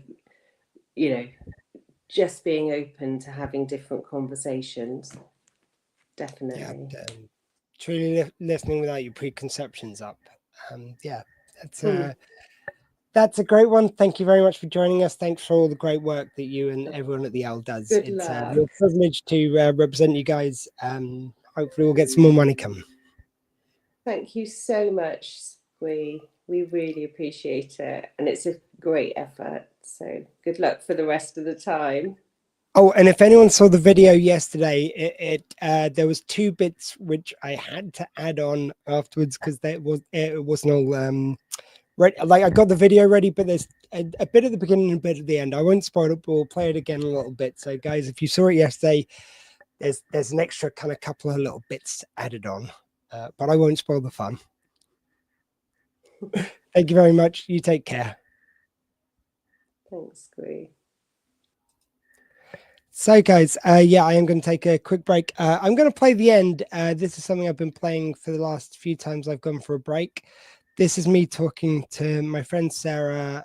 She was the first one to realize, or, second one after my mum, who got ignored when I was at school. But yeah, my friend Sarah kind of let me know I had ADHD, and it changed my life. So here's us talking about her diagnosis and mine. Just ranting, maybe talking on top of each other a little bit, but we're actually able to multitask and listen, and you're just able to be yourself. So we've both been through the process and everything, and I always say to people, if anyone's watching, I've got a video where I talk about my experience from school to now, like, about neurodiversity, and I talk about right to choose is a really important thing, guys. Look it up. But yeah, if you had to give some, and the OWL does right to choose, by the way, the OWL, which we're raising money for just today. If you had to sort of give some advice to someone who's going through it, about, from your experiences, what would it be for someone who's just at the beginning of their journey of getting tested for ADHD or autism? I think it's a kind of similar journey, maybe. I suppose the first journey is to go to get a referral, I suppose. But like, not the kind of process wise, but what would you say to them? What would you sort of like? Because for me, like, for instance, I'd want them to know that it will be really difficult. Like when you go through that, like the assessment, again, they're really kind people. Like, people who are doing this tend to want to help, so they will be lovely to you. They will make it as easy as it can be, but it will be really difficult. You will relitigate everything from. Sorry. I was going to say there is a trauma response to it because you're opening the can of worms. And maybe some people just want to keep the lid on, which is why they don't want to go for the assessment. But then when you do go for the assessment, there's this shadow work that starts working. And I found I was quite tired through that time because I was having to write so much and talk to the guy and talk to my parents on my mum and my sister. And through the whole process, I did get quite tired, but I think I was also healing. And through the healing, it's quite exhausting. And once I came out the other side, it was a bit, I don't want to use the word spiritual, but I felt really refreshed, like I'd kind of etch-a-sketched all the cobwebs out of my past, and I felt much more whole as a person. It was a really nice process at the end, but there was a moment of waiting to be assessed and nervousness that comes with waiting, which I don't know if it's just me, but I'm not very good at waiting. So through that process, I overthought everything. But by the time I did get assessed and I had the medication, well, it's changed everything, like what I was saying earlier about the reading, but there's so many aspects where I now push myself a lot further than I would have done without the assessment, where I believe that, I could do the writing course and other things that I would have avoided before, because I don't have the focus for the reading that's involved with that. Like, all my GCSEs and A-levels are in art, because I was dyslexic, dyspraxic, ADHD, probably autistic as well. So I just believed that all I could do was the art subjects, because drawing was the only way I could communicate, because everything else, talking, writing, reading was out of the question. And now I'm like, oh, I'm going to just reapproach education. I've just done a business course. I didn't take my medication through it, but through taking the medication, my focus has improved so much even without the medication. It's like I've had to learn how to do it. It reminds me actually of when, so I said, because you were the first person I messaged when I realized I might have autism as well, because so it basically went, everything was blamed on dyslexia. Then when I found out about ADHD, I realized way more than half the stuff I was blaming on dyslexia wasn't anything to do with it. And then after I figured out ADHD a bit better, I realized there was this whole other trench of stuff, which was, that's kind of like autistic traits. Your dyslexia will be worse because of the ADHD, because you're not focusing on that sentence and your mind's wandering and you're disassociating. You're thinking, oh, what shall I have for lunch? And then you're like, oh, I'm a slow reader, but actually it's just because you haven't focused on the page long enough to read it. And you probably, well, for me personally, I avoided reading for so many years. Now I've read quite a lot of books this year. My reading is getting better and better. And the more I read, the better my writing's getting and my vocabulary is broadening because I'm reading more books. And this all kind of ties together. I was just going to say, it's like, but yeah, so I wanted to message you first because you kind of started me on this journey. And so I messaged you again, it's like, yeah, I think I've got like autism, like, in the mix as well. And you reply going, it's like, and you go, oh, have you looked into dyspraxia? I forget how we got into that. There might be a message in between, but have you looked in? And I remember replying to you, which has become my stock joke now. It's like, I'm not the Pokemon hunter of neurodiversity. I haven't got to catch them all, It's like dyspraxia next. And I've also kind of realized there's a tag up to that joke as well, because that's the perfect metaphor as well, because a lot of us, our special interest is Pokemon, so it works on so many levels. Dyspraxia is definitely a good one for me though, because when I was 7, I broke my leg jumping off a chair, and then once I got the cast off, I went on a bike ride, and while I still had a bit of a wobbly leg, fell over the handlebars and broke my front teeth. Like, my childhood went on a bit like that. So then when I was like, I've got bad spatial awareness slightly, it made a lot of sense. But then it could also be to do with ADHD, because you have hypermobile joints when you've got ADHD, so you end up more likely to overextend your joints, which can make you more accident prone. I had no idea about that, because that makes sense. I mean, dinosaur, a lot of people with ADHD that go around like this. I read that yesterday. I never heard that before. Joints are so hypermobile. This feels quite relaxing. Because that makes sense to the fact that actually, I mean, it's been really annoying, because since I broke my arm, I've noticed that I used to have this endless stretchiness, which I'm trying to get back now, and it's like I'd sit in bed and my legs would be like that, like they'd be bent, but it was sort of like doing the splits with them bent, which is big, but that would feel comfortable. It was like being a nice stretch for my legs, but they'd almost be flat down, and I go, I'm so out of shape, I'm so fat. But then this, even when I was at my biggest weight, which is 18 stone, somewhere around there, and I could still do that, and I was like, how the hell does that work? I'm just so weird. There are so many weird things that don't make any sense. Now they do, but I really wanted to do this today. I'm so glad we did. I really wanted this to be part of the day. I was saying to you that before we start recording, that I thought where other people are going to be talking about their personal stuff today, I felt like not I owed it to them, but it felt right to talk about my stuff, and I want to. And I just really want to thank you. If it wasn't for you, this, literally this day would not be happening for the Owl Centre. We wouldn't be raising money. I wouldn't have done this single. It all starts with you telling me about it. Genuinely, I'm so grateful to you, my friend. And thank you for kind of sharing it with me and being part of the journey. Oh, you look really well. I think you're doing really well. I'm really excited to see your rap. Well, you can buy the single now. If you go to I'm not even going to try and remember the whole URL, but Bandcamp, you look up Doctor Squee or Doctor Squee Think Different, you'll find the song. It's available now, but the video is going to premiere on Squeefest. So by the time people are seeing this, they've already heard it. It'll be I'm going to use it to open up Squeefest, and we've got this little there's you probably won't have heard them, but there's this group called Puppet Cinema, and they retell films, they're like sci-fi films through, or films through puppets. So they've done Nightmare on Elm Street. They've done Nightmare on Elm Street. They use Queen songs, so they've got Freddie Murdery. So it's like Freddie like Freddy Krueger, but with the yellow jacket on. It's brilliant. And they've done a lot of sketch for the beginning of it. So it's like with the Back to the Future puppets and me, which was perfect because, well, huge Back to the Future fan. Yeah, so that was really cool. I don't know why I got into that, but anyway, I don't know why I get into half this stuff anymore, but I enjoy it. But yeah, you're looking really well as well. Yeah, I think that's the other thing as well, just before we wrap up, is just like the fact that as much of a change that makes when you find out, the more you find out about it, the more you learn. It's not something that it just keeps on improving your life. It's just, it feels magical in that way that every day you're just learning a bit more about how your brain works. And you were saying something similar earlier, but sometimes it'll be just like it's like, a thought usually gets developed in your head and you're aware of that process of your thought process. It'll just come in fully formed. It's like, oh yeah, you did that when you were 5 because of that. It's like, where'd that come from? I'm in the middle of I'm in the dentist or whatever, and it just randomly comes to me. It's like, oh, okay, yeah, thanks, brain. Yeah, that's great. But it's whirling around in the background. I think it's where we've got 100 tracks going on at any one time. We're not even aware of some of them. Some of the hidden tracks, maybe.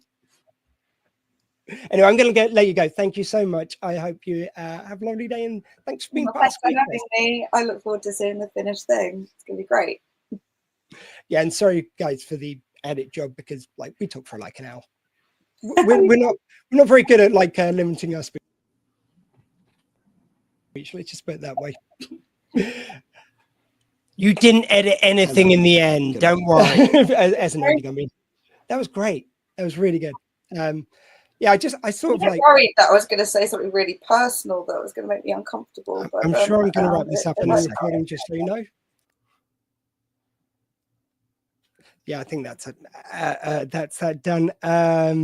Yeah, thanks everyone for watching that. I really want to yes, some personal stuff of my own, given that everyone's having these wonderful conversations with me. I've got these wonderful experts. Let me welcome one on now. Bridget, thank you very much for waiting patiently there. I swear I saw you marking homework while you were waiting. Something like that, yeah. SENCO never gives up, and that's what we're talking about this hour. You see seamless plugs after hour 20, whatever it is. I lose track even. It's 2 o'clock. Yeah, hour 20, I think this would be. No, this would be the 21st hour. Funny thing was, it's like some of the stuff which, you don't think of in context at the time. So like, not only have I got these kind of interviews with experts, which I'm really looking forward to, and it did actually help me focus, but I'm like, how am I going to talk to all these brainy people when my brain is mush? But it turns out it's really easy to talk about this stuff, and it does get my brain going. And yeah, the funny one was, though, I was playing that conversation with my friend because someone had to pull out. I've kind of managed to play some longer videos. They were originally going to get chopped up, but I ran out of time. And there was one bit earlier where I was about to talk with someone, I think it was in New Zealand, and I just couldn't go from that video because it was getting to a really emotional bit in the conversation between me and my friend. I was like, I can't go from this to an interview. I had to play the song again just so I had some different flavor in my head.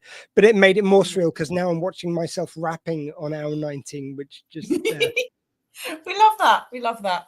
I think that's the nice thing, though, with talking to people who love what they do. And I think anyone who kind of works in the area that we work in, it's because you love it. You couldn't do it otherwise. And so we're all so passionate about what we do that we can easily fill an hour. So yeah, hopefully we're making the job a bit easier.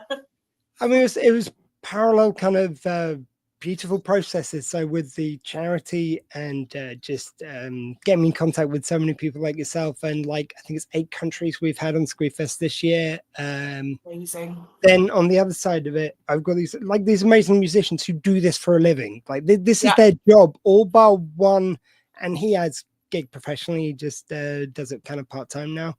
And also seems quite surreal because 3 out of the 4 singers, not a real name amongst us. Like there's Matt Lees, and then it's Doctor Squee, Professor Elemental, and Madam Misfit. It all sounds very surreal to me. Like I swear none of this happened, but it was very nice because I was like thinking, it's like they hadn't heard me kind of rap a bar. Like I hadn't attempted it before. I just kind of had this feeling. I felt like, you know, everyone's got a book inside them. You could probably write a rap about something. Like Lou Theroux did it on his show, and they did a remix of that, which was all over the internet at one stage. So I thought, I could probably get away with one. But it's just they all trust me to do this. I just say these mad ideas, and people give me far too much trust. Just because I've pulled it off so far, I think it's just coincidence. It could have gone the other way. Trust me, guys.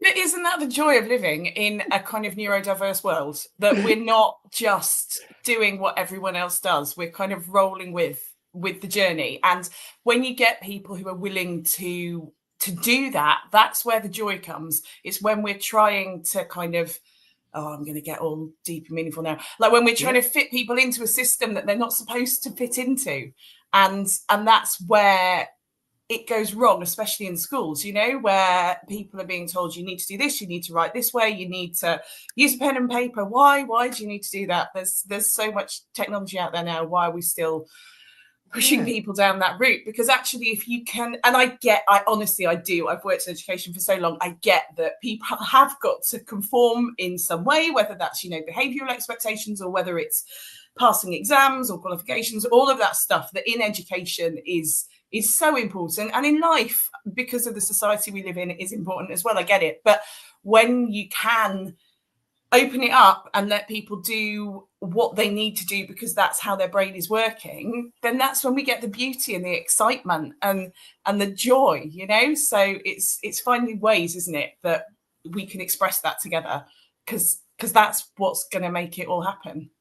I think that's why I kind of see these two parallel processes, because like it's the same thing I get in the arts, and kind of basically I was working in 9 to 5 till very recently, whilst also helping care for my mum, and I also have this artistic side where I kind of I've done a lot of hosting and interviews and like game shows at kind of different events, but I've never pushed it to make money. And as soon as I was on the medication, where it dispelled a lot of kind of there was just a lot of things I wasn't scared to try anymore for fear of failure. And it's like before I was just waiting for the person to say, hey, you screwed it up, so I just stopped trying, and I was just sat watching the TV every night until I started on the medication. This is what I want to say to people who kind of try and pretend it doesn't exist. It's like I mean, it's a hell of a coincidence that my life changed. I mean, that's a hell of a placebo, because it changed every aspect. It made me realize how other people see me as step outside myself more. I mean, it's worked jolly well for something that's made up, is all I'm saying. But yeah, it's the same acceptance that you get, like a charity which gets towards neurodivergent has to be very excitable. It almost has to have a bit of the energy of some of the neurodiversities, or all of them at different times, I guess. Absolutely. I mean, our board meetings are hilarious. It's not like any other board meeting I go to where there's a kind of set agenda where we actually talk in a logical and sensible framework. It's just a group of people going, well, how about this? We could try that. What about this? And Charlotte, who is just amazing and sensible, at the end of it going, right, so this is what we were supposed to talk about. Can we perhaps just discuss those few things? But, you know, we've come up with some great stuff in between, so it's very exciting. Speaking of exciting, so this just got me excited because my friend Terry is a teacher, and she is so great with the students she takes into. She knows everything about wildlife. She's magical. I just love hearing about teachers who kind of really go to where the children are, which is what you're speaking of. Really. Exactly, a fish can't climb a tree, give them a pond. Perfect. This is why I teach outdoors. It brings out a different side of children. It absolutely does. I don't know what we said, but yeah, we were right. I agree. Yeah. Yes. No, I mean, that thing about being outdoors, it's that kind of, even just the lack of constraint of a classroom.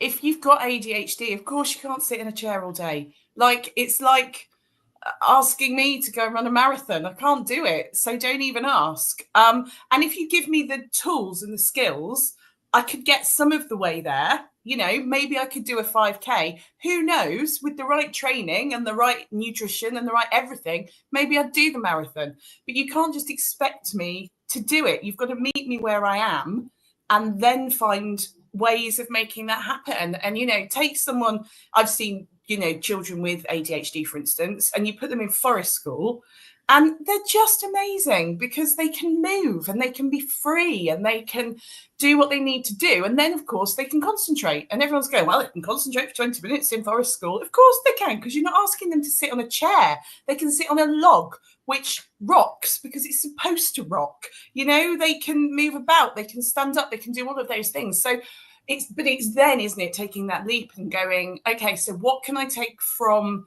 that experience and put in the classroom?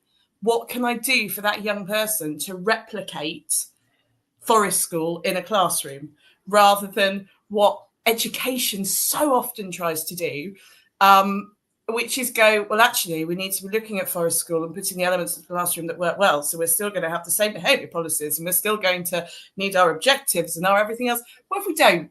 What if we just go, there we go. How does it work? What can we do the other way around? And maybe we don't have a system where we're more encouraged to put certain students forward more and others held back, and put them on simpler paper where they can't get as high a grade. You know, it's the decisions they make based on just, I don't know. It's and the fact that learning by rote was pushed more by the last conservative government. I thought but it hasn't been such a taken step backwards either, which astounds me. No, I don't think any of us are happy with what Sakeer's doing. Yeah, I really thought that like stuff would get thrown up in the air and we'd have another thing, and we don't seem to be doing it yet, which I really hope. I always say the other Bridget Phillipson, Minister for Education. I keep hoping that she's gonna come and maybe she'll see this, maybe she'll come and have a chat and we can talk about different ways of doing it, because it doesn't seem to be working for a large percentage of teachers, of young people, but then moving on from that, employers. What we're actually teaching the young people in schools, colleges, isn't necessarily even working when they get out into the big wide world. So something's got to change. And the thing that people need to realise is the young people aren't going to change. So we've got to change the environment around the young people. So true. Not curious, work with us. Anyway, I will say, because I haven't said it for a little while, the views of the host of Squeefest and unless expressed otherwise, the views of quite a lot of my guests might or might not reflect the views of the Al-Centre charity. That's for them to clarify. But unless we state otherwise explicitly, it's just me talking off my hat. Sorry, because after this little sleep, I'm getting dangerously close to getting very political. And yeah, I think the we'll both avoid it from now on. Maybe not on camera might agree, but there might be some things they can't agree to on camera. Anyway, they've got to be more careful than I have, basically. I'm confident in speaking for all of the Al-Centre trustees now, she says. If Bridget Phillipson wants to come to our next board meeting, I'm fairly sure we're happy to host her. The slot's there if she's available. It's the jokes with my friends who are on slots. One of them said it's like made a joke about I was the guy who was on New Zealand's Taskmaster, Ray O'Leary, really lovely guy, and he was joking about it's like, but I actually don't support charities. Please don't support, like, just doing a little bit of a bit, and then later on, I forget what it might have been like, because we don't like women around here, and they're going to get such the wrong impression if they just tune in and out of this broadcast. Like they're going to think, what people does he hang around with? I'm going to get cancelled because my friends. I knew that's how it would happen in the end. But I did want to talk. I want to talk about take from my experience, because I've had a kind of couple of snapshots into two or three snapshots into what it's like to be in what used to be called special needs classes when I was at school. Mm-hmm. So briefly, sorry for anyone who's been watching for a long time because I repeat this so many times, but when I was at school, my brother was at school before I got to primary school. He got sat in the corner doing jigsaws. He had the same type of dyslexia as me, kind of really very similar, which I believe is certainly we're told at the time was rare for 2 siblings to have exactly the same kind of manifestation. And it was very textbook to one type of dyslexia. But anyway, my mum heard about this, and as I've said many a time, I don't know if they built a special needs department because they were scared of my mum. All I'm saying is by the time I got to school, it was there.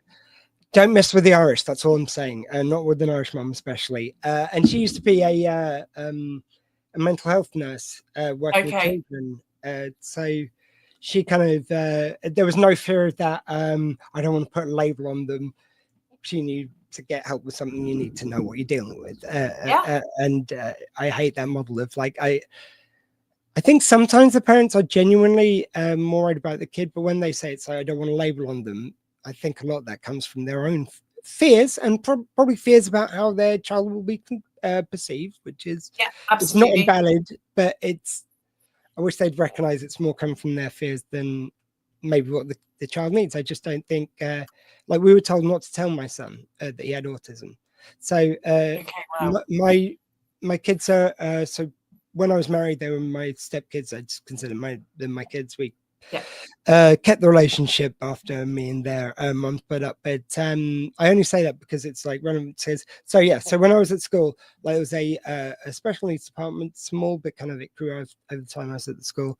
So we started getting these as well as the main.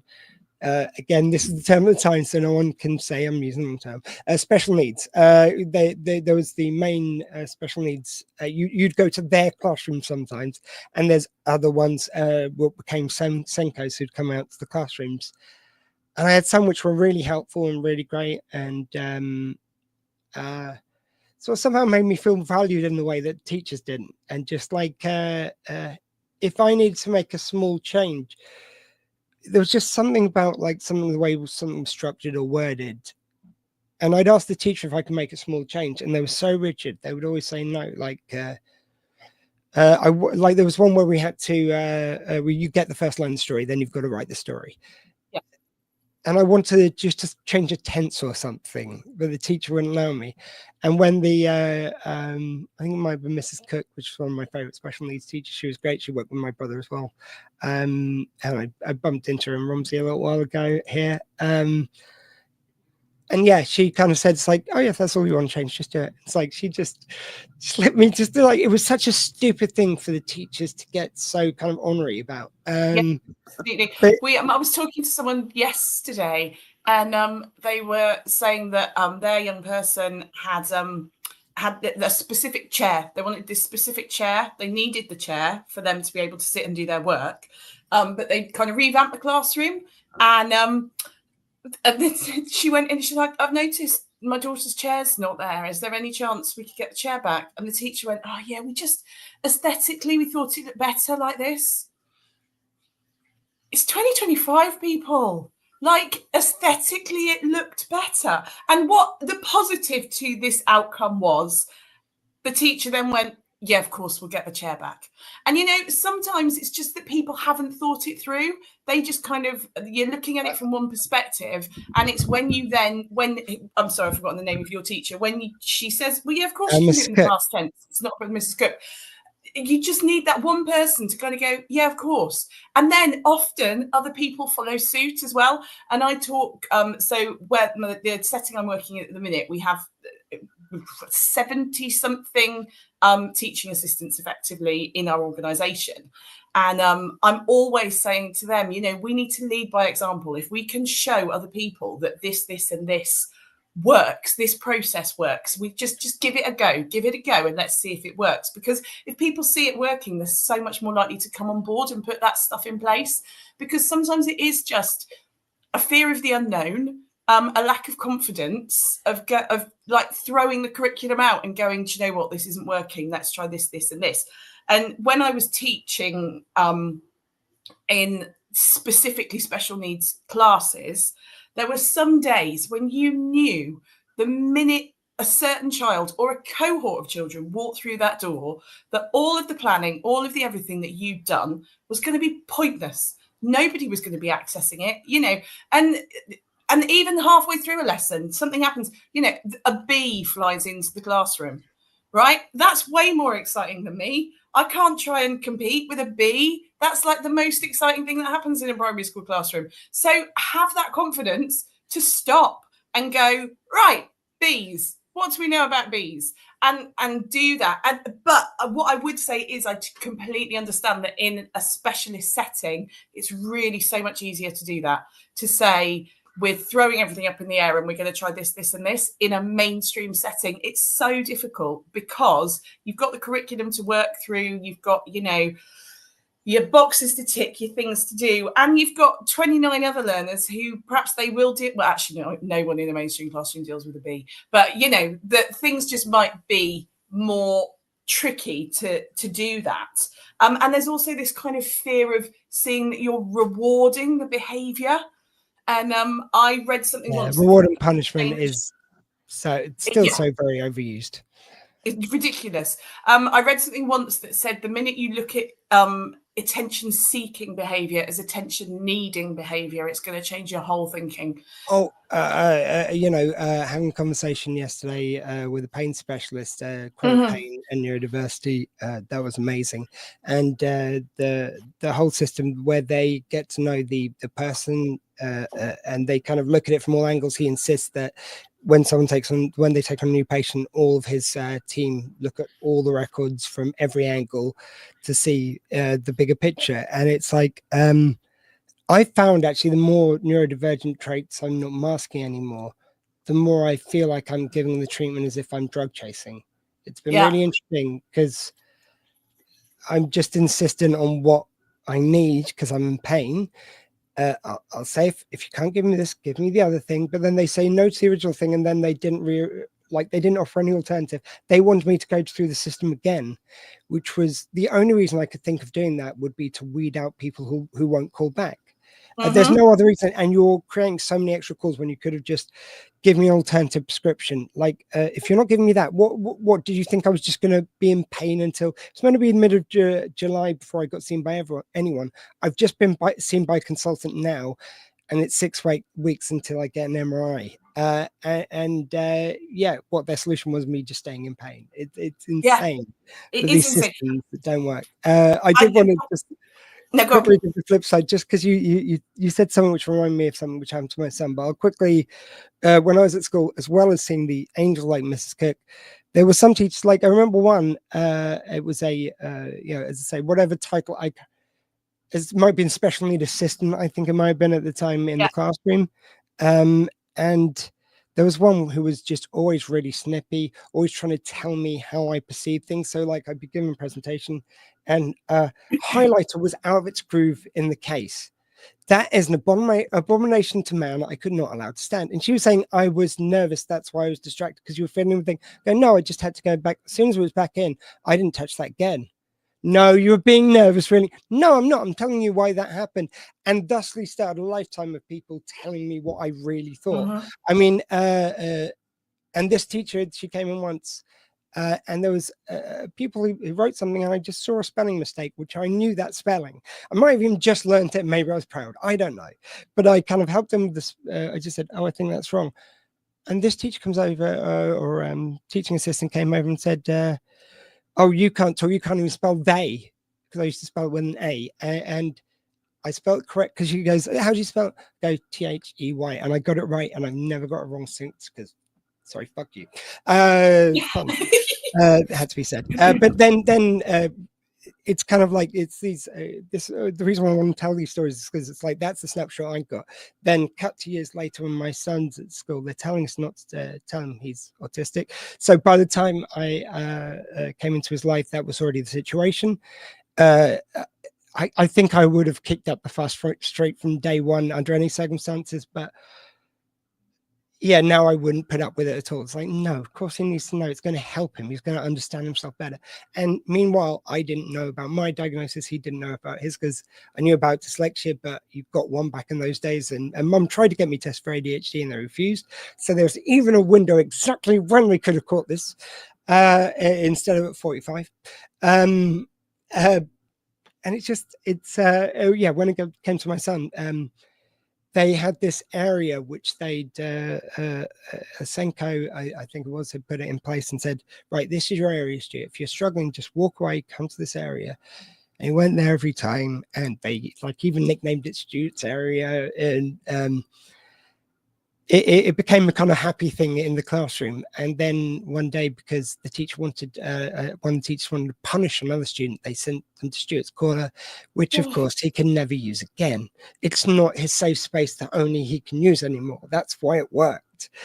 And it's just so stupidly rigid thinking Like, that's obtusely rigid thinking. You couldn't work out why that worked, and the fact that no one's gone there probably isn't a coincidence. You kind of, I mean, I know we're meant to be good at pattern recognition, but I think that that's very bad pattern recognition from absolutely a very neurotypical teacher. Yeah. and there was someone who used to throw back, oh, we're all a little bit autistic, aren't we, as an excuse to do nothing. That was the most annoying thing with, because it was like he was going through a parallel journey to the one, I think it was at the stage Dyslexia was at when I was at school. Yeah. And I think we're having more of that moment for ADHD now. There's a lot more diagnosis of that. Female autism, of course, is getting better, but so far to go.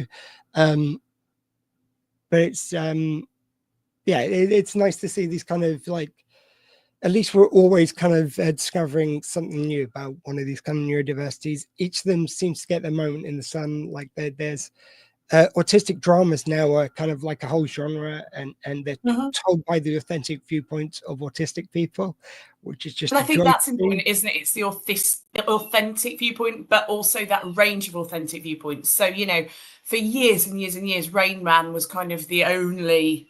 That's what I've been using the whole 24 hours. Yep. Yeah. That was the only thing that was out there. And the minute you said you were autistic, it was like, oh, so like, let's go to the casino. And it's like, oh, no. This is kind of, and, you know, we were the whole spectrum, and looking at a spectrum, not as a continuum as it's been looked at for so many years. You know, it doesn't start in one place and end in the other. You're not somewhere along a line. And even if that's how you want to look at it, you're not going to be the same place along the line every day. I'm wake up and my mood is in different places along my mood continuum, because I'm a human being, and that's how we're all going to be, isn't it? And is it sunny? Is it rainy? What are my plans for the day? How am I feeling? Did I eat well yesterday? Am I slightly hungover? All of those things are going to play, aren't they, into where I am in my space today. And to ignore the fact that that's going to then change for people with neurodiversity as well. You know, and I'm sure you've heard this so many times, well, he could do it yesterday. Of course he could do it yesterday, because yesterday he had the yogurt that he liked for breakfast. The bus was on time. The really annoying kid who he hates sitting on the bus with was off. So he wasn't like stressed up and riled before we got to school. His normal teacher was there. He was wearing the underpants that he likes. And today, none of those things have happened. So no, today he can't sit and do his phonics because his world's all over the place. And, you know, as a neurotypical person, yes, those things can happen. But I can manage, if I'm wearing a particularly uncomfortable pair of underpants, to still continue with my day. The children I'm working with sometimes can't, and that we're not prepared to accept that is ridiculous. Do you know, I had, this is probably a really good example, and these are the kind of traits which, because the ADHD was so prevalent with me, when I got diagnosed with that, I've sort of said, since I've recognized this more autistic side of myself, that it's almost like ADHD was at the wheel, autism was tied up in the back, and dyslexia was getting the blame for his driving. And then when the tablets kind of came in, it just kind of managed to calm the ADHD enough that I could sort of hear almost over the noise and see those autistic traits. So like these little twitches I do, these things in bed, like at the moment it's not a fair competition because like my shoulder is screwed. I have no pain in my neck at the moment from a bike injury a couple of years ago. But even that, like finding out about the nerve pain and how that with ADHD kind of you feel things more keenly and you're more likely to react to pain greater. I had no idea about any of that, and it's endlessly curious. I find it's like, and the medication, it's weird. I sort of wanted to use this to prove this was what someone on the medication who gets the right help, who has the right conversations with people, who knows how to manage their life better, because I had, it's again, the ADHD was the thing at the driving wheel was definitely kind of the loudest voice in my life. And so it used to love when we went out and got excited and had a great time and partied all the time. And meanwhile, I was getting so tired and so, I know I got angry. Like, and I like someone was talking about last night. There's a friend of mine. He's a DJ. He does comic cons called Level Up Leroy. He's played Star Wars Celebration, lots of huge gigs. And there was an event which I was at where he was playing two sets. And because he usually does one, he was doing one where he did his usual kind of geeky fare, but he busted out some of the stuff he plays when he does normal DJing, and some that was dance music. And just it became really funny because I was just saying, chatting to someone, like dance tune would come on, I just go, nope, I'll be out there. And the first time briefly I go, sorry, I've just got used to the fact that certain noises really annoy me, and I get angry, and I won't know why I'm shouting at someone randomly in 5 minutes because they've done something very minor, which I've taken out the music on them. So instead I went out to the smoking area, chatted to someone while that tune was on, came back in, and it's almost like we just picked up the conversation at the last line that we were at, and it was just so comfortable. And it was something I would have probably felt very self-conscious about before, coming and going like that. That's weird. And it's just those bits of control in my environment. That's why we need to stop with this. Like, we need to not tell them because they, it's going to get a label on them. They've got the label. It's just if it was a heart condition, you wouldn't go, better not give them meds. They might get a label. They're going to die without the meds. And by the way, some people do die because they don't understand how they can't control the environment. Yeah, we're always learning, aren't we? We're always taking on new things. And the whole medicating children thing, I kind of did struggle with for a long time, because I'm like, well, how are we going to see their authentic selves? How am I going to meet this young person and do whatever? Sorry, hi John. The only way I can message back to people during the stream, I don't mean to interrupt. I was trying to very subtly thumbs up it. And it was something I kind of struggled with, I guess, in my head, going, well, why are we medicating children? Children, we should just be letting them be as they are?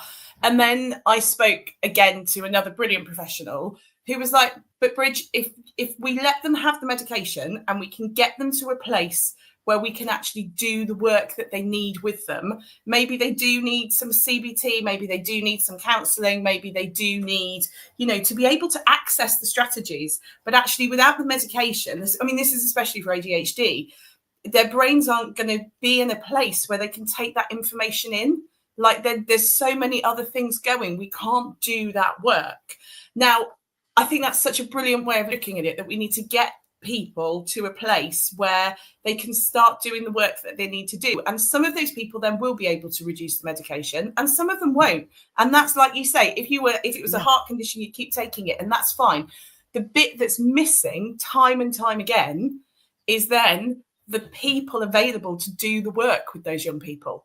So we've got them to a kind of place where they are more settled and they're kind of okay, and you could start putting these things in place, but then the mental health services aren't there, or the people with the specialist and counselling skills aren't there, or you're on the CAMHS waiting list for 4 years, by which point, you're in such a different place to when you did the referral. Like you were saying earlier, you almost have to go back to the beginning again. So it's such a complicated thing, isn't it? But hopefully, with the work the Owl Centre's doing, we're getting more therapists to the people who need them more quickly. And the one thing which kind of I've come back to a few times over the course of the 24 hours, there was someone talking on Pod Save the UK, the podcast, and they were talking about how they had been shadowing Keir Starmer for this book they were writing. And, it was all about the fact that no one knows where he's coming from politically, what his overarching kind of viewpoint is. And this guy was asked, did you get a sense of that? And he said, well, one thing that everyone seems to say is that he doesn't think the system's broken. It's just it's not being managed properly to function in the correct way. And I fundamentally disagree with that. And the more conversations I've had on this, the more I disagree with that. I think it needs a systemic change. I think the countries which do best are the ones which invest money in primary healthcare and in education, and that way people like myself don't fall through the cracks. I was so unproductive, the amount more I could have put into the economy and into life and into society if I'd been on this medication years ago, all wiped away by someone going, nah, don't think the guy who's currently dancing on the ceiling has ADHD. There are no signs, despite everything we put in his in his report every single time about he must try harder. He's distracted. He talks too much. I wonder what these things sound like. Give me an A. It's a little bit frustrating. So I think those bigger changes need to happen so that we're valuing the things that are actually important, not just keeping rich people in the country who aren't giving anything to us anyway. Why do we want to keep them in? Like, get smaller businesses to take their place. Great. Then that money will all go back to the economy. Sorry, went into my No, I read something yesterday that said the route out of poverty isn't education, as is said so many times. It's money. The route out of poverty is money. If you have money, you're not in poverty anymore. And that, I know, is a very simplistic version, but we need to look at that. You know, when you look at the percentage of young people with SEN who leave school and go into go into full-time employment. Someone else will have the figures if anyone from ours around. I'm sure you can find them for me. It's minuscule. It's so small. The amount of, the young people that I work with who will go into full-time employment or any employment is ridiculously low.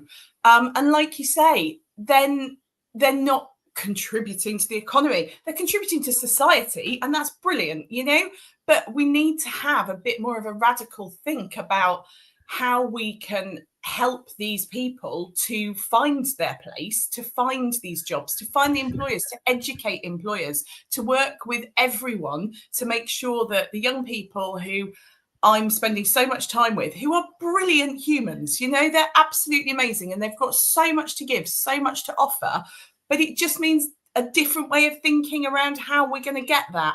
And you might say think different. I don't know if there's anything you want to dance into there. Sorry, I couldn't resist. It was so close. Think different. No more. Yeah. Yeah. But yeah, it needs to, it's not just in education, is it? It's got to be throughout everything that we do. But the point, I guess, from my view, working in education, is that we've got the perfect opportunity because we're with them all the time, with their parents all the time, and their parents are the experts on those young people. They're the ones who have lived the whole journey with them. And it doesn't mean that the parents need to be the experts in ADHD, but it means that the people who are the experts in ADHD need to be working with the parents. And Nicola and I talked about this when we did the Owl Centre podcast, about kind of making friends with your SENCO. So often parents are absolutely afraid of being that parent. Oh, I don't want to be that parent. You need to be that parent. And it's exhausting. And I get that because I have to be that parent too, because I'm SEND professional and SEND parent. I am so glad Mum was that parent. Yeah, exactly. I was I might have done jigsaws when I got to the school as well. Doing that. Yeah, and it's, it is relentless. And it is, I spoke to a doctor last week about my child, and she was like, right, so I need you to get a physiotherapy report, and I need you to get an occupational therapy report, and I need you to phone this hospital, and I need this. And my son's doctor is the most amazing human. She saved all of us in so many ways. But it's still it's on me, it's on Mum to chase up the physiotherapist and the occupational therapist and 2 different hospitals and 6 different emails. And that's fine, but I'm also raising 2 children and working full time and all of that stuff, And so being a SEND parent is really a balancing act the whole time, as being any parent is. I get that. But if we can befriend these professionals and not be scared to knock on the door and go, do you know what, this isn't right. I need you to advocate. And you do have to build those relationships. And sometimes that's really hard when you don't trust the people you're trying to build the relationships with. Well, if I can also just jump in there, because it's like, it's, another kind of data point of societies which do better and educational outcomes which are better. It's to do with the poverty line's food. So there's a lot of food insecurity. People are going in, especially people in neurodivergent who kind of environmental factors are more likely to throw us off than other people. It's tragic and wrong that it happens to anyone, but it's just it affects us a little bit more. I know it's not a competition, it's a fact of the thing. But it's like Terry spoke, too many children are on the poverty line. We need to lift them, give them tools to get out. If only we knew a toolmaker's son. But for me, it's the fact that they want to put in they would rather spend loads of time making us fill in forms, make us go through extra assessments, make us go through loads of different people. They want to disincentivize going through this process and make it more difficult, instead of just committing that money they're going to spend on all that waste of everyone's time. They spend that on early diagnosis. Man, you would like Trevor Noah is a sort of little thought experiment, because he was talking about his ADHD on his podcast, and he was saying about that if like you put ADHD meds in the water, like just like he goes, just from people like who are homeless, just for people who are kind of disadvantaged, people who kind of struggle more, which statistically we're more likely population, the amount prison of population, people in prison straight with away, dyslexia, how many of those ADHD, people would suddenly thrive? Would and it was most likely be more people than suffered if you target, like you say, the prisons, the homeless, and this sounds really worrying that we're trying to target drugs at the homeless, but it's much sweeter if you listen to the whole conversation. So I'm saying, someone just tuned in, listen back. But I mean, even in schools, there's so much evidence now that if you put specific interventions in that were looked at as SEN interventions. So, I've been doing visual timetables in SEN classrooms for years and years and years. We know that our learners like it when they know what's coming up next. Why did it take us all so long as a society to figure that out? Because don't we all want that? Like, whether you're neurodiverse or not, to know that after, at 9 o'clock I'm doing this, at 10 o'clock I'm doing this, at 11 o'clock I'm doing this. And every so often, when someone throws in a random curveball and goes, let's see if we can get Beyonce tickets, great, yes, whoop, let's go. But, that's not how we want to live all the time. It would be too exhausting. So now, in most classrooms in the UK that you go in, there will be a visual timetable and all of the children can see what's happening that day. And I think we're going to find more and more of those kind of little life hacks that work for neurodivergent people, but just also work for everyone. So put them in, do them. Why are we not? Yeah. Oh, yeah. Sorry, I've got to bring them on. When I was working at the University of Southampton up until recently, I was in the neurodivergent help group. That group was amazing for really. It was the first time I felt like what I had to say was of note, was kind of like people courted my opinion on things. I felt such a home, such an acceptance from neurodivergent people. It's been amazing that change. I'm now going to put myself off with thinking about that now, but it was there was the Vice Chancellor's yearly statement, and he would write in this just wall of text, and it was just and we just said, it's like just put in bullet points. Like, if it's easier for us, it'll be easier for everyone. Who wants to read all that stuff? Like, obviously, we didn't say that. We prettied it up a bit for the BC's office. It's like, oh, this is quite a lot for everyone to read. People are rushing through. They're more likely to take in all the information, and it's a load of guff. But we didn't say that. But yeah, and I mean, fair enough. They after a lot of cajoling and a lot of us kind of requesting it, sure enough, they put it in more in bullet points. He did an audio version as well, which apparently he was very in favor of. I think he might like the sound of his own voice. The audio one, he's going, oh, well, we could do the bridge thing, but the audio one sounds good. Yeah, I think he won frustrated podcaster there, I think. And then the year after, actually, because when they just had a new statement just for the new school year, or university year, just before I left. And I compared it. I actually looked in my emails, found the one from the year before, and they'd actually improved it slightly more, made it slightly a bit more, I think it was slightly bigger font or something. Yeah. And I think that's quite interesting as well. When you encourage someone to make one change, which really helps, they might see other ways that help. Because, oh my God, everyone's saying they read the BC's statement this year. They found it so much easier. It's like, oh, what else could we improve? It's like, they'll get good feedback and they'll want to do more stuff like that. Yeah, I've recently brought in at the organisation I'm working in some software that it's a brilliant piece of software. I'm not going to say what it is for advertising purposes, but anyone I'm sure who knows it will know.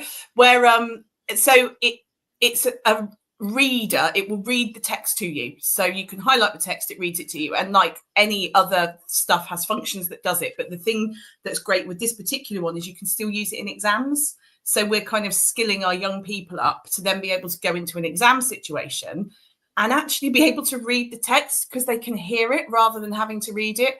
You can put, like, say for dyslexia, all the different colour screen things, like before we've had to have a physical overlay, you can just put it on your computer and you can have any colour, any density, anything. You can do kind of, you can speak rather than having to write or type. You can just speak the information. But I kind of knew the minute I saw it, that it was going to really help our students. What I hadn't thought, and it's come up recently, is that it really helps loads of our staff. Like when they're exhausted at the end of a really long day now, rather than having to sit and read the people's work when they're marking, they're uploading it into the software and they're listening to it. So they can see it in front of them, but they can hear it as well. And they were saying it's just helping them with their marking, which means that their feedback is so much better. So the students are now getting a better experience because of this thing that I brought in thinking, well, that's going to help our SEN young people. Well, it's not just the young people we're helping, it's now the staff, which in turn then gets a better experience for the students. So it is just those little things that you don't even think about that are going to help just everyone. Do you know, it's funny, I'll tell you a little story about one day, because I downloaded some software. I had, it was a script I had to read. I can't talk too much about it at this current stage, but it's a project I might be involved with. And I don't know, there's something like about first reading a script, I find it hard to just like get myself started. Once I have, I'm usually fine. But I think reading, it's more challenging to me to read a script than it is to have it read to me. So I found one of the apps which did that, and it gave you a free trial to begin with, 30 days. And I found out it had the voice of some celebrities. So I had this script read to me by Snoop Dogg. And it was amazing. Like, it was how close they get to, because they record vowel sounds and they piece it together. So it's like, it really did. It didn't sound quite natural, but it was damn close. And the funniest bit was, whenever it got to a kind of sexy bit in the script, it sounded flawless suddenly. It's like, oh yeah. It's like the words, yeah. It's like it didn't sound like they pieced it together. Like he just said those words a lot.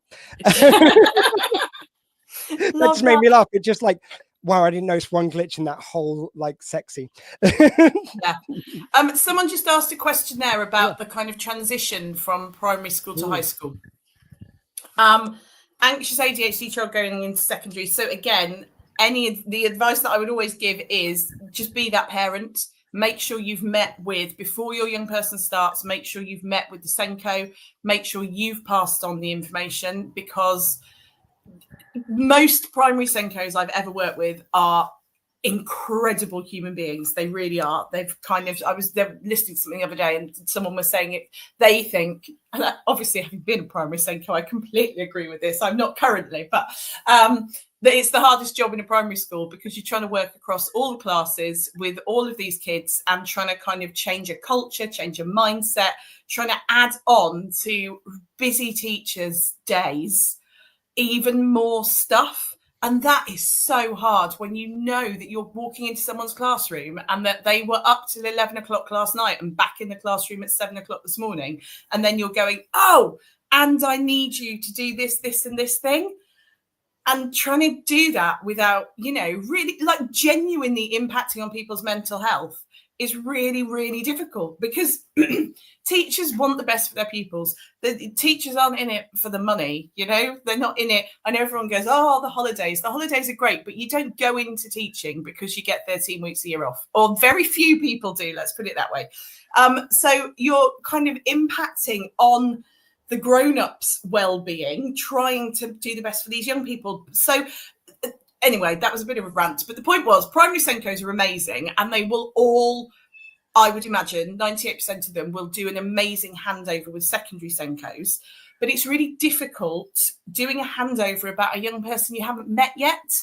Trying to picture someone on paper is really, really tricky. So I would say that you need to take your young person in. You need to find those opportunities to meet with the SENCO, to kind of hound them down. And you probably will have to hunt them down at this time of year because they're super, super busy.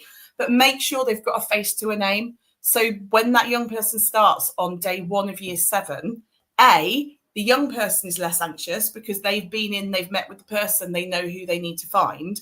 But B, they're on the SENCO's register, and not just a physical register, a kind of, I remember that person, they came in with their mum, they did this, they did that, they did the other. And, you know, in my office now, I work in a SEN department of post-16.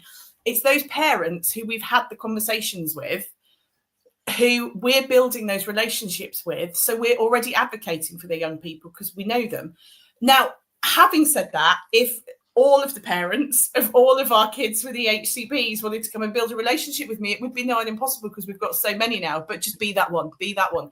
And yet transition visits are so important, so hugely important, and not just the ones that they do in year 6. Take your young person in by themselves when it's quiet, when it's calm, so that they can feel what the space is like. It's going to be so different for them.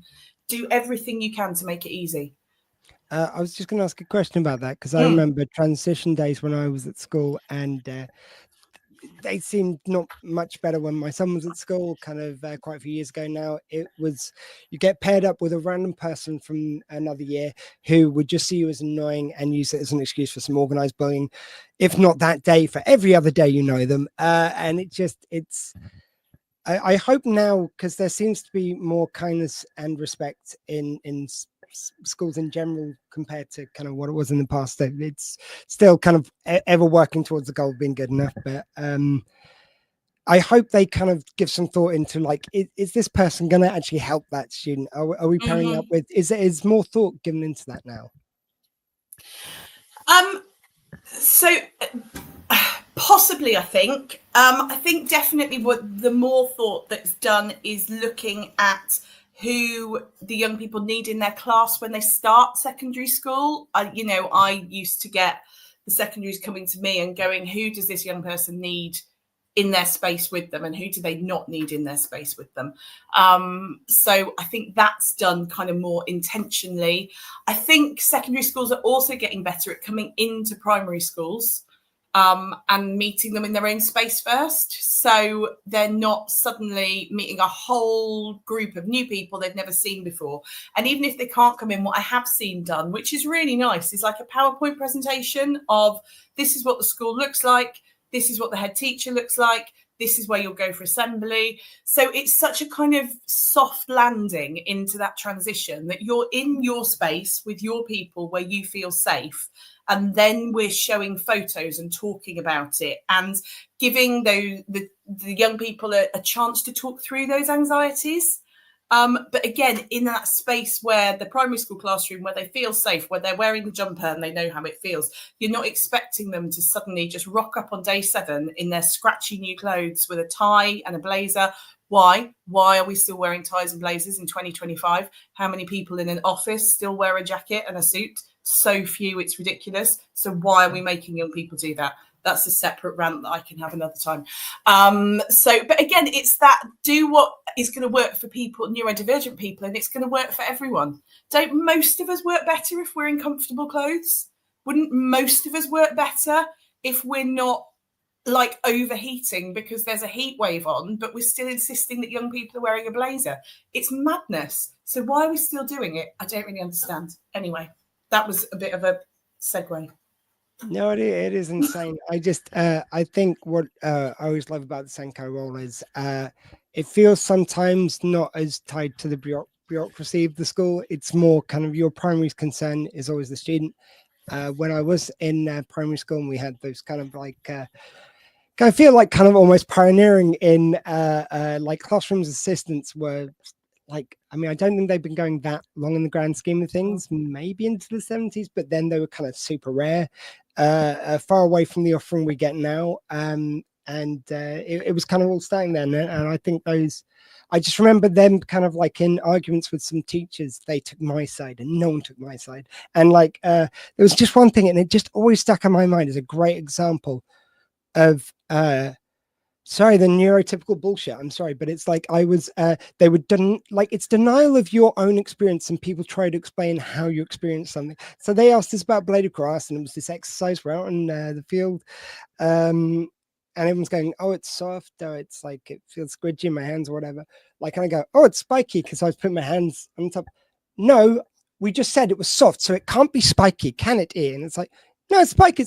Ian, could you stop it? You're disrupting the class. It's like, I mean, I don't know how they didn't think how I must be like to get spiky. Like, yep, must be pretty obvious. But they were just willing to argue with me. And the teacher goes, "No, sorry." Like special needs teacher just said, "Yeah, I saw what you're doing. Of course, it's spiky. Yeah, you're right." And it's like your just experience of it. Yeah, the affirmation of my own experience. Yeah, you learn not to trust your own experience to the point where you hide so much of yourself that even when you get one diagnosis, it takes months afterwards. You go, "Hey, wait a minute, I think I bit of the tism left over from the other two neurodivergencies." It's insane to me that I never noticed these kind of huge things which were putting me at odds with the world. And it just just spend the money up front, help people up front, and just you will get so much back. Like your jobs will be made easier because you're working with people who've got the right tools to kind of manage. The other thing they'd rather put everything at the end. Like I'm sorry, Yeah. I'm going to go to my right now because I'm on universal credit because I now work as care for my mum. Signed off work at the moment because of my shoulders. So like, you know, I haven't got to actively seek self-employment, even though that's what I'm looking at alongside. And you've already got to work 35 hours to qualify. So they want you to work 20 hours on top of that. So 55 hours, that seems fair for someone who's caring for a human. You should definitely put that much pressure on them. And then as well as them getting you to provide a fit note, and they get you to sign something saying you could talk to the doctor, I received this bump of forms I've got to fill in about my health. Why did I fill in the one saying you could look at my records if you're going to send me to do it again? The only reason for that is to put another roadblock in place to hopefully hope some people don't claim. They would put so many roadblocks in place, whether it's health or whether it's kind of a neurodivergency, as opposed to just spending that money up front. Why is every procedure? It was like the people during COVID who would rather inject a horse drug. But that's safe, but the vaccine which was worked on by science, that's the one you're worried about. Yeah, that sounds right. Yeah. Well, just all drink some bleach and hope for the best. Don't drink bleach, everyone. Don't. I think there's some bleach drinkers doing policy sometimes. Anyway, before we let you go, we've been asking everyone to give how they think differently. How I think differently, gosh. So I think it's like you were saying, you've got to put the young people that you're working with at the centre of this, and they've got to be at the centre, and then their families have got to be the next layer out. And it's thinking in a classroom, you know, and I think going back to that thing I said earlier about what does that person need? It's not what they want, because what we want and what we need are different things. But what we do need to accept is that we need classrooms to look different. We need schools to look different for these young people. Not always, but sometimes, you know, and I think the tide is turning and we're getting better at that, at putting the young people at the centre of what we're doing.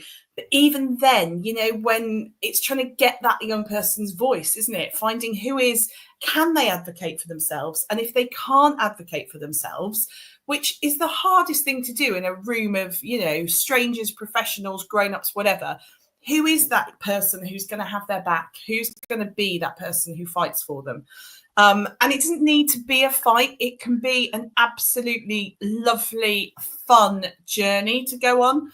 But it's finding the time and it's finding the space and it's prioritizing that as being important to you. So, and I get the constraints, I get the difficulties, I get all of those things. But if you can just find that way to find that young person's voice and put in place what they need, then beautiful stuff is going to happen. I was talking to a parent yesterday of someone I used to teach, and it was sports day, and it was sports day in a specialist provision.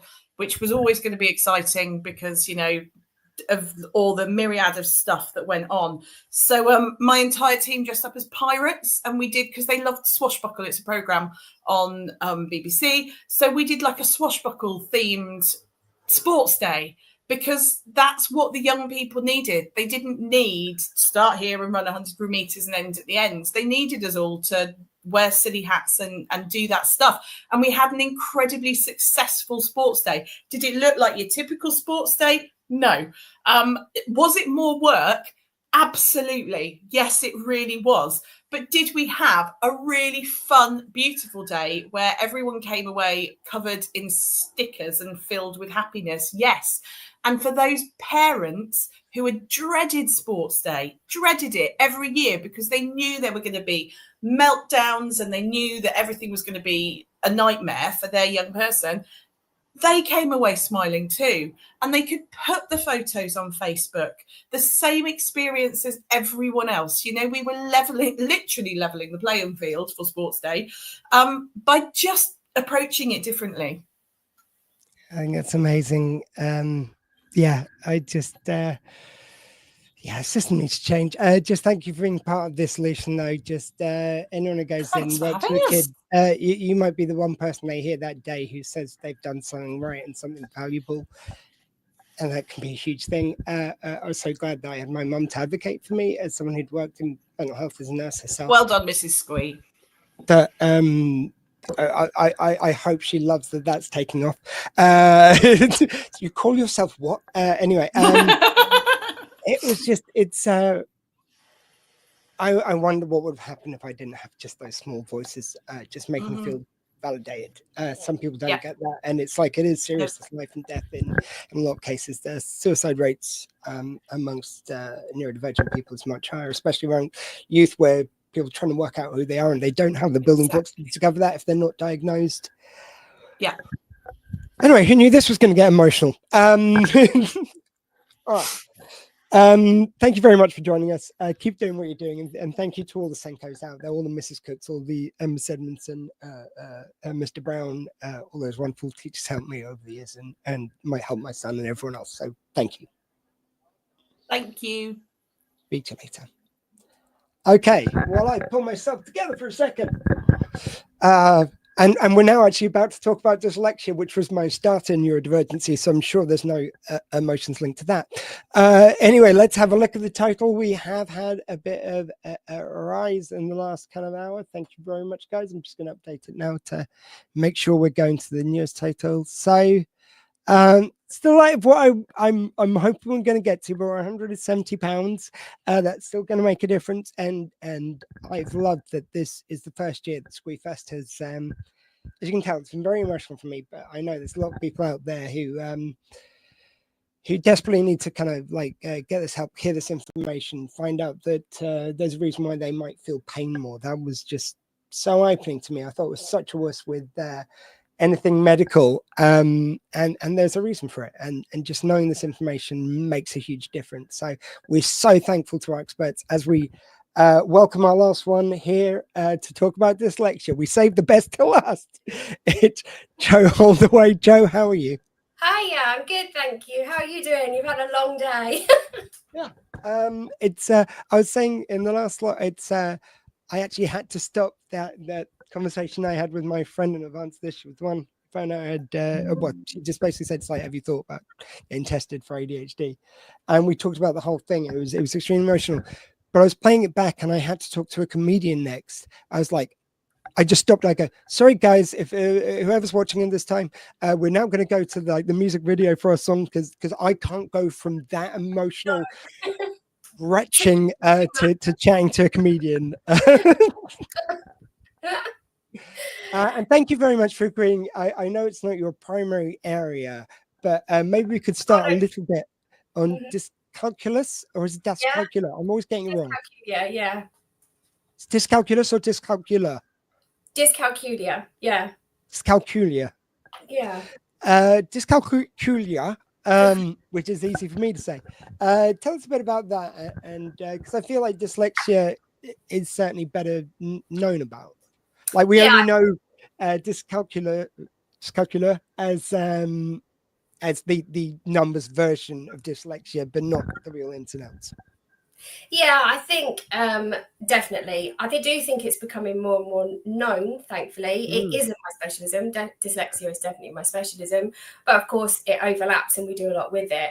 I think it's different to that, oh, I just find maths a bit difficult. Oh, don't like maths. It's normally where maths is a real massive anxiety point for you. Maybe in the other subjects is your English, your science, you're doing okay, but maths is just something that just isn't working for you. Sometimes, of course, like most neurodivergent, we have coexistence, we have dyslexia, dyscalculia, so it's not that simple. But there are very crossovers, like memory, processing, you will find them both in both of the difficulties. It's kind of those things where you just don't get numbers. So if you saw a group of objects, you would really struggle to estimate it. You would just maybe massively overestimate, like, oh, there's 1,000 there, where maybe there's 100. You have the number 6, and you just can't think, what does that mean in terms of a child wouldn't be able to say, oh, okay, so 1 + 1 + 1 + 1 would make 6, or 2 + 2 + 2 would make 6. It's just, okay, they don't make those connections. That doesn't happen naturally. And that, of course, can go into adulthood, and then you have difficulty with budgeting, finances. So it's a big thing that if you find that area difficult, it's going to impact a lot of areas of life, which I think sometimes gets missed because it's like, oh, it's just maths, that's just one singular thing. But actually, as we grow up, that comes into so many things. Yeah, I find it's kind of this is the conversation I have a lot with people when they trot out the whole thing of it didn't exist in my day. It's like, well, did you check Bedlam? Did you check the streets? Did you check the mental hospitals? Did you check the unemployment line? Did you check anywhere you might find people who are going to be disadvantaged? We feature heavily in a lot of those categories. Not all, because I wouldn't want to usurp anyone else's struggle. I'm always very careful with my wording around that. Because it's like, I mean, I don't want to be too worried, mate, like, because I'm very well aware, something that I've been talking to people about recently is I'm well aware of all the privileges which come with identifying and looking the way I do. So there's white privilege, there is straight privilege, there is cis privilege. I'm all these things which put me in the mainstream. But I think it's very lonely to be seen in the mainstream and be rejected by the mainstream. And I think that's why it's so powerful when we do get a diagnosis, especially if we've kind of waited all our lives, and especially the ones which are only just now being recognized. I kind of talked a bit in the last lot about how we went through the journey with dyslexia, then with autism coming more to the fore. ADHD seems to be kind of talked about a bit more at the moment. Still waiting for a good TV version of that when they don't cure it in 1 week by putting them onto meds. Yeah, I think that to me in the corners. Sorry, we've got to have words. That that doesn't count as covering it. But it's, I don't know. It kind of just suddenly how made sense. I don't know why I'm going off on this tangent, but it's like it just suddenly made sense of how there were all these groups. I always felt great empathy for people on the outside, people who did struggle, people who just for who they love or how they look, whatever else. It's like because it's the same struggle we go through, and I think it's. Neurodiversity, I don't think is seen as counting, and I think even once you get to know the neurodiverse community, you find that most people aren't gatekeepers. If you suspect you've got somebody who hasn't been diagnosed, they welcome you. It doesn't matter which neurodiversity; they don't judge from that. But before I knew about the other neurodiversities, even I was given the feeling as if like dyslexia doesn't quite count. Although, funny enough, it was blamed for a lot of stuff which doesn't fit dyslexia at all. I think as well, like you were saying about fitting in and being judged and all those things. And I think the problem with so many neurodiversities is school is a long time. You're at school for a long time. And, the whole thing with Jamie Oliver recently has brought this to the forefront. I think it's difficult. There is I know the schools are underfunded. The system is just somehow not working because there are children that are just feeling not good enough, and they are spending all their primary school, all their secondary school feeling not good enough. Everything revolves around, say, focusing on dyslexia, reading, writing, memory, processing, listening, all those things in a classroom. And every day you're going into that classroom and you're finding it difficult. I really struggled at school. It was not an easy journey for me. Secondary school was not an easy journey for me at all. Yeah.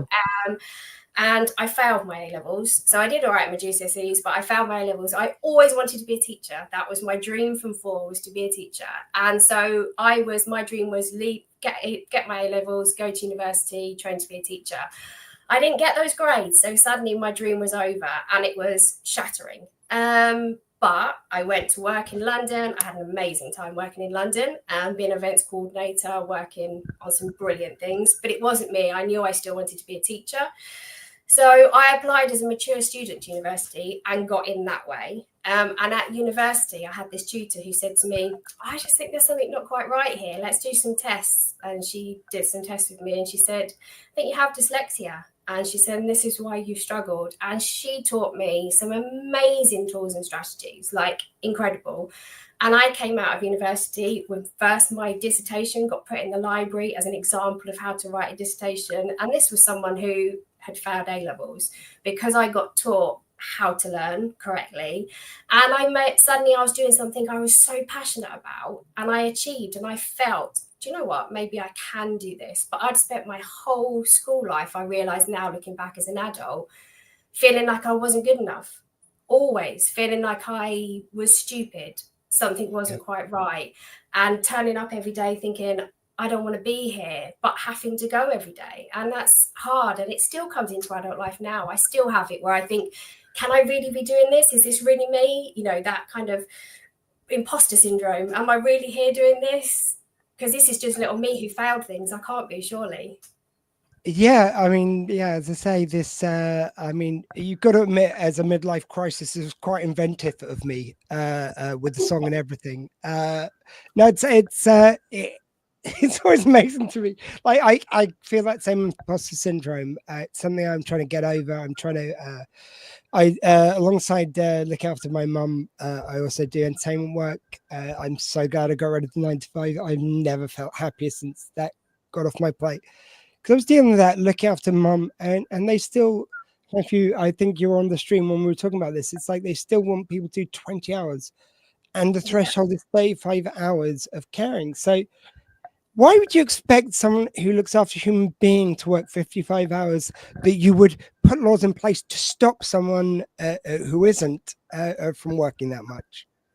Yeah, the systems are just, It's insane. Like, it's so just right there that you're asking us to work 55 hours. It doesn't say 55 hours, but it's not a complicated sum.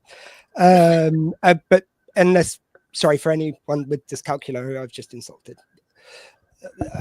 It can be anything, but like brain can be difficult for me. It isn't for everyone. Okay. Except for most is what I'm saying. So I'm always just careful. I never want to insult anyone by accident.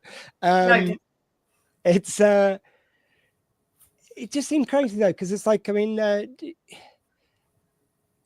don't know where, like, how long you kind of worked in the field, but like something which I found was, it seems true that people were diagnosed with one neurodiversity used to be, and it's sort of like, I made a joke of it, but I think I kind of believe it, that there was like, once you had that one, they'd rather blame everything on that one than accept there was a second one. I don't know why. I don't know why that was beneficial to them, but it's like, it seemed like, I don't know how a educational expert in dyslexia could think all these things belong to dyslexia, unless, I mean, I'm guessing actually they would have just picked out the traits of dyslexia, and it's the school basically ignoring the other ones, so they don't have to. I think a lot of it's information that we're given as well, because obviously we have that short limited time with the individual, and so a lot of what we do and how we think it is also from that background information gathered from parents, schools, or adults, from them themselves, chats, how you talk to them. So, and in a lot of it in that you can pick up if there's other things going on. And also obviously within the testing, I think as well we've probably become more trained on how to identify other areas of difficulty. So actually, okay, that again, there's big overlaps with ADHD, autism, with dyslexia, the memory, the processing, the phonological awareness. You can get them in all of them. So which is it? Which one is affecting which one? And actually sometimes, well, I think it's just all of it. And actually maybe is it you have this difficulty, so therefore we need to help your memory. You have this difficulty with processing, therefore in school we need to help you with this, or at work we need to help you with this. does it matter in terms of why? It matters in terms of how can we support you, what are your actual difficulties, and how can we support you, whether that's school, work, home, wherever. How can we help you so you can achieve what you want to achieve? When I started the process of sort of full training, was this what was dyslexia and what wasn't. Along with it being blamed for everything, it also got the kind of credit for good things for my creative thinking. I see that more now as an ADHD trait. Maybe in certain areas, me being able to sort of like, I don't know, it was weird. Like organization was weird because on one level I liked spreadsheets and stuff. On another level, like I make like spelling mistakes and there'd be like errors. But it's like more I kind of filter stuff out from dyslexia. Is there any positives to dyslexia? I can't think of any. Like, and my other neurodiversities I celebrate. I'm not sure if dyslexia gets the pass. I think it's just screwed me over generally. It's like just made my spelling bad. Like, yeah, it's like I used to write with both hands, ambidextrous, and I would do mirror writing. But I didn't know which I was doing. Like, to me, it was all the same. It was like, well, I just wrote this thing. Well, that one was backwards in that hand. That was forward in that hand, and vice versa. And it's like, so because my handwriting was so scrappy, like, especially since it was being divided out, I guess, amongst the muscle and the 4 different systems I would then, I guess, have to have in my head. But again, like, there must be some weird neurodiversity where I didn't even see it, though. I could, I could read that page back to you as if it was forwards. Yeah. But anyway, yeah, it's like, maybe through some weirdness in the mix. I don't like, what benefits are there of I think, like any difficulty, it teaches you to have to think differently. It teaches you to have to find another way around it. So, and I think that's why so many individuals with difficulties become entrepreneurs, do something different, because you spent your whole life at school or wherever you are with your mates, whatever you're doing, thinking differently, trying to find another way around it. You find following a conversation difficult, so you've had to find a different way to be able to fit in with your peers. You find listening to the teacher difficult, so you've had to find a different way to get through that, whether that's relying on your mates or doodling or drawing something. There's another way you've had to find around it. However, those children maybe who have just gone through school like a dream, suddenly they hit work and they're like, oh, because you have to think outside the box, but they're not used to doing that. And that's where I think individuals with dyslexia or any kind of difficulty, that's where they shine. And that's why I try to say to the children that I work with and the uni kids I work with, you will have your chance to shine, because you will go into the workplace and you will think differently. You will not be expected to give it all and play and be able to just roll it out. You will think, oh no, I'm going to do it this way. I'm going to try it this way, because that's what you've done your whole life naturally. And that's, I think, is the positive. Yeah, I always knew I was a bit of a sleep camel. It used to be that I could just stay awake during the week, and then just I get to a point where I was tired, and over the weekend I catch up on sleep. I have to be a bit more careful with medication, because I find I can go longer, but you have to just listen to your body when it's going. So I'm too tired. But I will work like days from first thing in the morning to last thing at night. I'll do 3 of those maybe. Then I'll give myself a day or 2 off to recover. And it's like, and I've got so much more done because I've had unbroken work. Because that's something which I'm really realizing why 9 to 5 doesn't work very well for us. And it's because, if we've got a task broken up, getting back into that task is half the battle. Once we're into it, we won't want to put it down for anything to eat, to do other things, to kind of take a sip of our coffee before it goes cold. We will get so tunnel vision and we'll get so much done. But like just working 7 hours at a time, that's that's not how you get stuff done. And it helps I actually care about what I'm doing, because it's towards my own heads. But that helps too. But we're helping mum out. And I think university students, I work with a lot of university students. The support for university students, I think, is amazing, by the way. They get the disability students allowance, they get one-on-one specialist tutors like me funded. They get a lot of software. It's amazing. You've just got to get to uni. I think that's maybe a barrier at the moment. But once you're there, they have a lot of support. And I say to my students, they're like, I just can't do anything. Why do I have to do everything last minute? Why is it I leave it and suddenly the last 24 hours, I'm amazing and I do my whole essay and it's brilliant? but sometimes it's like that acceptance of you have to work under that pressure. That's the thing that's working for you. How can we help that? What can we do into the lead up to it, or what can we do afterwards? But sometimes that's maybe your strength. That's how you work. That you work under that pressure. And I think I'm probably not too dissimilar. I have a report. I know I've got to write my assessment report, and I'll be like, right, I'm going to do it then, and I'll put it off. I don't know why I'm putting it off, because I know that once I start it, I know how long it takes me. I've been doing this, you said, for how long? For 17 years. I mean, I know how long it takes, but still I procrastinate. Still I leave it till all right, I've got to do it now. And then I crack out, and I don't want to stop, and I'm in it, and I'm in the zone. That was the that was with leading up to Squeefest. I kind of was editing the video to the song we put together right until like 5 minutes before we were live. Just it was exporting right to the last moment.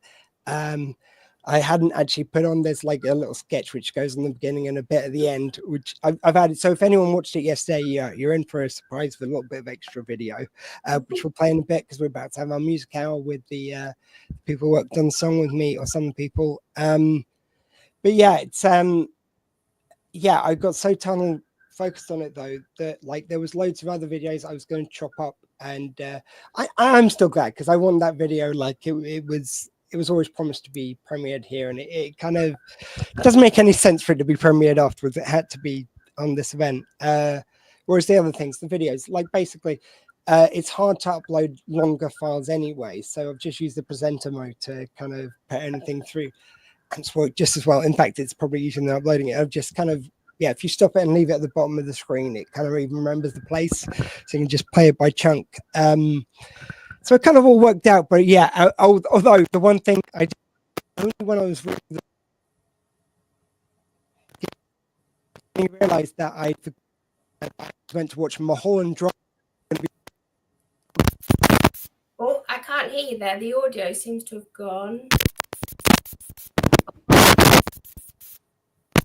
Something's...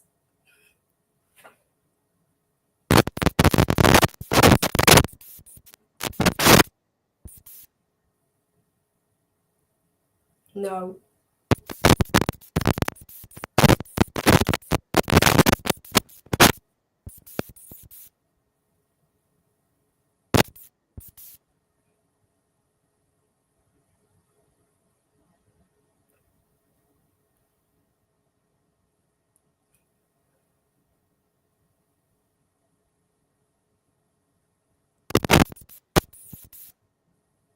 No, I still can't hear anything.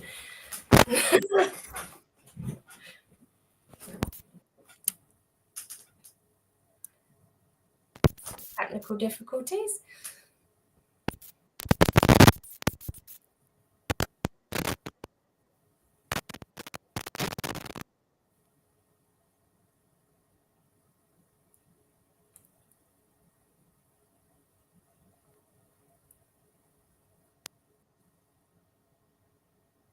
Hear me now?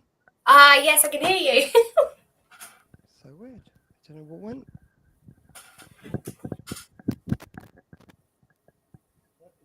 Is that still not working? Yeah, you went quiet then and back, but you're back. Is that? Can you hear me clearly? Yeah, I can hear you clearly now. Yeah. Oh, no. Can you hear me? Yes, when it's right there. Yeah. The way I think. I kept going. It's going in and out a little bit. It's not quite there. Probably just a white gun or something. Is that okay? Yeah, I can hear it in a minute. Yeah. Okay, I don't know what. That's the second one I've had go recently. Anyway, that's not important. That's broken. Whatever we were talking about. Yeah. And for me too, because my short-term memory is appalling. Mine too. It comes with territory, I believe. Getting on to more broadly, then, what do you think with dyslexia specifically? So, kind of the amount of tools has increased just exponentially. So, like you say, just simple things like color coding things. So, you know, and with writing, changing the color makes a huge difference. And they've got all these filters, all these kind of apps and everything. What are kind of some of the latest things that they're doing with Dyslexia to help people out? Software wise, I mean, it's just changing all the time. It's ever changing. It's incredible. The scanning pens are great, where, you know, that's really helping in schools, workplace. Lots of people are using that. So basically, I don't know if you know what I mean when I say scanning pens, it reads the text aloud for you. So the children are wearing headphones and it's reading text, which is great. And then that's becoming more of a thing in exams, to be able to use their exams too, which is great. There's lots of software to help, you know, things like the Grammarly, speech to text software, the Claro Speak, which reads it to you, mind mapping tools, which are fantastic, which are all you can have on the computer. So there is a lot of technology out there to support. Obviously with AI, that's coming in and that can help with things like planning. Obviously there are things you need to be careful with that, etc., etc. But actually there are schools that are starting to use that with students who are having difficulty to help them with planning their work, and they're teaching them how to use it correctly and effectively. And I think that's great. And I think that's really important. I think where it's always a ever-changing picture, always usually towards money not going towards charity, less money going towards. I'm always fascinating how you kind of plan ahead with stuff like that. When I was talking to someone in America earlier who didn't know what their funding was going to be tomorrow, depending on the wave of a wand by their king. President. Always make that mix up. It's.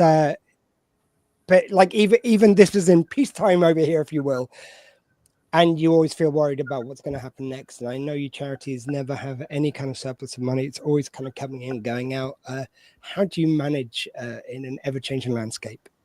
Oh, I think the funding thing is huge, and the funding thing is huge for school at the minute. I mean, the problem is that I think something maybe Jamie Oliver as well has really highlighted in that whole thing that's come up, where I think this generation is getting more lost because the specialist schools have become less. So there are more children in the mainstream schools, which is great, but there's not the specialist support to help it. There's no funding for the specialist support. And I work really closely with quite a few schools. And as they say, we get sometimes funding for some of the things medically, you know, for an OT, for speech and language, which is great, but we get no funding for education, like dyslexia, which is education. And we're an education-based school. We don't get funding for it, and it's just ludicrous, and that is mad. There just doesn't seem to be the funding in there to say, right, okay, let's get these children assessed, let's work out what they really need to support them. And funding, I think, it's got less and less, 100%. Even since I've been in it, the funding has got less. Schools, 1 minute, you know, especially the SEN budget, you know, I had SENCO recently, yeah, we're all good, I've got this funding, a month later, no, I haven't, it's gone, I haven't got that funding anymore. And it's taken away.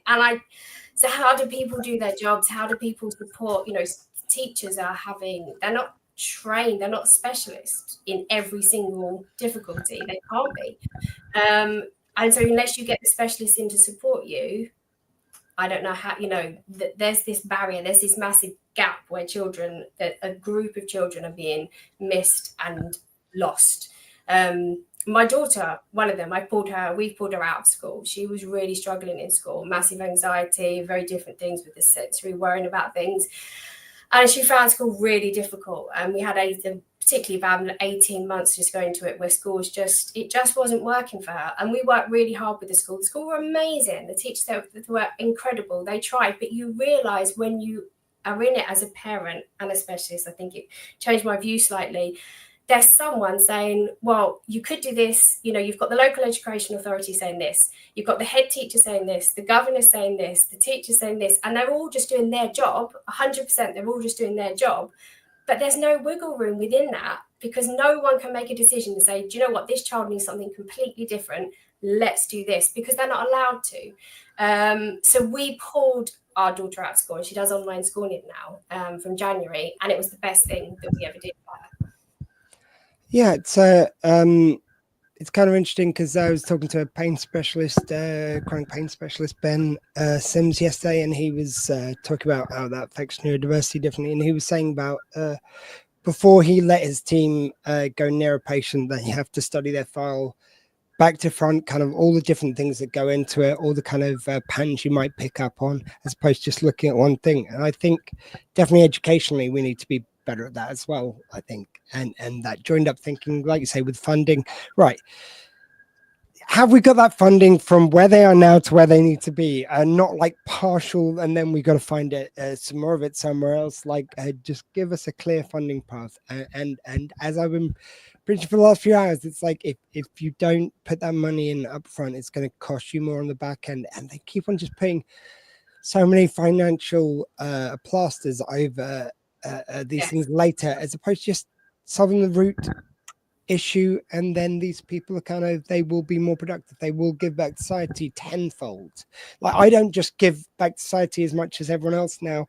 I feel like I'm like fizzing with energy to do stuff to make things a lot better, a little different. And that's thanks to medication. That's thanks to kind of like understanding how my mind works. I don't want anyone else to be in this position. It's like one thing this day's kind of really shown me, I think, is not only don't want someone to be in my position in years to come, not knowing who they are, but also like it could easily be it's another me off in another country who's having much worse time because they're in a war zone, or they're pulled out of society, kept indoors 24/7, so they're not seen by anyone because they're so shameful.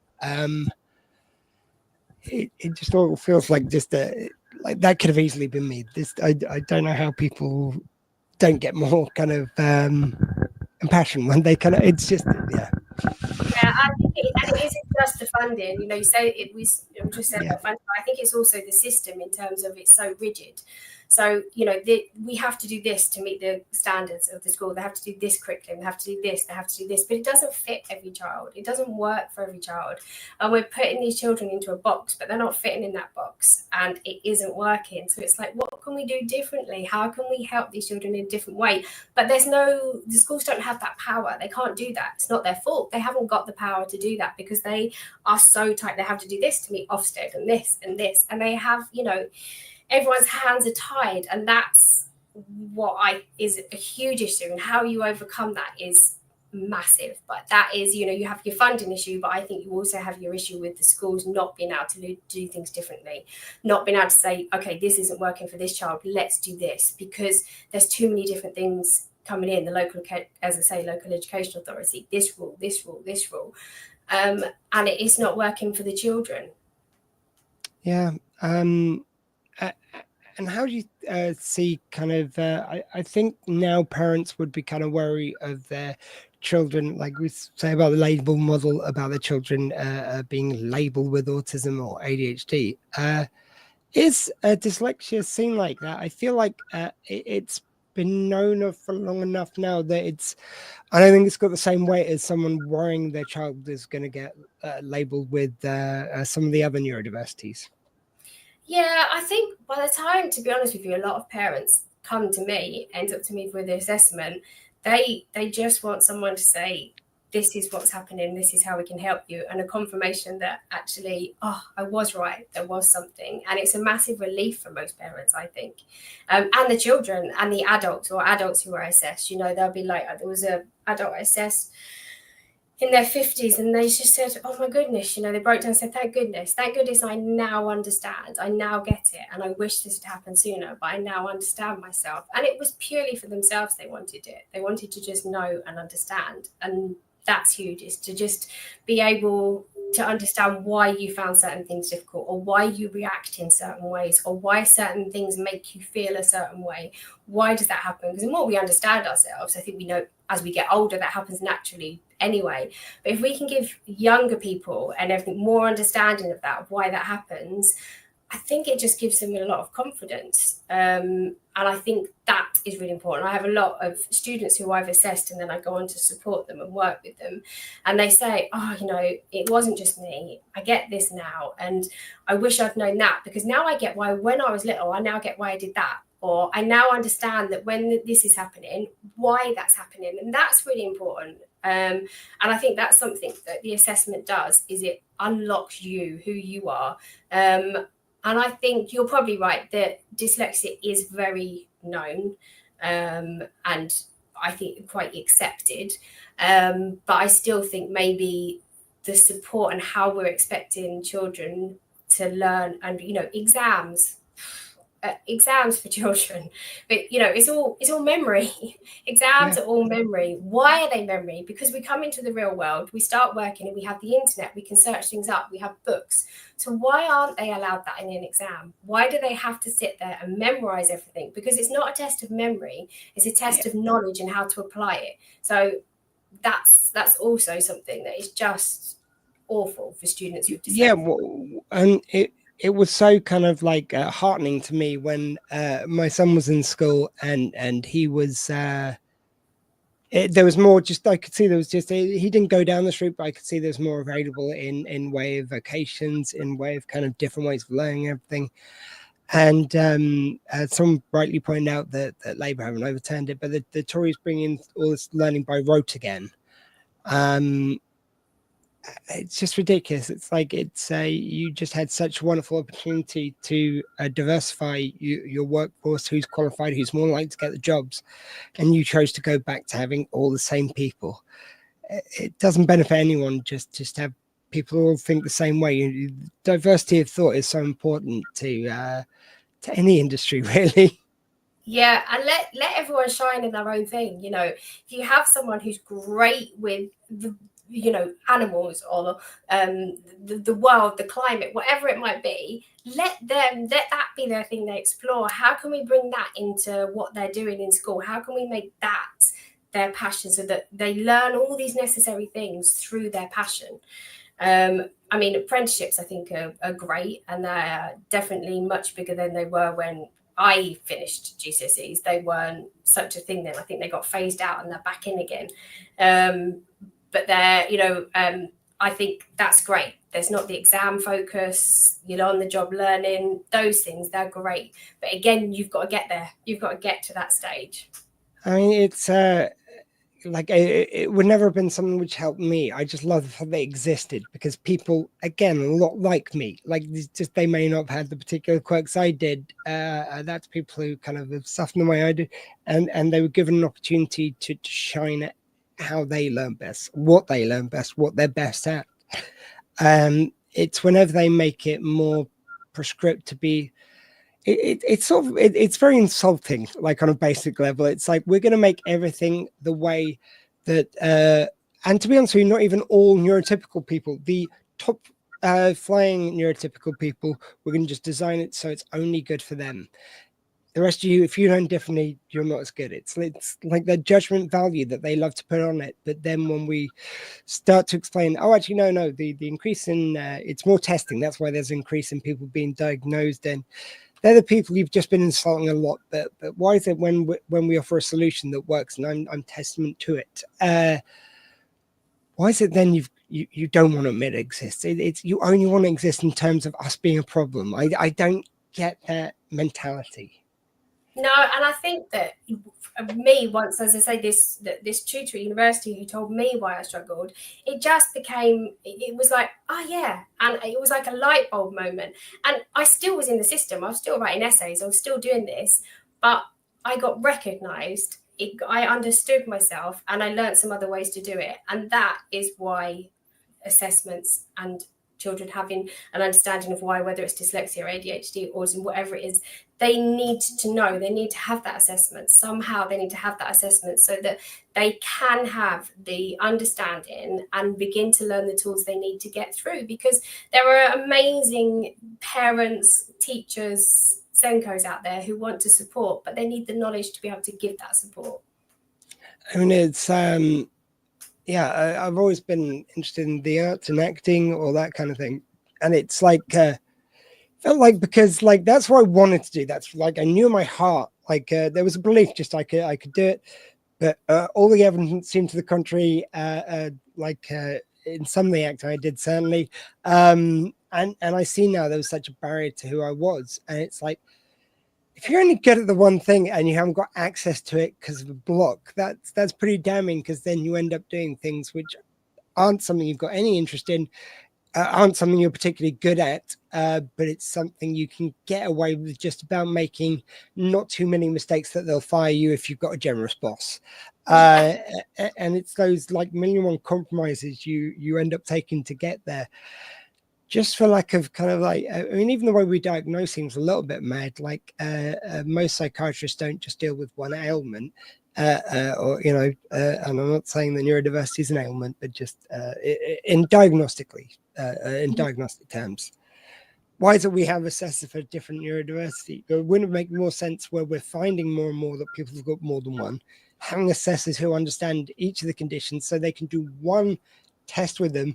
You cut down your waiting list huge. I don't get why none of this kind of isn't leaping to there. Like, maybe it's my imagination of thought that I get from the neurodiversity, but seemed pretty obvious to me. I don't know. That is something where you're right. We go through so many different tests, and actually there are things, as I said before, that link so closely, those real underlying things that they link and that they have difficulties in. So, but then we get retested in them. So we go for a different test and you get retested in those things to be tested, even though you've just been tested, because that's, again, the rules. We all have governing bodies. So Dyslexia has SASC. They sit above us as our governing body, and we have to follow their rules with the assessments, what assessments we use, how our reports laid out, what we have to do, because we have to follow that guidelines. And yes, there has to be guidelines, because of course, otherwise we could all work very differently, and there are obviously massive worries with that.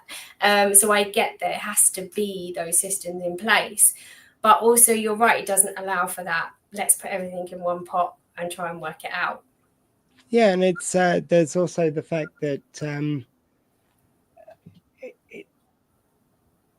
completely lost track of my sentence. I am so tired. I have no idea where I was going there. I just went for the thought and it was gone. Good assessments with AJ. Again, the joined up thinking. I'm sure it was very interesting anyway. How do you find with kind of like, tell us a bit about kind of the experience of seeing kids go from kind of when you first meet them and I'm sure in a lot of the cases it's the same experience I had of kind of being feeling very cut off, and you just have finally someone who's listening to you. What difference does that make in a young person's life? I think that's probably selfishly one of the most amazing things about my jobs, and my job, what I do. Hearing afterwards, the parents quite often are great at coming back and saying, it's such a relief.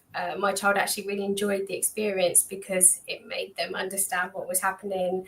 And now they know that everyone around them is going to understand. And I think that's also, I've talked a lot about the child understanding or the adult understanding, but also it's about, okay, now I know that this is going to be told to my teachers, my mum, my dad, my family, whoever, and they're going to understand how I think and feel. I know that I've got one child who I assessed when they were in year 2, and I'm now working with them and they're in year 9. So for a really long time. And, she says to me, you're never going to let me go. When I'm working, you're still going to have to see me once a week. But for her, she says it was just, now she's older, she looks back and she would say to me, I could go somewhere and I could say to them, okay, Joe said this, so can you help me because I struggle with this? And she knew she could say that confidently to the teacher. She'll go up to them and say, this is hard for me because Joe, when I went to Joe, she said this was hard, so can you help me? And she told me how to do this, can we do it in that way? And she had the confidence to say that to the teachers and to do it. And I think that's really important. Yeah, it's the kind of like broad breadth that we've been talking about of kind of what the OWL does. How did you first kind of get to know about the organization? Were you already working in the kind of similar space? Or? So I was working independently, still work independently, and I freelance for OWL. But actually someone who works at OWL, speech and language therapist, Dawn, I lived in Spain for 6 years, and me and Dawn ran a business together in Spain. So we worked with international schools. We offered them specialist support, speech and language, dyslexia, clinical psychologists. We came together as a group and went into schools because they didn't have the SENCO departments, and we worked with them. It was an amazing 6 years. But she was when she contacted me about OWL, and she said, do you fancy coming on board as a dyslexia consultant? And that's how it happened. So yeah, I was very lucky, and that means I'm back working with Dawn, my friend who I worked with for years in Spain.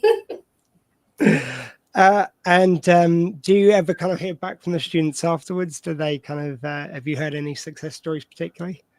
I get this time of year is an amazing success story, like with the university students who are all finishing lots of them who I've worked with from the start of their degrees to finishing.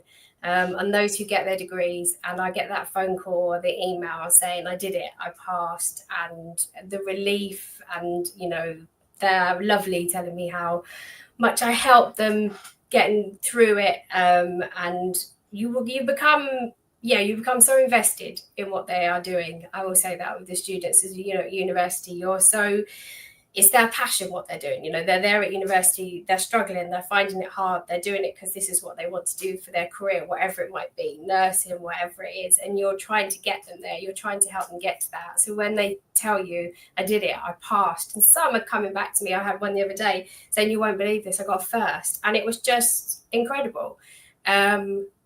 And it's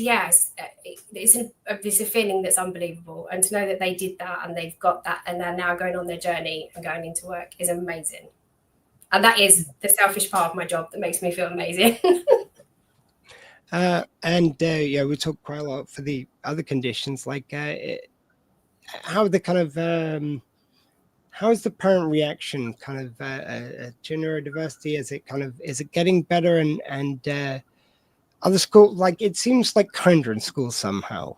I'm just curious how the teachers and the parents are kind of are in that support system around the children, because there can be some quite defensiveness on both sides. Yeah, I think, and it's hard, I work with a lot of schools really closely, and so many of the schools, they're doing their best. They want to support these children. They want to be able to do everything they can for them, but their hands are tied in so many different ways quite often. But on the other hand, I see the amazing things they do to help some of these children get through, and it's incredible. They give them the support, the one-to-one, or how they do it, or they listen to this special and say, okay, try this, try putting this in, try putting this in. And the teachers and the SENCO work so hard to put this support in, and the children get through and they're happy and they leave. And the parents are, the biggest thing for the parents, all parents I'm sure, is my child happy? And that's really it. It's, you just want your child to be happy. Of course you want them to succeed, but you want them to be happy overriding everything else. But happiness has to be feeling like you're succeeding, doesn't it? I think that's huge. And wherever that is within your realm. So maybe success for someone isn't the same as success for someone else, and that's okay, as long as the child is feeling like they are succeeding. And I think that's what a lot of teachers have got better, and SENCOs and parents, in understanding that actually sometimes small steps are enough. That's their achievement and that's enough, and that's good. And the child needs to know that. And as long as they feel that as well, that's great. Yeah, and there's so much going on when you're struggling like that you feel not good enough. Then you kind of you're looking for the approval of your parents, but you're at odds with them all the time. So that kind of source where you're looking for that validation, you're pushing away, and it's just it's chaos for everyone. It's like the amount of stress that it saves, and again it gets back to the kind of the money saved by the NHS by doing things the right way, and saved by schools by doing things the right way. Like, you're making a lot of people unhappy and spending a lot of money on something that's not working. Yeah, and it feels like it almost gets punitive, because like the teachers who do build up a bad rapport with students, it comes so combative that the teacher, I think, I sort of understand it. I don't agree with it, but I kind of understand losing perspective, because as a parent, you get to that point sometimes. Have you ever had to like step in and kind of like work on a relationship to ease so you could work with the child? Because I think that's kind of important work that should be joined up as well. Yeah, I think that's really important. And I do work with parents as well. I help them with sometimes going into meetings, the end of term meetings, or because they've got a meeting with the SENCO and they're not quite sure how to approach it, or with the teacher, and they'll say, can I bring Joe along to help support me? And it's a balance act, isn't it? And hopefully it helps, because I trained as a class teacher, I think, so I get it. I get what it's like to be a classroom teacher. You don't just have one child, you got 30 children, all completely different, all needing to learn differently, and you've also got all the pressures from above of what you have to do, the success criteria you have to meet at the end of the year. And that's, I mean, teachers, hats off. I'm glad I'm out of teaching, because they have an impossible job and they do amazingly.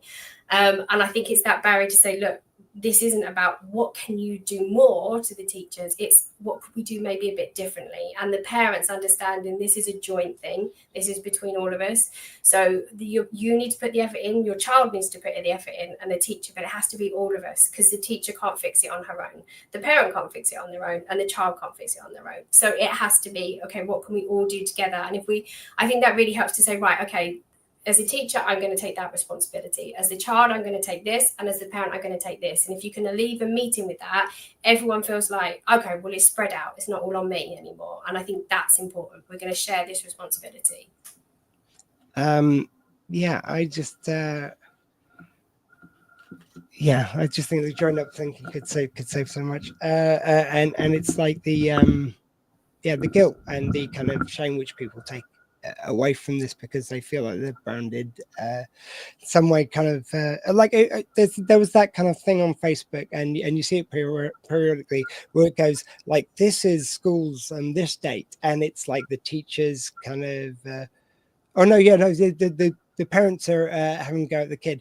Next frame is like, this is kids now, and like the parents having to go at the teachers. It's like, why was the first one better is my question. Both of those are really bad things which are happening there. It kind of speaks to something, though, because when I was at school, like I remember once a teacher was turned around writing on the board. Someone shouted something and threw a board rubber at me. I ducked out of the way, it hit the teacher, and the teacher had to go at me because they mistaken it for my voice. And I was taken outside, and I was standing by my ground saying, no, it wasn't me, it wasn't me. Then they pulled over the deputy head which was going past. And they basically together bullied me into saying that it was me and admitting to it, to something which didn't happen. And I told my tutor, and he apparently had a word with the teacher and said, it's like, no, this other students, it's always kind of throwing stuff like Ian's never done something like that. And they're facing the other direction. It was just like to hear that someone actually just goes into meetings, just that alone, just so someone can't be barrel rolled. I don't care if it's a kid, they should not be barrel rolled. Effectively coerced confession from a kid. Do you know how that messes with someone's head when they've just had something thrown at them and they're getting basically bullied by the teachers and the deputy head? So I think that's definitely important. That should be that someone's advocating for the child in any meeting. Just before we let you go. Sorry, Tom. No, it's okay. We just I need to play. I'm going to play a couple more clips for our next guests. I was just asking everyone, how do you think differently? I think you could pick many things that you've said today. I think, the thinking differently, I think, which is down to my daughter, I credit this to, is we need to make sure somehow we need to do things differently. What can we do differently for our children? How can we make the system different? What can we do to make them feel safe? My daughter's always said to me, all I want to do in school, at home, wherever I am, is feel safe. So what can we do to make sure everyone feels safe? And for them to feel safe, they have to be able to feel like they're succeeding, that they fit in, that they are part of something. And I think that underlines so many things. And I think I've taken that more into my work now and speak to children, other children about it, and also adults. And the biggest things are, I want to feel safe wherever I am, work, school, home. And if you feel safe and secure, you can learn. So we can all put in these tools to help with everything else. But I think we need to look at how we make these children feel safe, and adults. Thank you so much. Thanks for everything you do, making a difference in children very much like me's lives. So I appreciate all the experts we've had on. This is the last of our kind of expert panels today. Wow. After this, it's just musicians and podcasters. Like, which I'm very much looking forward to talking to. Oh, sorry. Thank you very much for having me on. Thank you. I'll speak to you again soon. You take care, and thanks for everything. Thank you. Bye-bye. Bye. So, guys, I'm going to quickly share the screen because we've got a donation update. Up to 220. Thank you, guys. Thanks for keeping our money coming in. if we top that up a little bit, I'd be very happy. Like, still, all this makes a difference. Kind of all the information today makes a huge difference. So I'm so grateful for this day today. Just reading some of the comments. These ones from no, these ones from earlier. Thank you, Joanna. Yes, what a wonderful time talking to her. There needs to be more join up thing. Yeah, so we did cover those.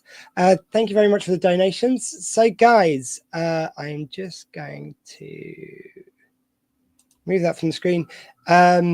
I've just had John appear in the bottom of my screen. Hi, John. We're going to talk to him in a minute all about the song. So what I'm going to do, I've got a 10-minute clip to play. Then I'll play the song, and we'll be right with the musicians behind the song for Squeefest. So it might be just a touch past. We won't. Yes, we will. We will. Like, I'm going to, just for that. Yes, we bloody well will, John. Don't make me do this. I'm not a musician. I'm just an idiot with some puppets that decided to help we'll talk about the idiocy with some puppets. Let them watch it first, though. I was literally, because I was editing it right to the last minute. I basically managed to get a cut of the thing, but without adding the little additions either side. So it's now in its entirety. Some who are awake during the night might have seen it, but apart from that, it'll be new for everyone. So I'll be back with you in a little bit. Let's play some clips in though. Cheers. So we're now going to hear. I don't even remember what I'm doing. There was that was it. It was the random chat. That's what we called it. Words are tricky. I'm so tired. Yes, it's random chats. This is where me, Paul G, and Will Wilkins. Paul G has a randomizer where he'll give us loads of things to talk about, and I talk with Will about those. I want to say we're on the fourth one. I'll be able to tell very early on. I'll check it, then I'll disappear off the screen. Have we had this one? Okay, then next question. So, what's the worst sci-fi tech idea that should never become a reality? I think that's me. That we've seen, or just that we come up with ourselves? You can come up with yourself. I'll give you the flexibility of coming up with yourself, or something you've seen in a movie that you sort of think, jeepers, I hope that never comes to be. So, I mean, I've got an instant one which came to mind. It's like just for how open it would be to abuse. And let's face it, fellas, by men, the holodeck. I mean, just any modesty or rights for women just go out the window with that invention. Like we saw it even in an episode where Barclay, for anyone who doesn't know, played by the guy from the 18, the wacky guy. All names were escaping me. Dwight Schultz. Schultz. Well done. Dwight Schultz. Played it to a T. Great. He was playing this really nerdy, really well, I almost said, I was going to say insular guy, but then insult came into my head. Probably, let's face it. An introvert. He didn't he was very quiet. He kind of mumbled through life and ended up getting transferred from ship to ship, and he created this kind of fancy world in the holodeck which centers around a lot of the female crewmen and women.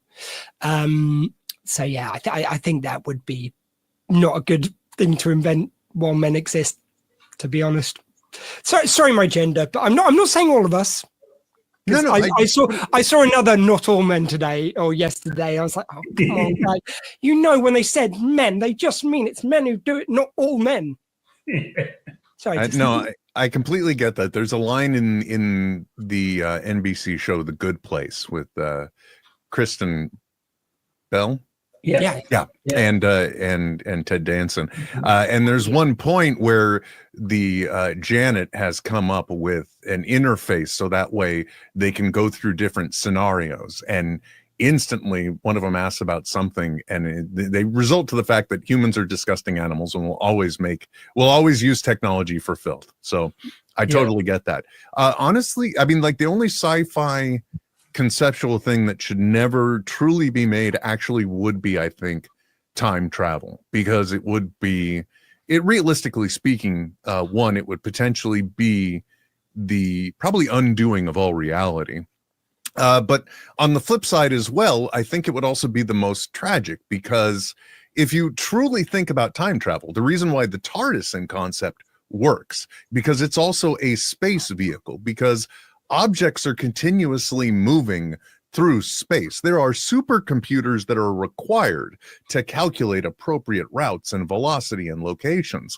So, I mean, like, realistically speaking, time travel may have been invented and we don't know because they're floating out dead in space now because the Earth has moved on. Sorry, whoa. Sorry, just trying to catch up here. Will Wilkins, are you saying that Sliders wasn't a documentary? No. Well, no, but that wasn't time travel. That was alternative dimensions. Yeah, but they went from one dimension to another. So if the world's always, like all the worlds are turning, surely. So when you slide, in the time it's taken you to slide, the world's moved, hasn't it? And they always end up exactly the same place. Yes, because there has to have been something that instigated the change in that reality that could potentially, with the butterfly effect, have gone many different ways. But yeah, time travel would be the most dangerous and also the potentially the most lethal, because you were so focused on trying to get to a different time, you forgot that you also had to be there in space. Right time, wrong place. Yeah. I have wrote a short story. It was when the billionaires going into space started, and I wrote this. I had this idea of like time travel being done on the cheap, basically by a company. Like it was discovered by the billionaires, whoever else, they've already done it. And then there was a sort of like a millionaire who's trying to keep up with the Joneses, so she did a cheap knockoff one basically, and ended up stuck in the past. And that was kind of the engine for the story. So it kind of reminded me of that a little bit, just the time travel side of it. Where's yours, Paul? It had to be something like Skynet, wouldn't it? Sort of thing. You can have AI, you can have nuclear weapons.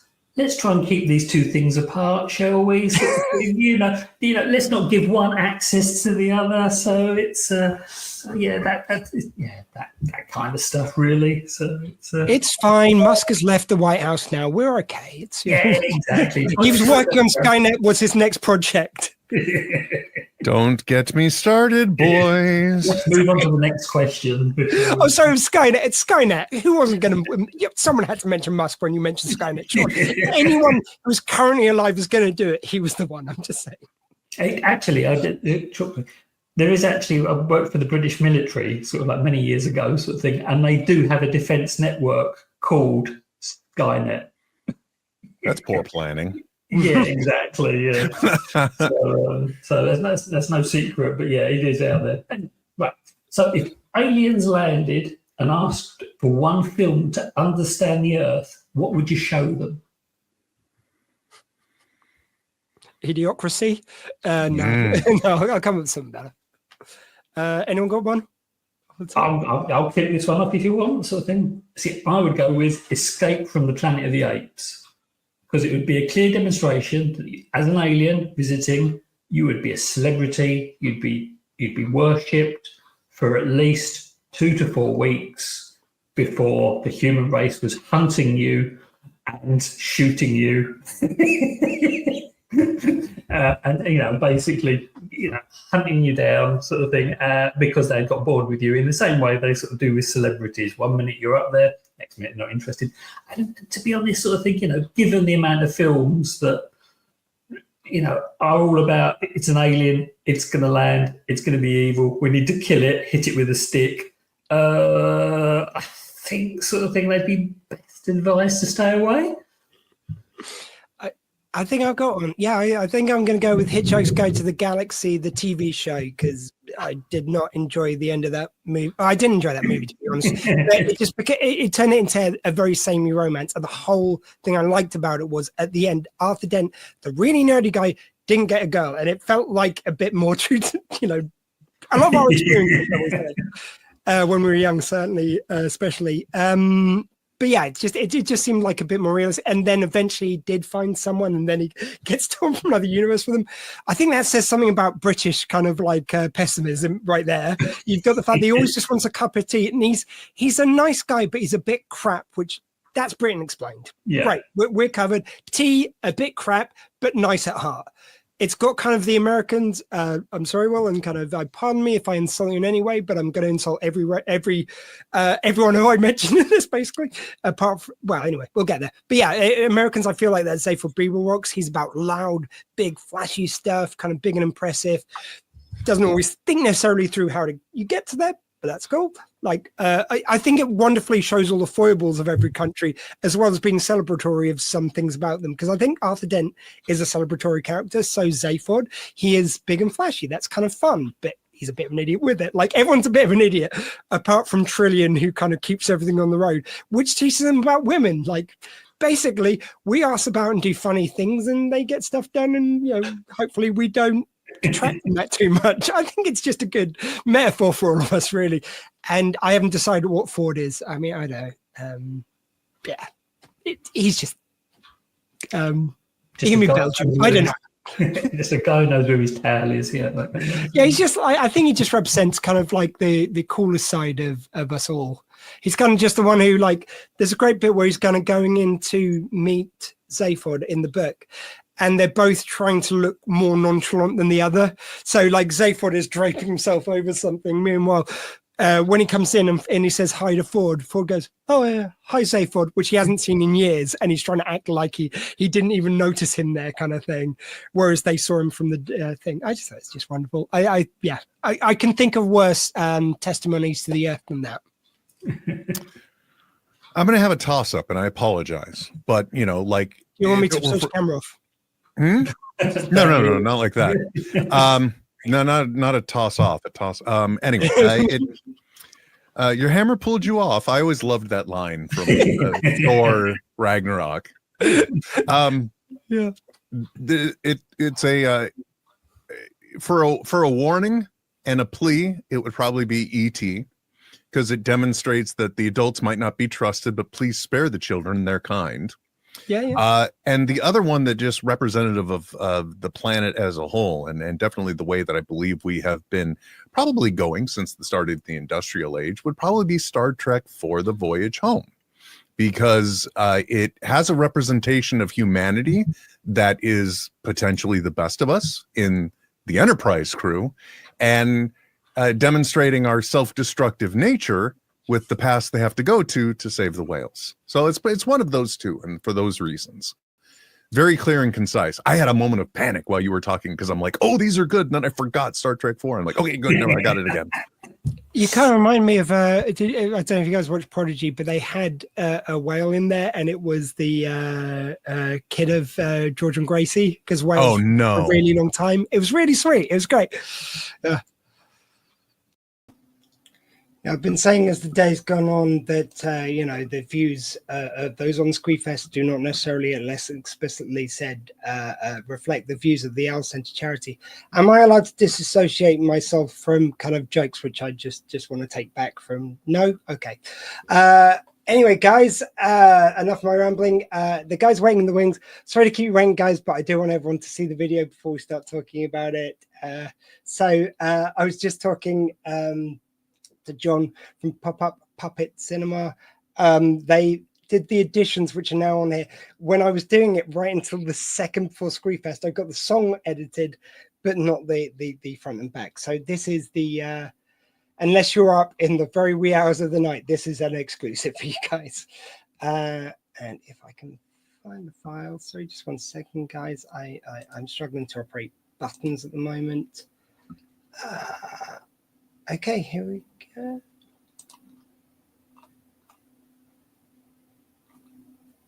Sorry about this, guys. Oh, here we go.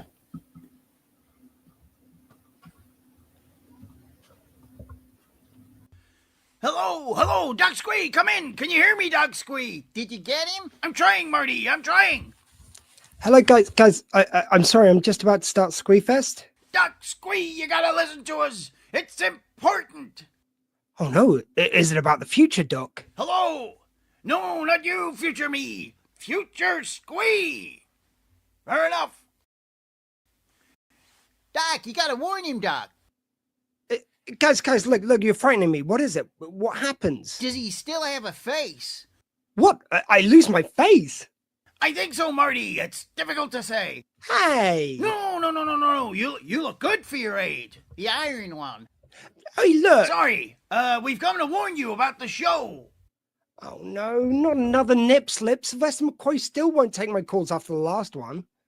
This is about Squeefest, not your OnlyFans. I don't have an OnlyFans anymore, and Sylvester McCoy certainly doesn't. Well, he should have. I bet Tennant's on there. Oh, you know it. Look, guys, can we please get back to the script? There's a script. Why are we doing this again? It's for a good cause, Marty. Neurodiversity. No, to get Squee to leave us alone. What about the warning? It's about the show. What about it? You mistakenly take a call from some idiots and it delays the beginning of the stream. We did the math. Don't take any calls from random idiots just as your show's about to start. That's right, Marty. Guys, did you ever think you might be the idiots? Oh, now that's thinking different. Oh, look at the time. I'm late for school. Right, well, if that's it, I do have a stream to run here. Wait. There's one more thing. What is it? What's good looking and hangs up? Oh, I don't know. What's good looking at... Think different.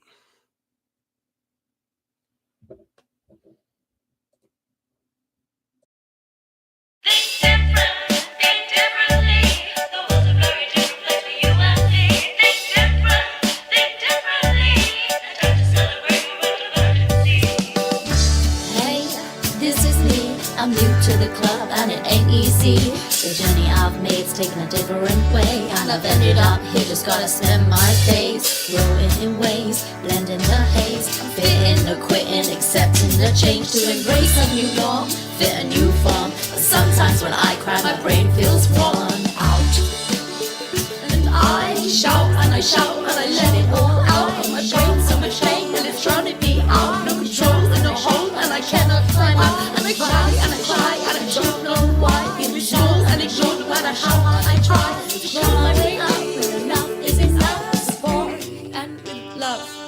Think different, think differently. The world's a very different place for you and me. Think different, think differently. And try to celebrate the world of urgency.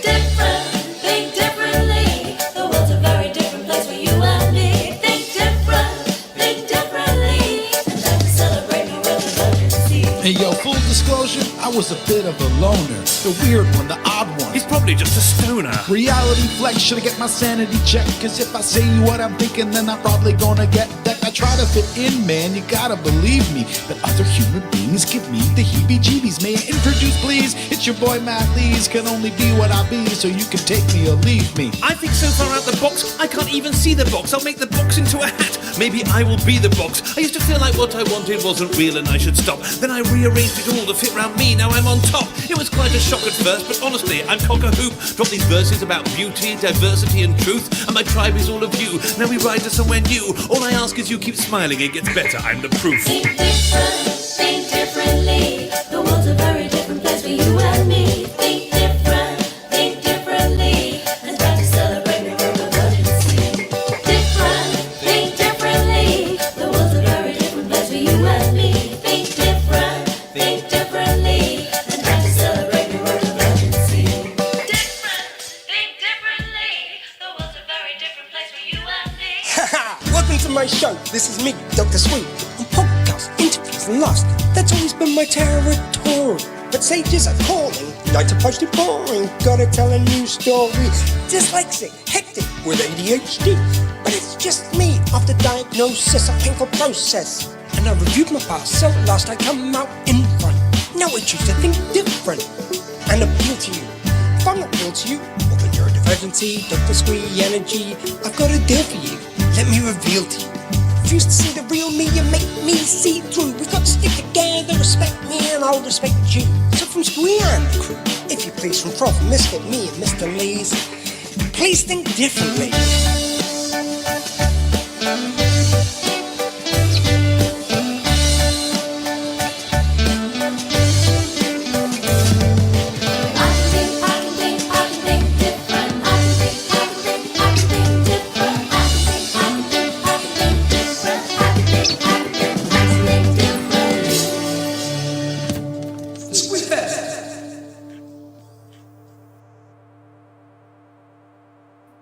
In today's story, we met some people who saw the world a little differently, and that's okay.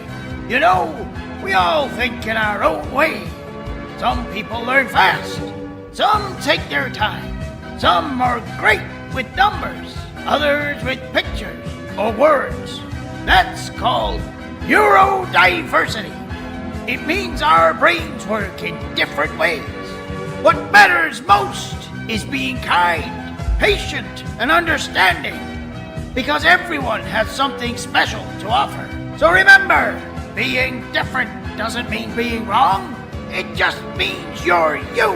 And that's a pretty powerful thing. Because when you think different, you might solve problems in ways no one else can. Until next time.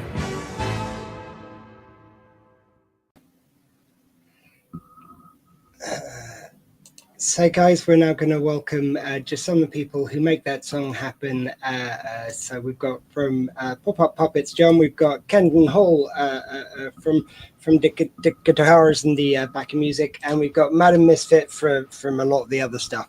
And we send our salutes, our love to Andy Lith, who's on drums and the mixing, and Matt Lee's like he put down the beat, which was the spine of the very track. You know, nothing can happen without that there, and did an absolutely wonderful job with his verse, as did the Prof.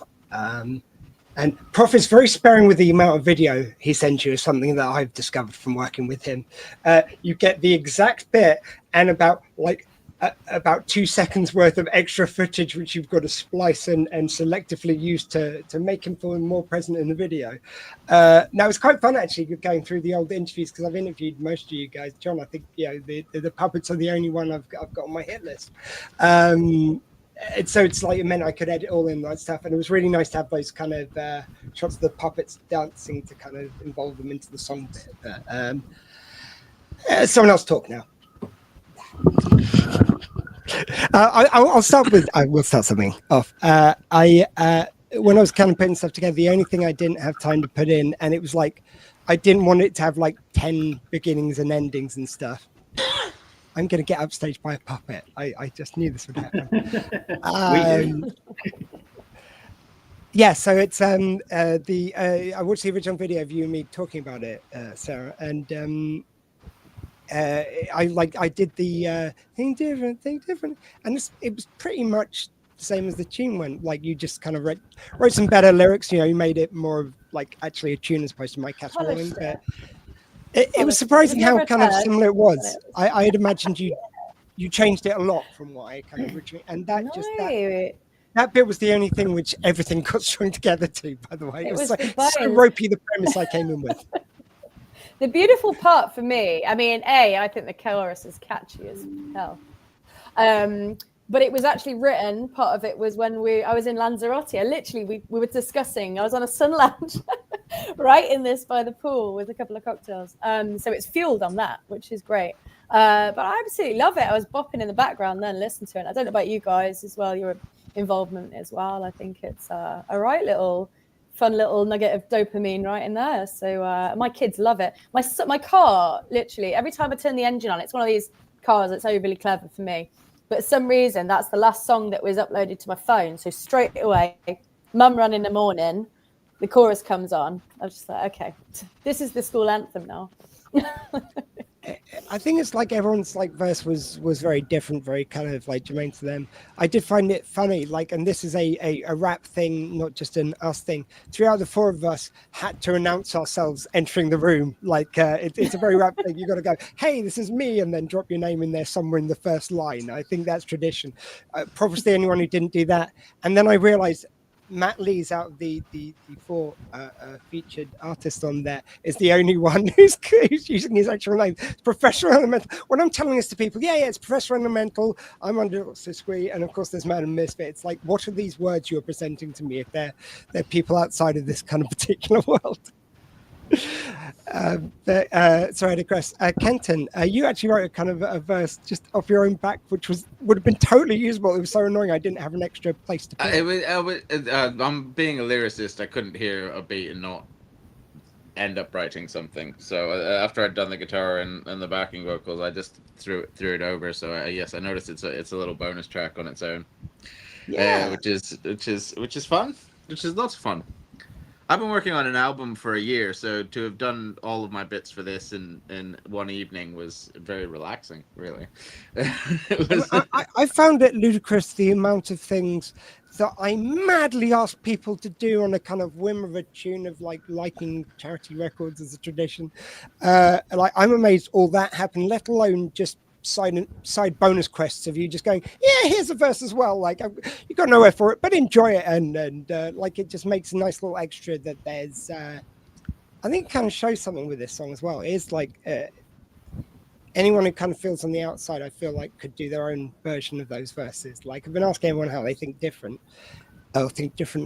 and I think it does show. I think everyone, like, it's the same thing as everyone's got a book in them. I think if you've got a subject you're really passionate about, you could probably write a couple of paragraphs on it. You could probably put that to a kind of tune. You know, I think everyone's got that kind of thing they could talk about, regardless of the medium to an extent. John, puppets are your medium, and this is how I know this is some weird hallucination I'm in, because there's no chance I was just on screen with the puppets being Doc and Mutt. I mean, that felt like being on screen with the Muppets. That genuinely was that kind of feeling of like, I've seen them on the screen and they're really cool, and they're really nice. Like I love Doc and Martin. I became a 3-year-old watching that. Thank you. It's just brilliant. You're welcome. Yeah, it was really fun to do. You sent over the script, and we sort of had a bit back and forth about what was the reason they were ringing up, and eventually came up with the idea that they were the cause of their own problem, which is very Back to the Future. And yeah, no, it was fun. I hope it fitted in. I hope it's... I think mine was slang innuendo. Slang and innuendo, like laid in my kind of original script. And then you sent back one which was almost a space opera, like it was like 10 pages. Like, it was great. It was just so funny. I was like, this is going into a song though. Come on. We're not doing a Michael Jackson here where he just has a video around leading into the song. We can't go to that kind of. I said, I want to film this, but not quite for this project. And then you shorten it down. And I think it's even funnier I think sometimes these things are funnier with brevity. You know, it's like, but I'm glad I got to see the big script. Well, yeah, and I mean, like I said, we had the post-video thing, which was originally was going to be Doc and Mai, was it? And I was like, it was just that was an itch that I've wanted to scratch for ages, to do the He-Man on today's show message. I was like, oh, this is perfect for it. Let's do it. And didn't you think actually that it's like, I'm fairly sure it was that I just said, oh, and some sort of skit at the end. We didn't really discuss it after that, so I thought we were just doing the beginning bit. And then you guys were like, yeah, I'm going to do a moral of the story with He-Man. So I was like, it's again, this is what I love about working with creative people. Like, you know, Kenton was saying, it's like you couldn't help but write a verse. He had a track tune there. What are you going to do? You had an opening at the end of a track. You want to do a moral of the story. Of course it came out. It's I love these things which just happen around creative people. It's great. Thank you. I'm glad that you liked it. Yes, I was literally editing that just up to the last moments for Squeefest. I think I got the syncs all right. What I find really fun with a bit with yours, Madame, is the fact that it's always a different head which is singing in time. So if you look, there's always one of your heads is singing in time, but it varies which one. Which I kind of thought it really worked for the theme of like. Where you've got all those voices talking to yourself and chaos. Maybe that's a different one in sync at a different time. So you know, I like the imagery. It worked quite well. Yeah, it kind of was a visual version of what's going on, like in here. So yeah, thanks for that. You're just haunting me now. I mean, it was How are you doing? Excellent to begin as well, but there's bits I didn't. So I meant to say, how are you doing? Here, I'm here. I'm still producing words, sometimes in an order which makes logical sense. My neck is on fire. I keep on having to like lean back like this, which is really difficult for me to do because I move forward when I talk to people. I kind of it's my way of engaging is to move forward. So I force myself to do this kind of regularly, and then 3 seconds later I'm sat up going, "Oh, my arm hurts again. Why am I doing that?" You need a cat. Yeah. You need a cat to be stroking. That's what. Sit back and Bonneville in it. Yeah, it doesn't work quite the same with dogs. No, Well, you could try it. Yeah, give it a shot. You're opening the stream with your chair turned to the back and then spinning round to reveal you petting a dog. God. I mean, have you guys like obviously you must have to do some editing for some of the kind of stuff used with puppets and Kenton, I'm guessing like you would have done editing in film. Have you edited any of the videos yourself, Madam Misfit? You just muted for a drink just when I was just throwing to you. We turned that badly. It's fine, I'm mumming. I've got children, so I'm juggling properly. Yeah, no, I do a lot of. I've got tracks out that I've paid for production, and then obviously during lockdown, the pandemic, everything was very much home shot. But I quite like the rawness of some of that stuff. I do quite get a buzz out of editing. I think technology and editing software within phones is really good. I literally have one of the top end iPhones, and that's purely a recording thing, and that's what I go out and shoot with. And for me as a kind of indie kind of artist trying to make it, I've really enjoyed doing it. So a lot of my videos, I know Choochie Face, things like that, I shot myself in a lovely little cafe. So yeah, a great location is always pretty decent, especially as a single person act. It's very hard for me to so it has to be multiple locations and things like that. But obviously as a band and that, there's a lot more visual to look at. So, but yeah, no, I enjoy the editing process, but the lip syncing thing is an absolute nightmare. So well done on the effects and all of that. So yeah, I did actually get a couple of clean takes where I managed to somehow sing in time with, like, there's certain choices I made of time which I don't quite vocally get. Like it seemed harder to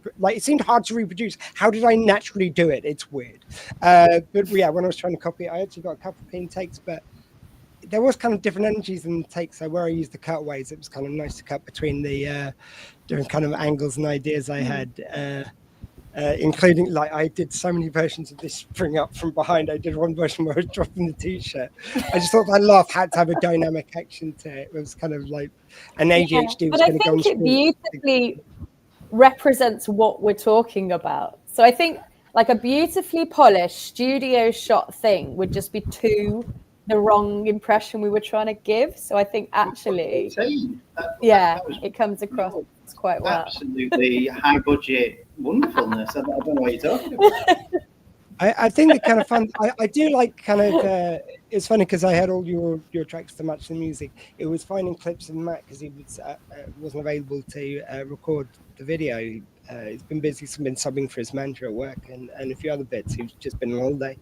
And so it's kind of finding bits of footage, and then a couple of bits I managed to sync it up pretty well, so it does look like he's saying the words, and using bits from the interview where I say Doctor Squee and just very carefully place.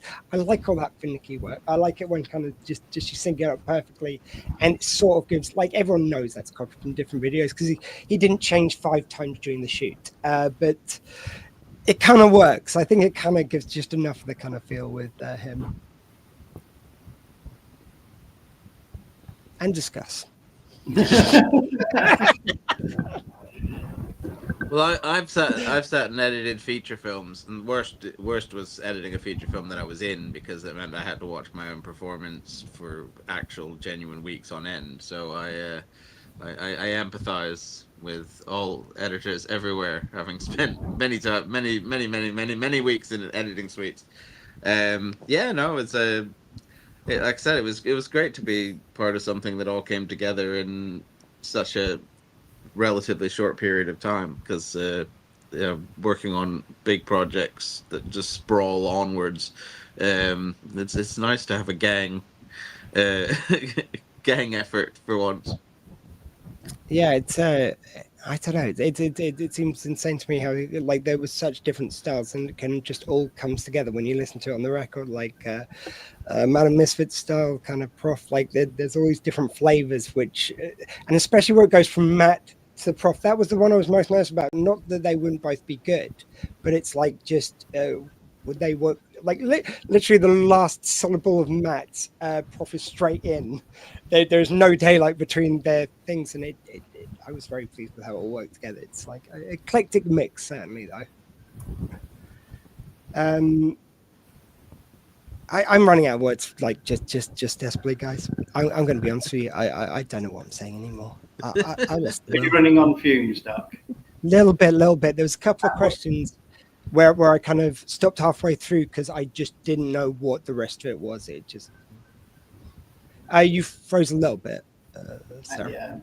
I nearly said this morning, because as I knew I'd sent you some extra clips quite late, and I was very close to accidentally saying, "Oh, sorry, mate, I only got 6 hours sleep," and then I realised who I was sending it to. I was like, "Don't send that."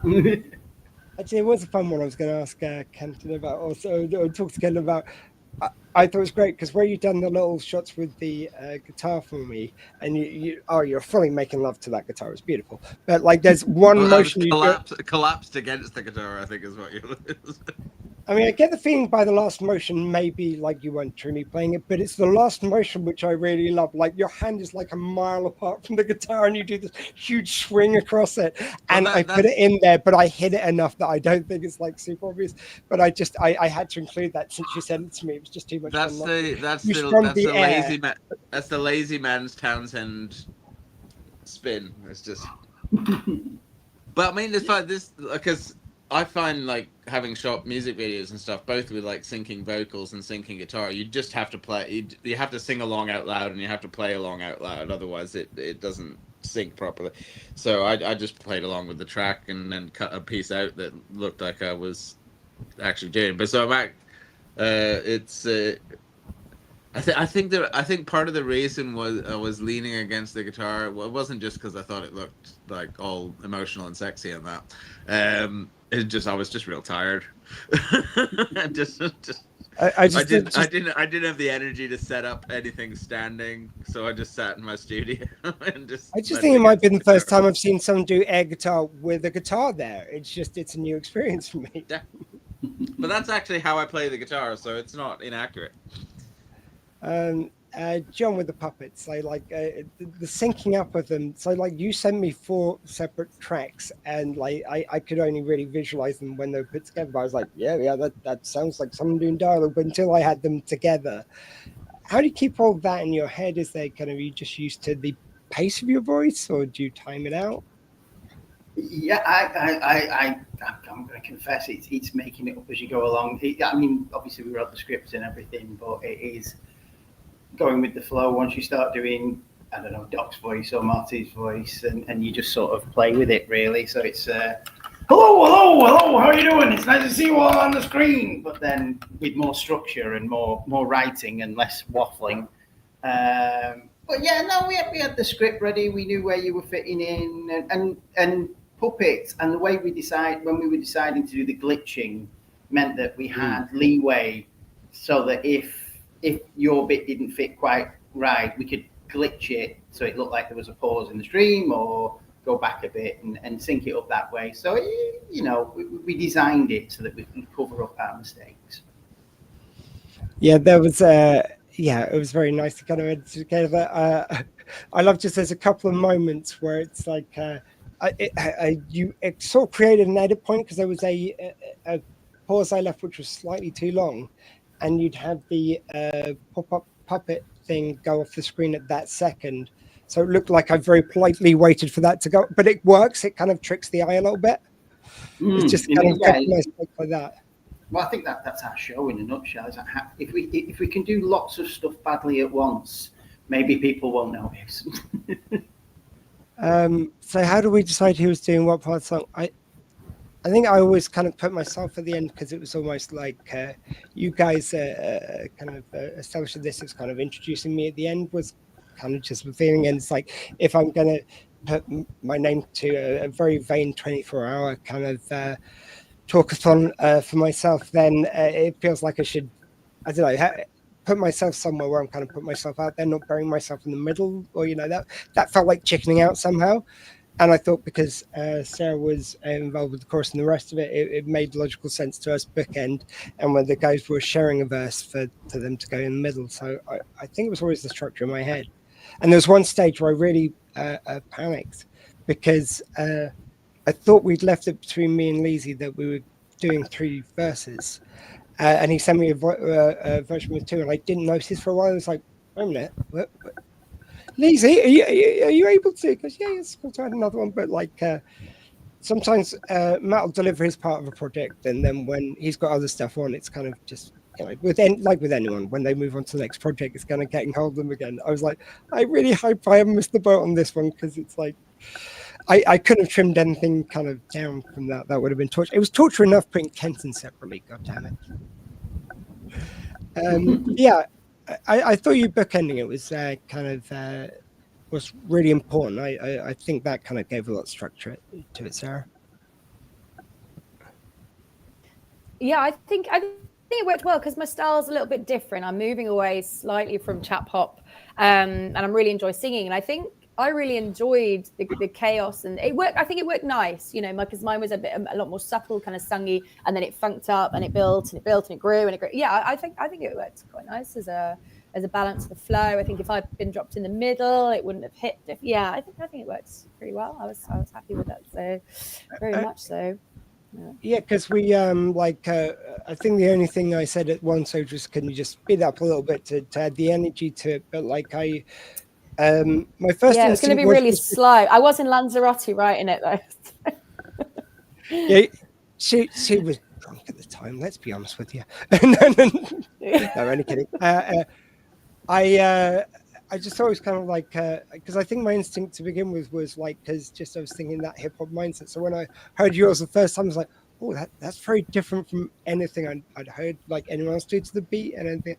So I kind of like the fact that it took me a couple of listens, because it was get my head into that space. And then when I heard it all put together, obviously with the instruments, I did really find that was a kind of, it was the arrangement by Andy, so I kind of gave a crack because I just wanted to give everything a go and try new things out. So I tried mixing it together, and I probably kind of got a song that was a song, but like when Andy laid it out, Andy like with his kind of trained ear, positioned all the musical cues, and just knew exactly where to boost the bits. So it's just like that nuance, which I think you've done a bit of that yourself, Kenton, of the kind of mixing. I mean, that's half my. That seems like dark art to me. Mixing is a ludicrously dark art. I mean, mixes for like commercial release stuff, they can take days, weeks, all sorts of things with EQs and effects and panning, and it's horrible. That's why I have producers that I work with, so I don't have to do it all on my own. I long ago stopped wanting to do it all on my own, and that's why I have people come in and co-produce my albums, because I need someone else when I'm tired to go, fix it, just make it a thing. I mean, there's tracks on the new album where there was 60 individual tracks of instruments and vocals and stuff, and had attempted to mix that on my own, there would have been a brain explosion of some description. So when you've got strings and horns and choruses and all sorts of stuff going on, you need someone whose job 7 days a week is mixing. I mean, hell, we had 70 tracks just from Madam Misfit. She covers every bit of the vocal. I'm very impressed. Again, this feels like a dark art to me. I would never also I sang it that way then, so I've got to add this for the melody. I love a good layer. I love a good layer. You'd guess. You would guess. I'm going to be honest there. I mean, for me, it's like, I think just the best advice came from, like, I say Madam Misfit's my Ginger Yoda, and to her Ginger Yoda, her partner, my agent, Gareth, he's my OBG Kenobi. So that's how that works. And he just, I've kind of nicknamed him in the most wonderful way, a bullshit detector. So when you give him something you've done, he'll go, this is the stuff that you do that bit. This is all bullshit. Get rid of that. And there you go. And it's like, it seems so obvious and when he says it, but it's not something I'd noticed. And I think a lot of people kind of have that blind spot. He's just good at really noticing what's your voice in something. And I was trying to hide the kind of slight poshness to my voice because it just felt weird for a rap thing. And I know I'm on with Professor Elemental. I don't know. Look, my brain was already sleep apnea, quite frankly. And thus, once I relaxed into just letting my voice being whatever it was, hyperactive chap hop was born, I believe, as of this record. Yes. It's good. He'll go far. Yeah, I like that. Yeah, and I think we're going to talk something general about music. What's everyone listening to at the moment, apart from Think Different, which you can buy now at Bandcamp, guys? What's everyone's kind of tune at the moment? Just got back from seeing Neil Young in Dublin, so Neil Young. Canadian. Yeah, Canadian. Kenton, what have you got on listen at the moment? I have been so. I mean, honestly, it's horrible. I mean, 90% of the time I'm listening to my album right now because we're sequencing. But I've been moving back and forth between old Elvis Costello records because that keeps me alive, and Chapel Roan's last record because I always like to have one big pop album every year that I'm obsessed with, and it's that one this year. Actually, yeah, that might be. Like, I was struggling to think of anything but this song. I've lived this song like for quite a while. Like it was kind of nice because it kind of forced me to accept more help in other areas and get people like Jack doing the posters and everything. Like, just the look and feel of the event this year was so much more polished because of allowing other people to be involved, not feeling like I've got to do it all myself. And that's kind of as a result of medication. So it kind of ties very nicely into the theme. Wait, there's a new Half Man Half Biscuit album out, so that's been getting some play. That's I was just going to say Chapel Roan is like Pink Pony Club. I don't know why I missed it at the time when it was out, and I heard it recently, and it just stuck in my head. Yeah, I mean, listening to Pink Pony Club or our song. Well, I go through these because I have daughters who are 23, and I always, particularly being a musician, never wanted to end up being that person whose music taste stopped at the age of 25, and then they consider everything else after that to be, this modern track. So I listen to everything they listen to, and if people are talking up a new artist, I immediately go and listen to the whole album. That is the one thing that marks my age, is that I listen to a whole album in sequence from beginning to end. But I sometimes when my girls were like 12, I listened to everything they listened to because I was trying to be engaged in that, and some of it was god awful, but then I'd find things that I really loved, and so I listen to a lot of rock and folk that's like the stuff that I do, but I also listen to a lot of pop and hip hop and classical and jazz. I'm very Catholic with a small t musical taste because I never know where the inspiration is going to come from. I've been a big fan of Charlie XCX this last year as well. Weird that I listen to far more non-male artists than male artists these days, just because I'm more interested in alternate points of view to my own. There's very few 40-something-year-old male artists that I have any interest in what they have to say. I've got enough of that in my life. Except for Elvis Costello is still my go-to. He's my guy, but. And I've never heard every album of his comes out, that becomes a religious experience where I shut the door and just put that on for a week until it's bedded into my brain. And by the way, yeah, just to anyone my age, and it's really depressing me that people my age are using this phrase now of like music was better when we were young. No, it wasn't. You were just young and everything worked, so it sounded better to you at the time. There you go. Also, you stuff that wasn't very good. So you just picture, or you just remember all the good bits. Yeah, it's even like the 60s. Like the 60s, there was wonderful music going on, but there was also an equal amount of absolute garbage. It's just that's been forgotten now. No, garbage wasn't until the 90s at least. Sorry, Madam Misfit's got to go in a minute, so I'm going to quickly get her way in. Anything you're listening to at the moment, and you can start off for the three of you guys how you think different. Oh, no, you've already done yours. You can just tell us about your music you're listening to. So because my music's expanding, the next sort of branch of my way forward with music is actually going into the world of neurodiversity, and actually that being the focus of my music. So I'm listening to other artists in that genre. So I came across a wonderful lady called Madeline Mai. Also, I listen to a lot of Semantics. He's a guy that I supported a couple of times. He's a loop artist. He's currently going through Ritalin medication at the moment, and I followed his blogs and that. But some of his music is so amazing. He's playing at Glastonbury this weekend. Chapel Roan, another big hit that in our house as well. Also, a wonderful band called the Sweet Chunks Band.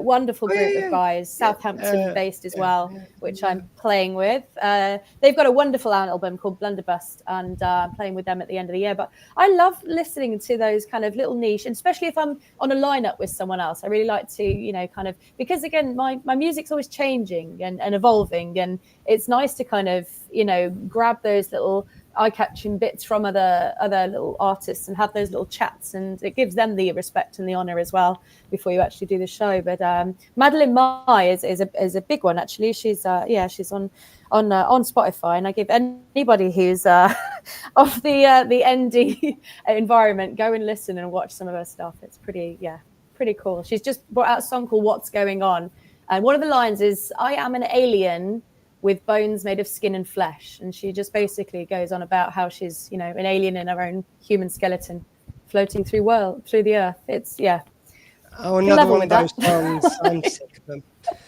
Time a dozen. Thank you so much, Sarah. Thank you for everything you did for the song. Like, there was no bigger cheerleader and no one who was involved right from the start as you were. So Thank you. Thank you for all of you trusting me to do something I'd not done before, and kind of let me do it on the back of your reputations as well. So I hope I didn't. think you've done amazing, honestly. Now, John, what you managed to pull together. I was going to say, Squee, before I go, what you managed to pull together in such a sort of space was absolutely amazing. I think you should be commended. And I really hope that through the song and the music and the streams that we can pull in as much awareness and money for the wonderful Owl Charity Centre as possible. I'm shouting about it, and I think it's a worthy and amazing cause. So from me, before I say bye, best of luck with your next hour and a bit, and I'll see you all in the future. Yeah. Take care. Thank you so much.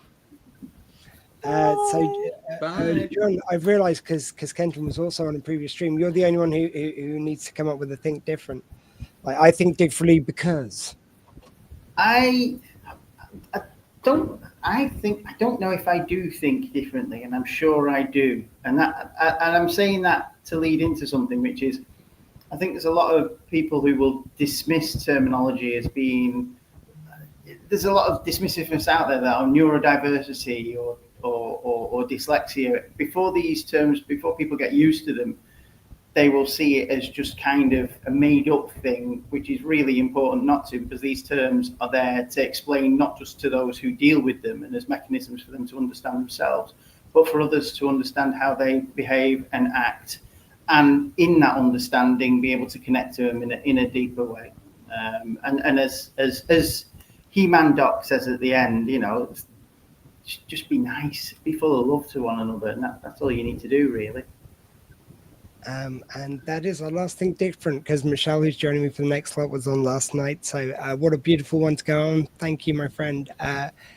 Thank you both. Thank everyone who was involved in the song. It was just, it's so special to me. It's just, it still feels insane that I just come up with this random idea and everyone just like got involved and made it happen. And it's one I never imagined to put on my bucket list, but it's both written on and crossed off now. Thanks, guys. And I may rap again by now, or that's a promise. Go on, then. I didn't mean right now. Jesus Christ. Freestyle.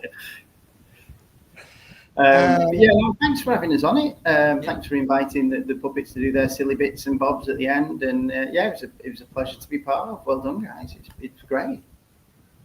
I really always love that comic relief. I just remember they kind of had the videos where you had people prattling about on them and they had little sketches attached to them. It's just, it feels proper with that on there. That's my idea of what a charity single is. Because I always love the fact when they made it fun as well as kind of like teach you about stuff and help me out. It can go wrong though. For years, I thought Paul Simon was Chevy Chase, thanks to one of those videos.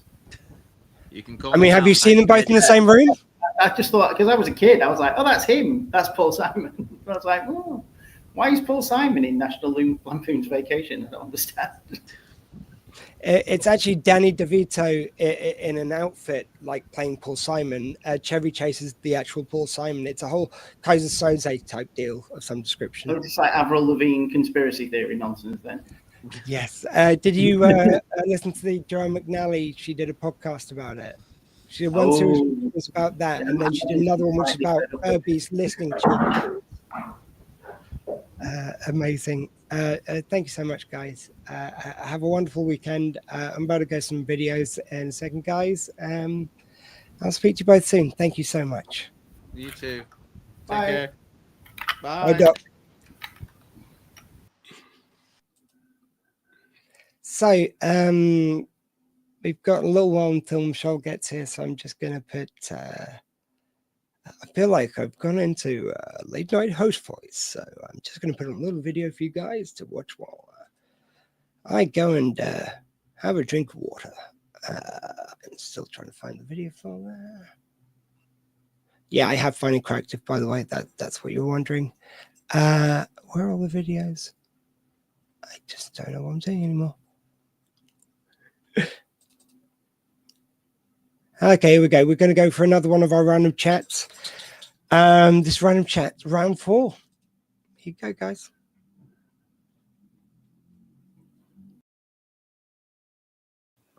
Right, next question then, guys. Yeah.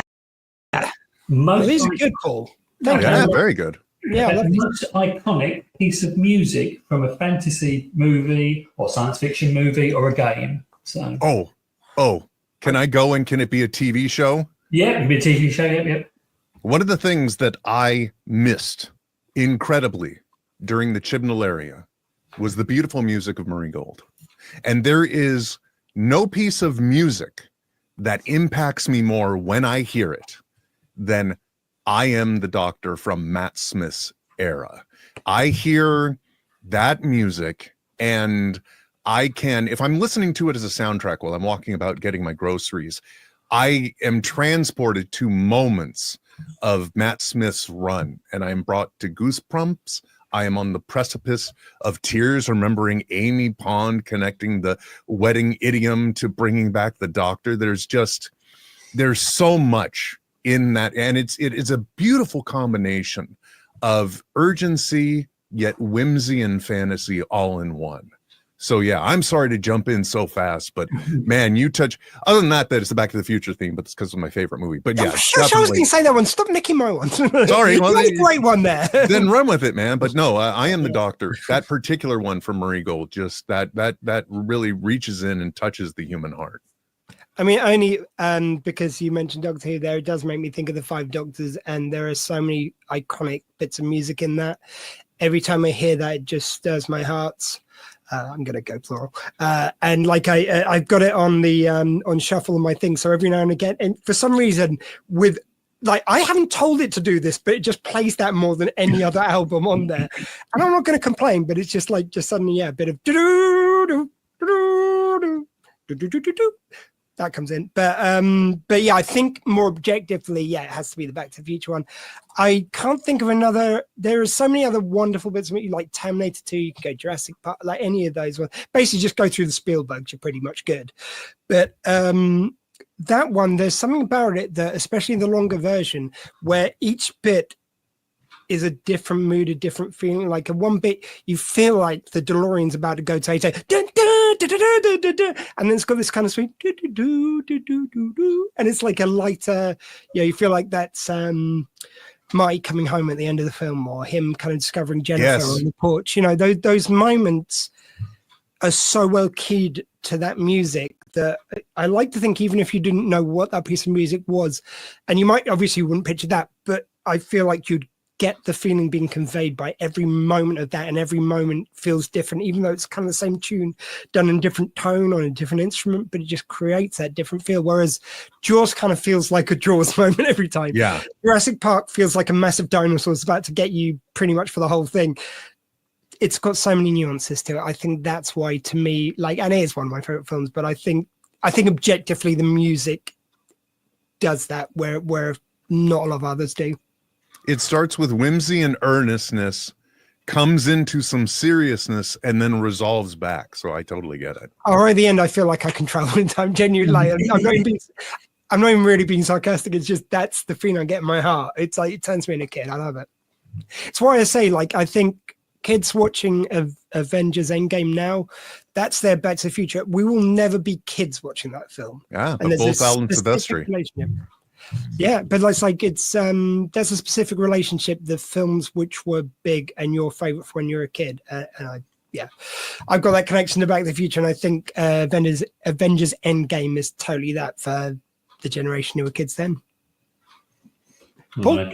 Yeah, well, for me, it's Escape from New York. It's the theme tune to that. Right.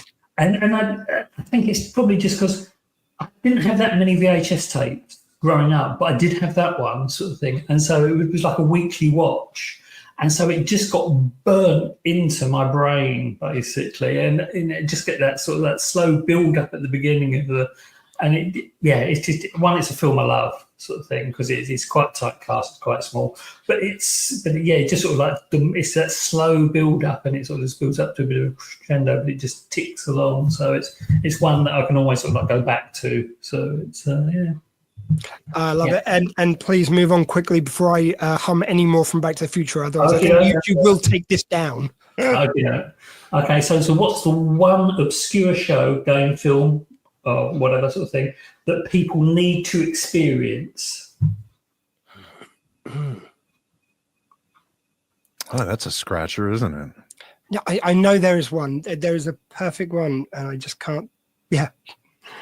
That they more than likely haven't experienced?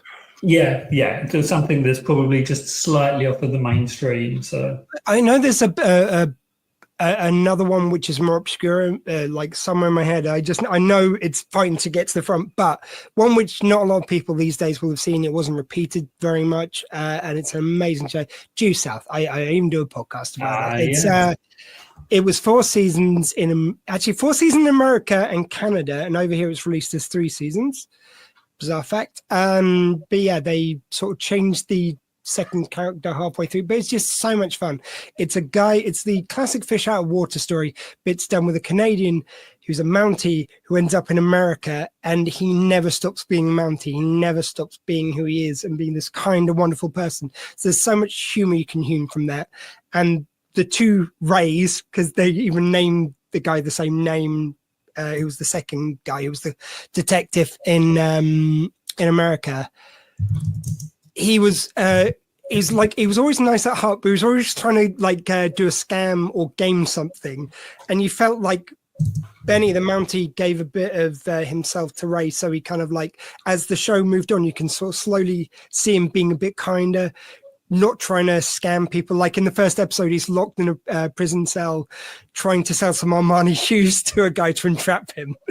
And by the end of his journey, you don't feel like he would do that anymore because Benny's taught him a better way. And Benny in turn becomes a little bit more streetwise. Neither of them can really move from their poles, but they just move a little bit that's detectable, which at the time you didn't really get that kind of character development in their weekly show because they wanted them so you could watch them in any order. But they allow themselves to move on just a little bit, and I thought that was kind of really well done.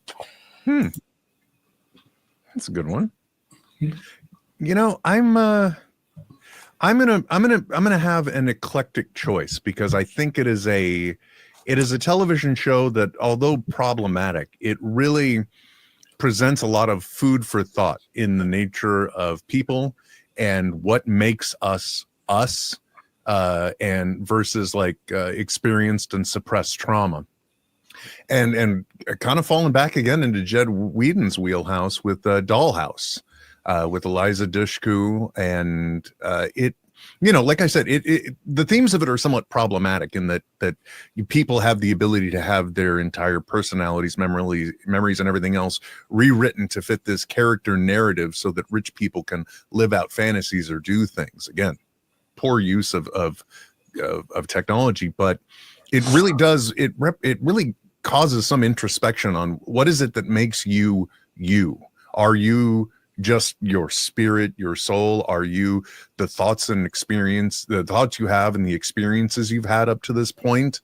For example, if you were to experience a terrible trauma, but then somehow you're reset just right before the moment of that trauma, have you truly been affected by the trauma? Were you damaged by it at all? So it represents those ideas. And I also like that if you do see the final episodes that I believe they aired, I'm not sure if they did, when we find out how this technology is overused, it represents the the bad side of technology and how corporations could use it in really bad ways and literally bring down society. So I'm gonna oddly enough, I'm gonna go with Dollhouse. Probably one of the most problematic choices I could have made. I will say though, I mean, like part of the whole journey of it was they sort of, in the earlier episodes, they kind of presented as if this was just happening and as if we were meant to be okay with it. But the journey was about them discovering who they were and getting their memories back, and it's kind of their fight to get out. So yeah, not less problematic as it went on, maybe. Yeah, I don't know. Possibly. I just want to quickly add, well, I remember Prodigy, Star Trek, I mentioned a minute ago. That's a great example. It got 2 seasons, got cancelled by Paramount Plus, went to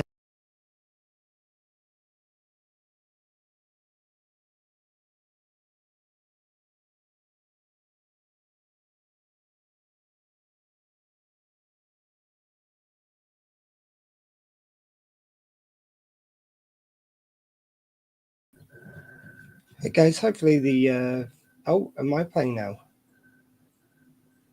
I appear to be a little frozen there. Again. Just want to play all these. Paramount Plus went to Netflix where it is now. Just want to quickly add something about that. If anyone who hasn't seen it, there's a cameo by Wesley Crusher in it.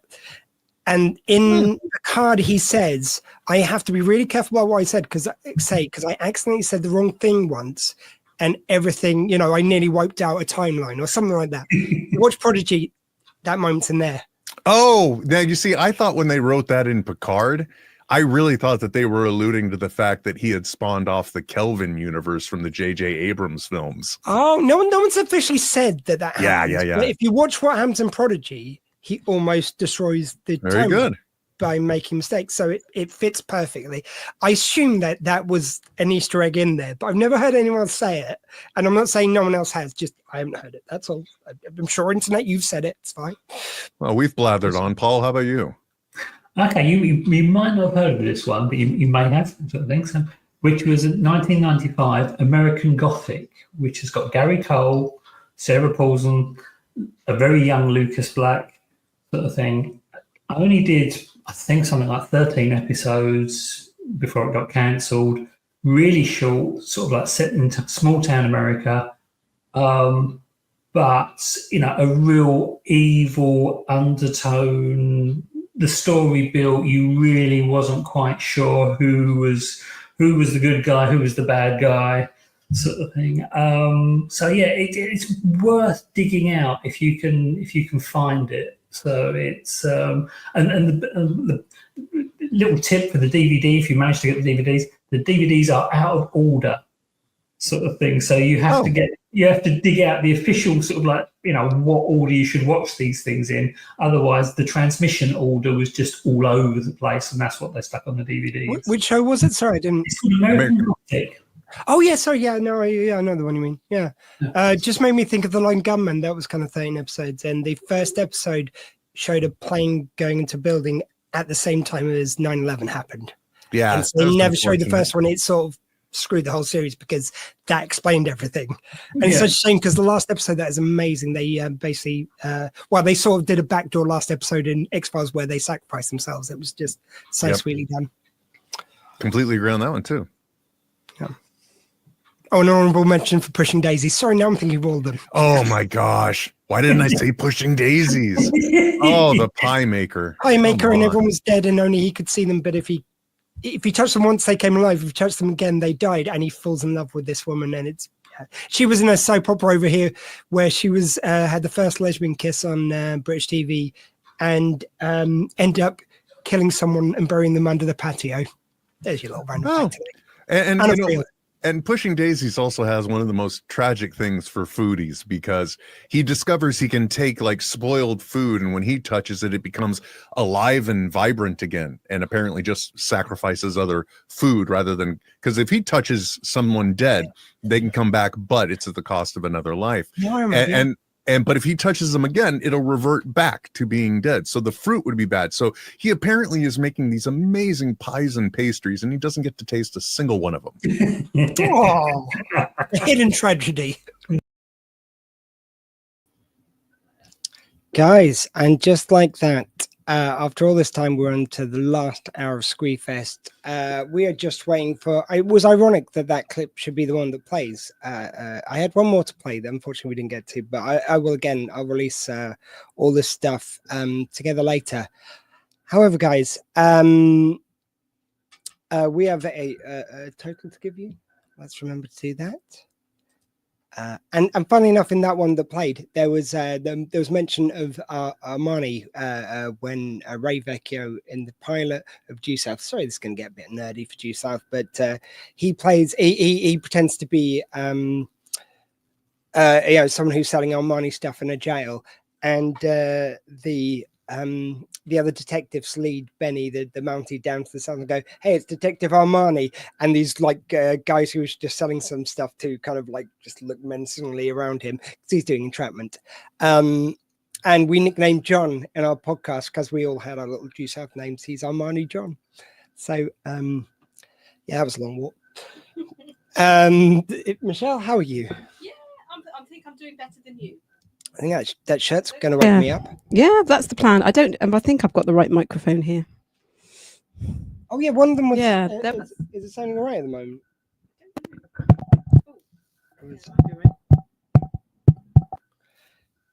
Guys, can you? Hello. Tell us if you can't hear Michelle. We might have to share a mic. I had to switch over because that one was playing up a little bit. I was going to share the title, wasn't I? Oh my God. We've got it. There we go. 220 quid. Nothing to sniff at, guys, but if we could have a last minute push, it'd be really great. 259. Keep pushing. That's wonderful. Thank you so much, guys. It's every penny we can raise towards the charity. But there's just been such a wealth of value added to this day by so many experts in so many countries. I'm just so thankful. I just think it's kind of day like no other Squeefest. So anyway, we're going to welcome our last guest, the one who's going to take us through. We've had a series of random chats on the show tonight. So I was answering some questions from a virtual Paul G. So basically, you recorded them in advance. We had me, Will, Wilkins, and Paul doing a random chat segment, so we didn't know what was coming. And now we're doing the same, but with Due South and with Armani. John, welcome, John. How are you doing, sir? Hey, buddy. Good to see you. Sorry, I'm a bit late. No, like you're kind of like swooping in like Ray might at just the last 11 time. It saves the day. Well, I do apologize. I did lie a little. I said tech issues. I was busy doing a donation, so apologies. Don't apologize for that, sir. I salute you, gent to the end. But yeah, have some random chat for us. Thank you for coming on. We can add Australia to our list. I think that might be 9 countries. I lose track, which has been on Squeefest. Wow, really? Yeah. It's I'm not even trying to do the maths, but I think that's I worked out as Australia. Okay, Australia. We've got New Zealand, UK, obviously, Kazakhstan, Vietnam, India. What? Okay. That's insane. No, we've still got more. Canada, America. Yeah, that's 8. Who am I forgetting? So I'm going to have to look at my list now. Can you count Wales or Scotland or something? No, no. We're not cheating. We're going to get this number, honestly. So you've got where haven't I counted? Talk amongst yourself, guys. All the universities covered, which was something very important to me.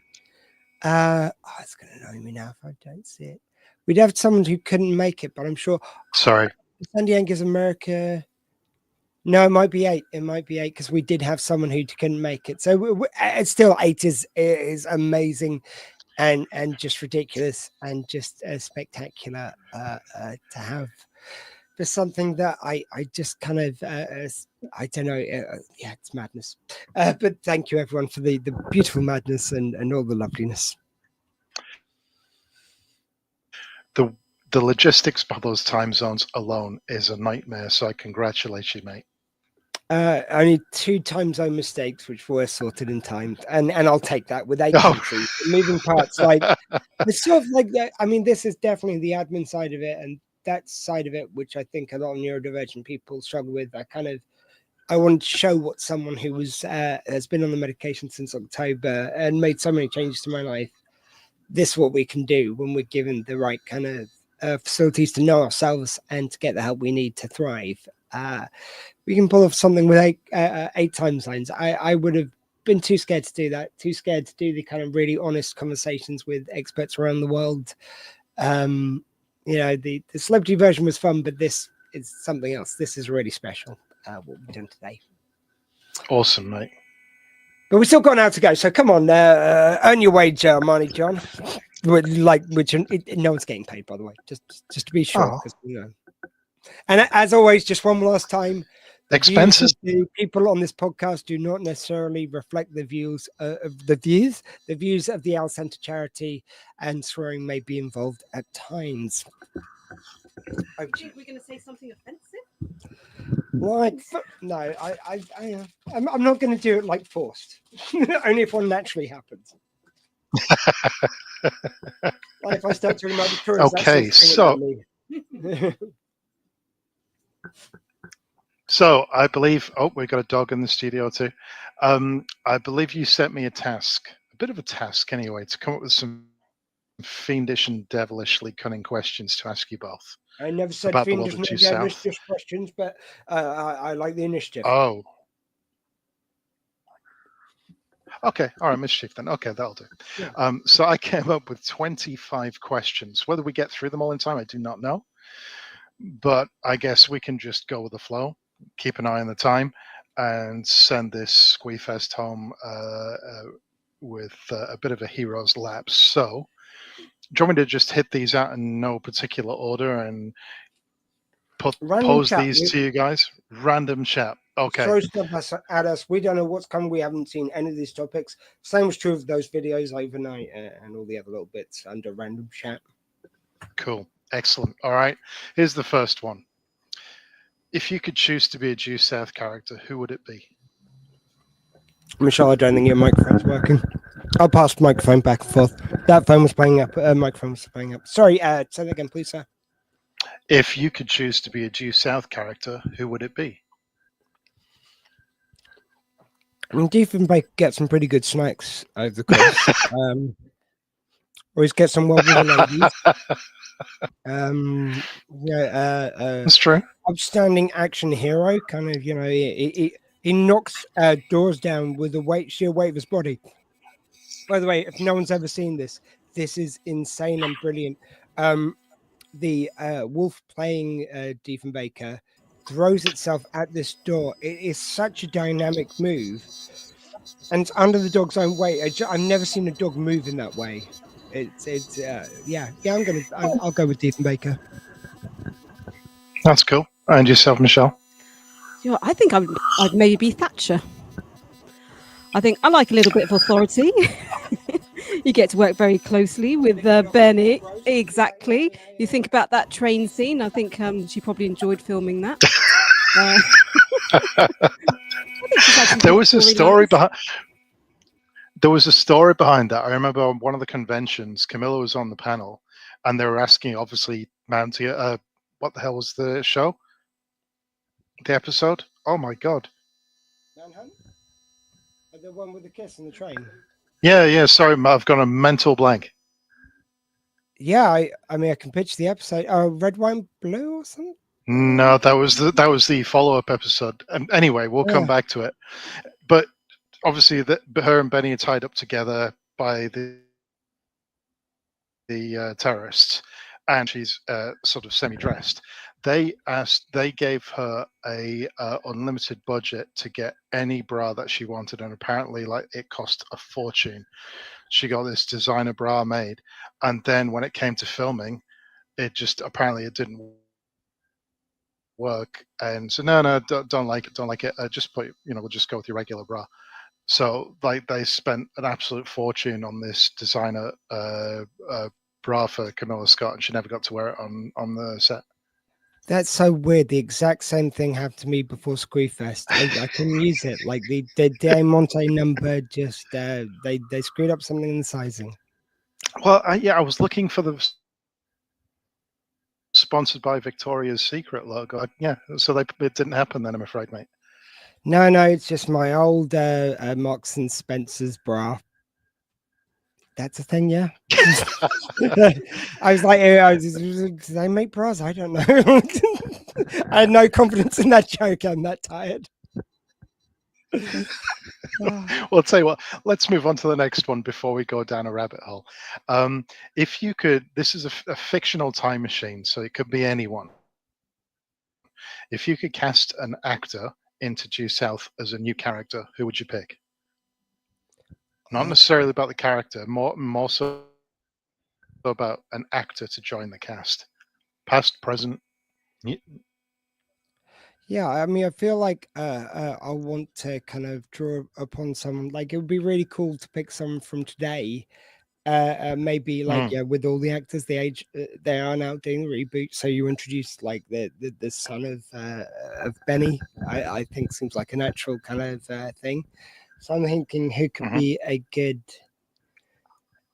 son of Benny. I mean, like obviously the Hemsworth would look mighty. I'm not quite feeling the Hemsworth. Do we go by the Pines? No, get off this Chris thing. I'm trying to think of a good one. Yeah, you go.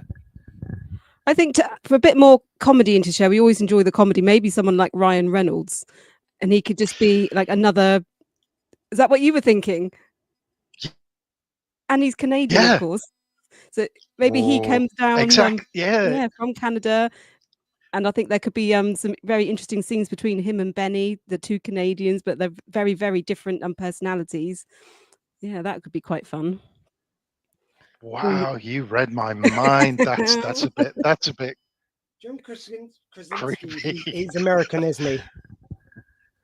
Yeah, that's a good one because he did the. I think it'd be good, but he's American. So, well, I suppose. I feel like he would be the natural son for if he was going to be one of the characters. For some reason, I'm picturing more as a Benny than a Ray, instinctively.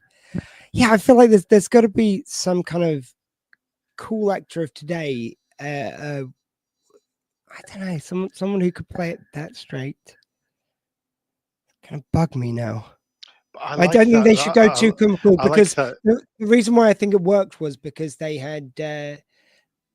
Benny being like he was playing it straight and being funny as opposed to picking a comedian. I would think it would be a mistake to pick a comedian. You need a great actor in that role. Sorry, what were you going to say, sir? Yeah, not at all. No, I was just thinking the same thing. Someone who's classically trained, but who's got great comic timing, who can play it straight on. Play it noble, not play it for laughs, but play it straight as though they have absolutely no clue going on and what they're doing is funny. That's why I think like the Ryan Reynolds could pull off something like that. No, I've got it. I think John Krasinski certainly do. Oh, I'm going to go Krasinski, but I'm kind of plotting in my head. So basically, Benny moved back to Chicago after his great adventure with Ray, and he moved back because he found that now his home, even though he loves Canada, he kind of liked that relationship he had there, so he decided to move back. He had his kid there. His kid has taken more after Ray, which maybe puts them a little bit at odds, but helping each other as well. Like you can have a really interesting dynamic if you kind of had that little twist on it. Nice. I don't think you do double kid though. I think that's always a bit easy when it's both their kids. I think it's one of their kids and someone who's just not connected to anyone. Like it just it feels a little forced when everyone's the relative of someone. It doesn't work like that. Not everyone works generationally in the same job. How about you, sir? No, I love that. No, I really love that. See, I was thinking I want now end up in another question because I've got another sort of show or universe that I think sort of works well with this. Who's that? Never watched Due South. Terry, we've got to yes, YouTube, or if you're based in Canada, I believe it's on Netflix. Well, she's an old blighty here, but yeah, I mean, YouTube, I think. yeah, but it's got the music Yes, stripped off, and definitely. that's it seems like such a crime with that show. There are a few shows where the music is as integral as in with Due South. It's like several scenes are carried by a score with no dialogue at all. You know, they let it breathe. Absolutely. And with Jay Semko's wonderful music playing, why wouldn't you? But I think that's like there was something kind of unique about it. So yeah, I mean, you can try and look on YouTube. They used to do the I've got the it says 3 series set, but split into 4 in America and in Canada. But it's the 3 series in 1. But I believe that set's like ridiculously expensive now. I don't know why they kind of why they discontinued it. I would have thought it would sell enough to make it viable. Keep checking eBay, Terry. It's well worth a find if you can find a bargain. Do it because it's a great show. It's a classic, and the cast is amazing. The writing is amazing, and it's created by Paul Haggis, 2-time Oscar. So yeah, you can't go wrong. It's very, very 90s. I think the fashion will give that away, but apart from that, the show is timeless. It's really, really cool. So, right, let's move on to another question. And while he's doing that, just a reminder that the QR code is at the top of the screen. The website page, justgiving.com/page/thinkowl is at the bottom. Please, if you're in a position to donate wherever you can. If not, I hope everyone who is in a position where they can't donate has felt some value from this day, like from the experts and everything, because it turns out a lot when there's neurodiversity in the family, there is extra monies have to be spent sometimes to kind of like manage a situation and get the help someone needs. So kind of parents of people with neurodiversity do tend to have less money. So I hope everyone who couldn't afford has still enjoyed the day. I never want to feel anyone ostracized, but thank you to everyone who's been in a position to be able to donate as well. So cheers, guys. Excellent. I'm done being serious. All right. Let's have some frivolous questions, please. Okay. If you could write or do another episode for Due South, doesn't have to follow the finale. It could be before that. It could be through any part that's another show. What would it be about, or would it be a particular theme, or did you ever have a story in mind of, what if they did this, or something that they never got to do in the original show's run? I mean, I always thought that the ending felt the very ending where they go off on the quest, like him mentioning that he wanted to do a quest just earlier. Sorry, spoilers, Michelle. But it seems just thrown out there to do that at the end, as opposed to something, if you're going to do something like, at least weave it through the last series. Don't wait till the episode, then mention it and just do it straight away. We don't have the investment in them doing that, I don't feel. There's loads of beats that finale does hit, and we do have some wonderful exit moments within it, but I think I'd want to do something which would give a more poignant, more Due South ending, more like it would have to be something big that Benny was doing to help people, like maybe he found one of the kind of lower league scams they find usually in Chicago, where they find one which is huge, which kind of goes maybe to the heart of America. I don't know, like goes to some bigger stakes, but it's the same kindness is baked into it. It's got to be Benny doing something kind, but you can scale it up a little bit to make it a bit more dramatic, but you always keep the kindness at the heart of it, whatever he's doing.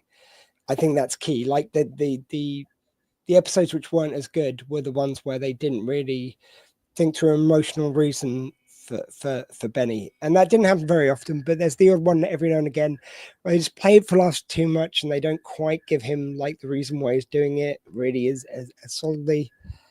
So I think some big legal case he finds the equivalent of the rancid food in the dog food. You find something like that, but it draws him to like a bigger thing, and maybe it connects somehow back to kind of one of the things from the show, like his dad's murder. Like maybe there was some extra wrinkle on that, and it was more a conspiracy. I think that would give us. I feel like that would have felt like a more satisfying ending. So I would have done it just after the finale, and we make it the new finale where you actually finalize. Michelle? Nice. I think it would have been quite interesting if they had been able to make an episode where they kind of accidentally come into contact with the old Ray while they've got the new Ray with them. Because obviously they would have to go along with it as well and pretend that they don't know who he is. And I think that could you could get some good storylines out of that, I think. Definitely. Yeah. Okay. But, Yeah, maybe, but no, maybe I think there were more opportunities to do that, and I think that would have been great because, yeah, I think that if I remember rightly, David Marciano he'd signed on to film The Last Don, which was like a mafia TV series, very dramatic and dark, and it was I think it was a big deal at the time. So, and I don't think he anticipated that Due South would be back. So I think that a lot of the reason for his absence for that last season. I may be mistaken, but from what I remember him saying on the panel, that was why. But I think that would be great if he just popped up all of a sudden and they're having to keep him undercover and thought, oh God, how are we going to do this without giving the game away? I think that's a really, really cool idea. And actually, he said, which isn't mutually exclusive to what you were saying, but he said when I was talking to him that he felt like it was celebrating the Canadian side of it, which it should, but it wasn't representing, like he felt the part of the show was Chicago and it wasn't being represented as much, and his side of it wasn't. So it's possible that maybe where he had that other work come out, he didn't worry about leaving Due South open because even if it was coming back, like he wasn't interested. I think those two might both be two sides of the same kind of story. Yeah, definitely. And also, like, I mean, I did think. Yeah, I think it's a long. I'll be very careful with spoilers from Michelle, but I do think that they have a moment with the two Rays in the last episode. I don't think it's giving too much away, but I think that could have been more as well. Like, yeah, so in the whole episode with both the men would have been really great. It was clearly more a case of David Marciano filming something so he's included rather than it was integral to the plot. Like, they wrote him into the plot and it works, but it's like for the amount he's in, it doesn't. You could have done that without him just as easily. It feels like a last minute, if he's available, like have this possible to swap out, it's like maybe he was going off for some filming and if the dates weren't lined up, it felt like one of those kind of cameos. Maybe even they filmed the other version like some way. Another one that always came up in the panels, especially with Jay SENCO, and I love this idea. And I know you don't like the whole just play it for laughs thing, and I don't think it would have been that, but because the music was such an integral part of the show, I think Jay always wanted to do a musical episode where it was almost maybe like an opera and the cast maybe just sing their parts or sing, like the story is just a musical for absolutely no other reason. Like it could still be serious and played for laughs. I think, remember the Buffy the Vampire Slayer episode? Was it Once More with Feeling where they're just singing and yeah. I think Due South does have the license that if you'd have to think of a clever way of framing it, I feel, but I think that would totally work. And I as long as they just and you can play it for laughs, like they have those moments, but for it to be the best of Due South, you also have to have a moment which absolutely crushes you emotionally one way or the other. It has to make you feel for the underdog that Benny's taken under his wing this time, and what kind of lack of privilege might have led them to the situation they're in. There was always some depth and some kind of like meat to that bone. And there was always something just so heartfelt, like it felt so genuine.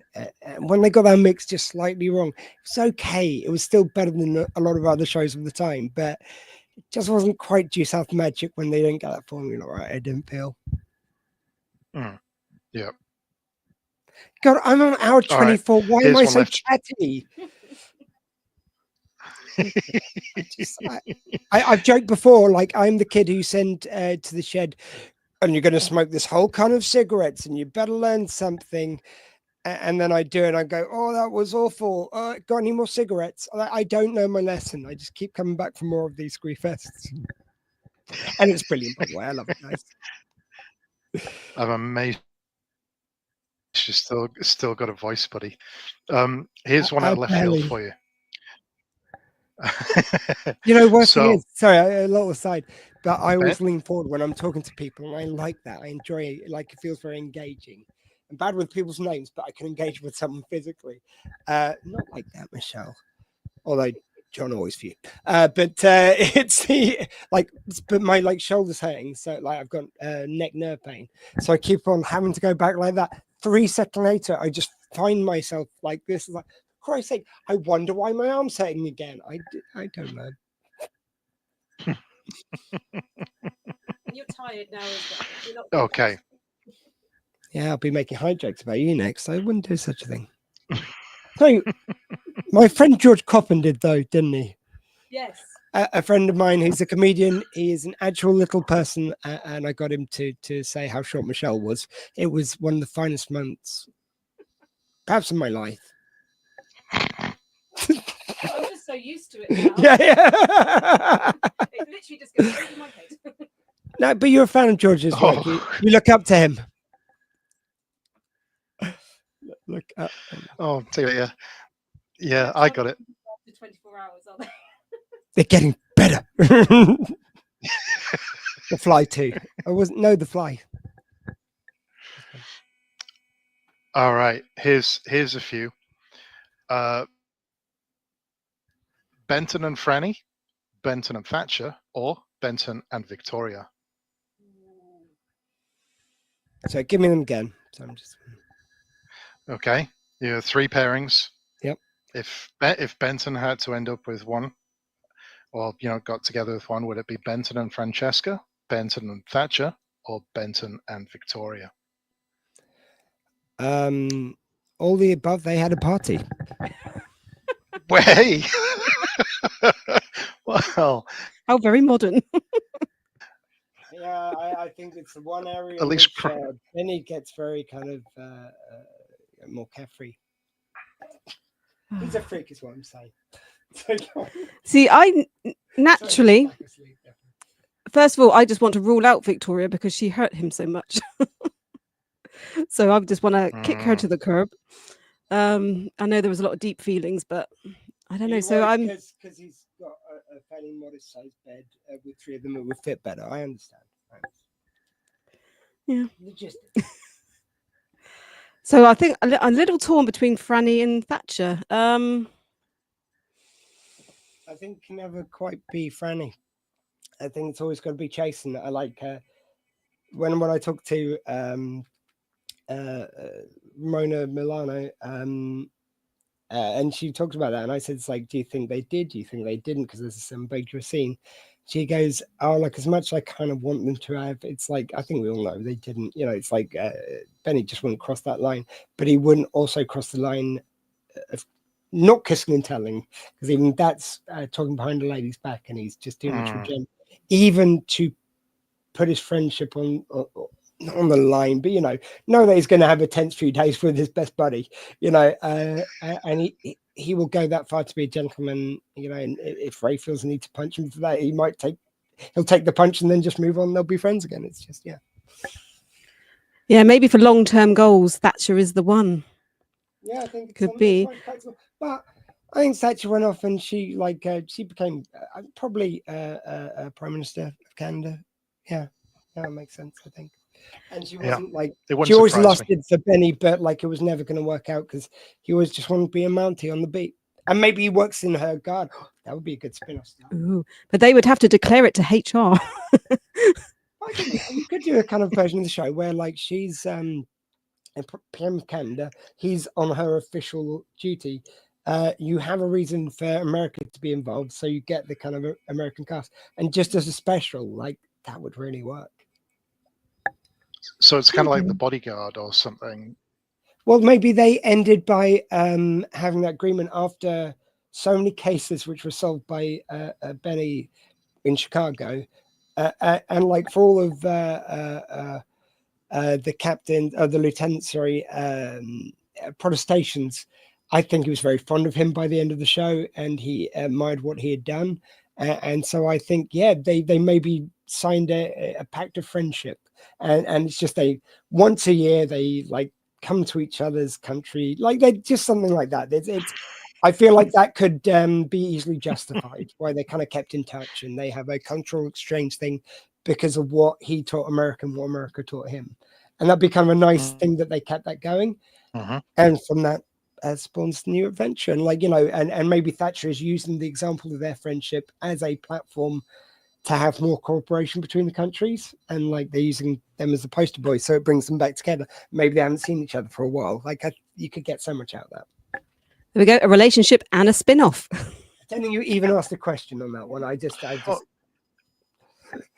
Well, you wouldn't believe what my next question was going to be. What president? It's literally right president here. of Canada in No, it was what character do you think would make for a great spin-off show? Oh yeah, I mean, yeah, The like yeah, question you for could me. do it spin-off style. I was sort of more thinking of it as a kind of continuation. It's just a good setup for a.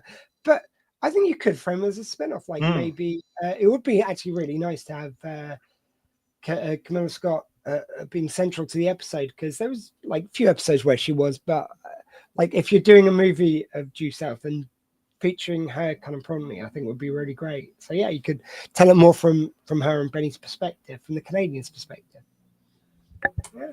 Yeah. What about you, Like- Michelle? You got any ideas for a spin-off? Yeah, I was thinking I quite like the idea, like so what Benny ends up back in Canada, and then they have an agreement like once a year, like they will go and visit, but maybe like alternate years. So one year Ray's going to go up to Canada, the next year Benny's going to come down, and you could have like each series like based on like the week or 2 weeks that they spend. So one could be up in Canada, one could be down in Chicago. So you could get very, very different storylines. To Chicago, they kind of go to the bars. Like Benny's organized a raucous night. Ray's organized a raucous night of drinking. The Rays have, in fact, they worked together on this one. And when they go up to meet Benny, it's like, you know, they've got to try and catch a fish from the lake with their mouths or something like that. You know, he's got them doing insane stuff. You know, it's like, how is this the same as the night we had back home? It's like, oh, you introduced us to your local sports. That was darts. You've got us kind of, trying to swim with otters. You know, it's like just the most ridiculous things that Benny thinks are the same as that experience in America. Definitely, yes. That they'll go off like camping in the wilderness and got to survive. And yes, yeah, I think it'd be interesting because you'd have a lot of different dynamics to like the different series or different episodes. So yeah, that could be fun.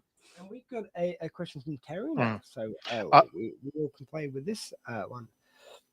Sorry to usurp your power for just a second, John, but I thought it was kind of fun to have one from someone else. What is everyone's favorite Due South and why? Oh, that's a toughie. There you go first. Well, I wonder if it's going to be, maybe some of us have the same answer. But I think Victoria's Secret is always the one that comes to mind. It's such a fantastic episode. There's so much emotion around it as well. And we see such a different side of Benny at times. And it was almost like a relationship breaking down with him and Ray at times. It was such a good episode. Great choice, and I agree with it. But maybe we'll put a restriction, because Victoria's Secret often comes up. It's got to be one episode. Let's make the challenge a bit different, because it's always Victoria's Secret. Let's face it. Because it was the best one. It was, but like what's the one which is a single episode? Because like it does get the benefit of 2 episodes to tell the story. You know. I will go with the first episode with Leslie Nielsen in it. It was really perfect. I love the fact that there was so much said and unspoken about honor. Like, you've got this kind of buffoonish character of Leslie Nielsen, and it was probably the last time when he really played it serious, and then it made it so much funnier when he was a buffoon, because it's the guy in the pinstripe suit who's being very serious you want to make look like an idiot, not the guy who's slipping a banana skin. It's like, it's even funnier. I just felt it was really kind of there was this bit where it's like Leslie Nielsen says to Paul Gross, goes like And you understand, I've got to go and face this guy alone. He took something from me. He took my pride, my honor. Like that's a personal debt I've got to repay on my own. Oh yes, of course I understand perfectly. But if someone else felt that he had taken something of his, well, yes, he should certainly come along then. And it was that permission to come along wasn't, pretending like they're not doing it to help him. It was just so sweet, and I love those kind of little bits of grace saving when someone pretends they're the one who farted to save the dignity of an elderly relative. It's the same kind of thing. It's just like that small little act of kindness, which I really enjoy. Okay, so if I can't pick Victoria's Secret, I might actually go for, I don't know if it was the pilot or the first episode, but the very first episode. I think they did such a good job at like setting up the characters and setting the scene. I really liked the way they showed the difference between like the Canadian like police stations that Benny had been dealing with, and then the contrast of when he came down to Chicago. It was such different things he was dealing with and such different ways that the police were acting, and it just showed such a different contrast between the two countries. Whether or not it's actually based in any reality or just stereotypes, I don't know. But and just like meeting like Ray for the first time, and everything was just so different, so contrasted, and I think they did such a fantastic job with you really kind of got your head around what the characters were going to be like straight from the start, didn't you? It was It was one of those kind of great pilots. Yeah, it's even though there's so much of that world which gets beefed out later with kind of they rejig who's in the police station, they recast their lieutenant. But kind of you had, the Ray was the same from the start, of course, so was Benny. And you've got I think you introduced Huey and Dewey in this episode? Or Huey and Louie? No, I don't. Not in the pilot, I don't think. No. So, yes, I really know one just apart. Francesca, I believe. Francesca and the character of Walsh, because it's the same name, but everything else you can see the characters they're trying to set up as well, because there's a sassy person at the desk. There's characters which just stick out. It's like, oh, that's who you were hoping we're going to be, Lane maybe, or that kind of, it's going to be a archetype you end up not going for, and when they retooled it, I think they did a really nice job of having the parallel to our heroes in Huey and Dewey, and it's like you knew they would be dicks and like they aren't as good cops as them, but when it comes down to it, they're honorable men, and like the complexity of that I thought was kind of really key. Yes, I think I've seen so many like pilots to programs, and you can kind of see what they want, but they haven't quite got there yet, and it takes a little while to establish. And I just thought straight off with Due South, it was just fantastic. Yeah, awesome. Cool. Right. You look about as awake as I am, John. I swear you nodded off for a second there during the last bit. I said you look about as awake as I am. Thank you so much for doing this. Oh, you just look. No problem. It's probably just the glasses. Oh, maybe it's just the light. Yeah, sorry. I was just going to say, if this is kind of like late on in the night for you, I've never got an idea of what time it is for you. But thank you for coming and doing this. 10:40 p.m. Not a problem. What show could also exist in the Due South universe? As in, what show could Benton or any character pop up in, and it would make comments? Maybe it's just the kind of direction name, but I always weirdly had this association between Due South and Northern Exposure. I feel they're wacky in their own ways, but both wacky enough that you could transplant Ray and Benny. The way you told their story might be a bit different, but they could act exactly how they act. But just the world around them would be a bit off kilter, but I think those worlds allow for it because it's so kind of crazy. So yeah, I'm going to go for Due South and Northern Exposure, and Who South?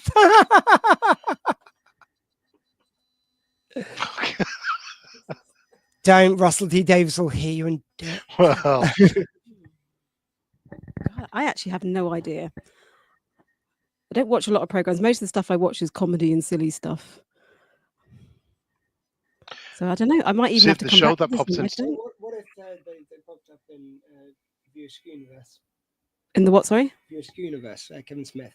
Oh well, yeah, maybe. Yeah, I don't watch enough telly. But do you know what? The thing I'm going to be watching next, I need to get on eBay and get a box set. It's going to be The Sopranos. Maybe I'll find a way to get The Sopranos into that. I know that's not a different city, but yeah, you'd have your work cut although out for you. gangsters, there was a lot of kind of like gangster activity in Chicago as well, though. Yeah, I don't think any of they sold a gangster by putting a basketball in the guy's face. I don't think they're ready for The Sopranos. I feel like it might end less well for them if they tried that approach with Tony.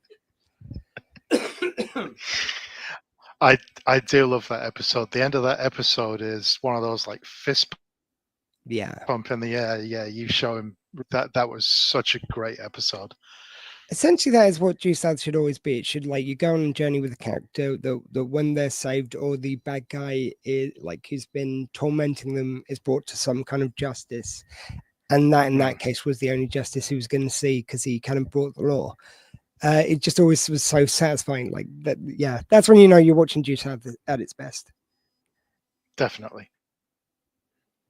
See, for me, for some reason, Ted Lasso seems like very Due Southish. Because you've got this central character who's kind of really, really noble, and you've got Hannah Waddingham, who's kind of like the Inspector Thatcher role. It's the will they or won't they, the authority person. You got Ted Lasso, who's this Boy Scout, and he's just like really wise, and the show can be really serious or really funny, and I don't know, it's got the same vibes. And I know, Benton and Ted became pen pals, and they're meeting for the first time. Like when they were, I like the fact that there could be some wackiness about the age difference. Because Sudeikis is younger, he wrote off as a child, and accidentally the letter didn't get to he wrote a boring Candace. Somehow it accidentally went to Benton, a mix up in the mail, and Benton just went with it and just wrote him back going well, this kid will be expecting a reply, so he just naturally falls into it. So yeah, they've been writing letters since Ted was a kid, which is probably about the era of Ted Lasso. So of Due South. Actually, no, it's. Yeah, I don't know how old Jason Sakers is. I think he's about my age, about 45. Yeah. I'd say so. Yeah. So yeah, you could have been writing to him you even go to a shot of Benny with a letter and you pretend like it was his and show the front of it in his hand from a fictional angle that we never saw.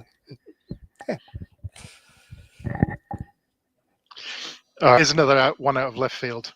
Ray has the Buick Riviera. If Benton ever got his driving license, what would be his perfect car? Well, first of all, just quickly on the Ted Lasso front, George Wendt, who passed away, was Norm from Cheers. That was his nephew.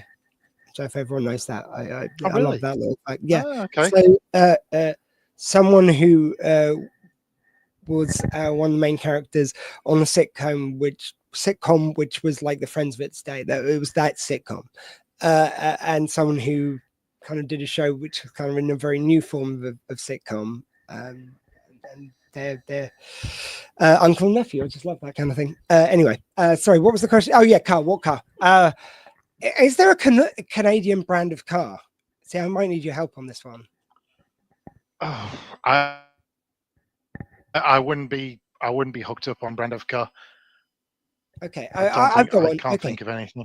I reckon whatever the Canadian, when they're not on a horse, whatever car their cop cars are bought from, he's bought one of those because it's trusty and it's reliable and it's good enough for the Mounties. It's good enough for me because as a proud Mountie, even if he's not in his homeland. Nice. Yeah. What about you, Michelle? I'm trying to think I'm not very good with the maker cars, but I can't remember back in the 80s that there used to be these awful cars in America, but they were really long and they used to have those wooden panels down them. It might be like a Vauxhall.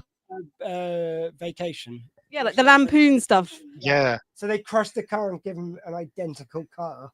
Yeah, they were awful looking things, But they were very popular. I think they were like very good, reliable cars, good for families. But it's long as well. You'd have space for Diefenbaker in the back. He would want to give him some space. And it's going to be something that Ray would hate as well. Sort of like looks like it's got wood incorporated into it. Yeah, it's so bizarre. But that was, and I know that was more kind of like 80s or the 90s, I think. But I think he would find an old one and that would be his car. It's good. It's reliable. He's not going to care that it's not, flashy like Ray's. Terry's put another one to us. What would be the craziest mashups? Zombie or supernatural? Supernatural, I can't speak to. Zombies, yeah. I mean, I think you could have this kind of like non-canon kind of comic. I think this would sit nicely in where you could have like Ray and Benny in the apocalypse against zombies. You could have so much fun with that. Like, it'd be like. Ray just wants to shoot everything, and Benny wants to like do a strategy, and they're kind of fighting over that, and like they're taking out zombies left, right, and center without looking at them because they're so busy arguing. You have one of those scenes where they're like just stabbing without looking because they kind of hear where they are, and like, no, we should go after that way. No, we should go that way, and they're like stabbing zombies as they're chatting. Yeah, definitely. Yeah, I would definitely have to go zombies as well. Have you watched Supernatural, John? Yes, I have. Yeah. What would the Supernatural crossover be? You've got to answer that one. I don't think you've seen it, have you? No, I haven't. Yeah. So it's over to you, John. It's a similar scenario. It's a similar scenario. So in a nutshell, because it went on for like 10 plus years, it was two brothers in a Chevy Impala, black car, and it'd be like a monster of the week kind of thing. They're on the road tackling all kind of natural cases, so in a way there are some parallels there. So you've got the two guys in a car, so yeah, I think that could have worked. And it Supernatural did have its level of comedy, but a lot of it was very fantastical. I think zombies sort of worked. I've never watched Supernatural. Benton survival skills. Even though I've not watched Supernatural, one thing does spring to mind, and it was inspired by something I know about a Supernatural episode. I can't believe I didn't think of this before. Benny and Ray meet Scooby and Shaggy, and the mystery gang, all in animation. Yeah, like that would so work. Like, transforming them into that world. It's perfect. Like, there's no alterations. They already exist in this heightened world, and they've met so many celebrities who they write as a heightened version of themselves. It's perfect. Yeah. That's an episode in itself. That is all animated, the Scooby-Doo style, everything. Yeah, that is superb. I love that. John, give us a good one. I'm gonna start saying some goodbyes after this and play the song one more time. Okay.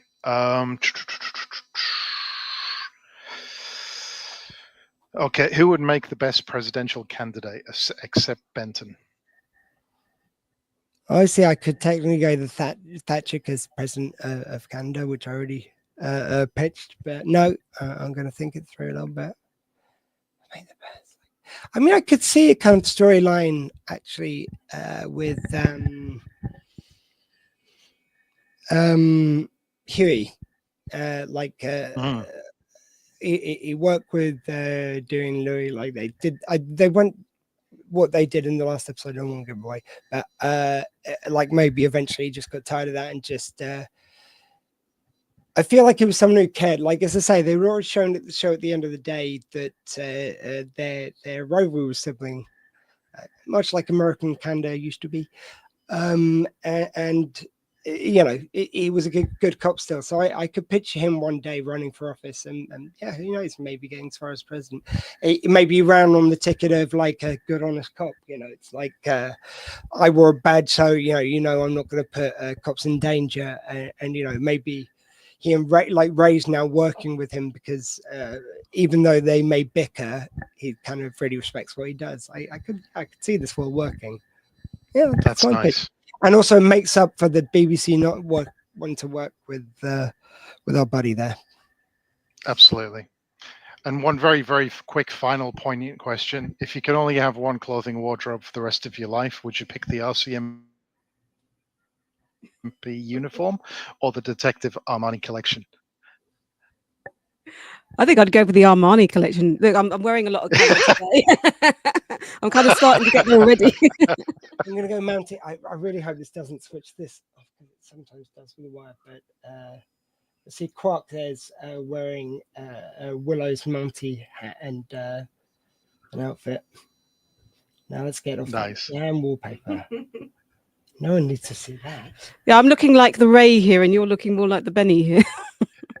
Yeah, I mean, whichever one wore a Doctor Squee show T-shirt, I think I've done my own archetype here. I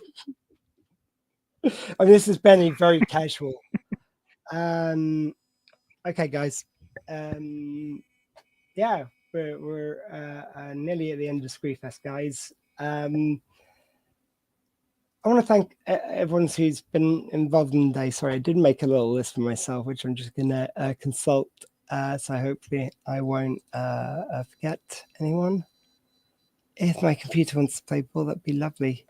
By the way, I'll give it again in a minute in case there's any change, but we're at £259. Thank you to everyone who donated.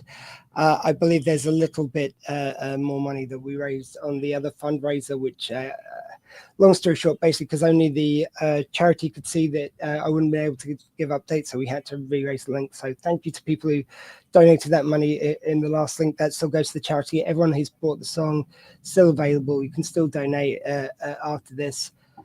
The L Centre have been amazing. The Squeefest to go from like me recording a series of podcasts for 24 hours with some friends of mine. It was all in audio, and then to move it to video, then to get it to the stage where it's not just me talking to friends and celebrities. I'm going to take all that. That feels better.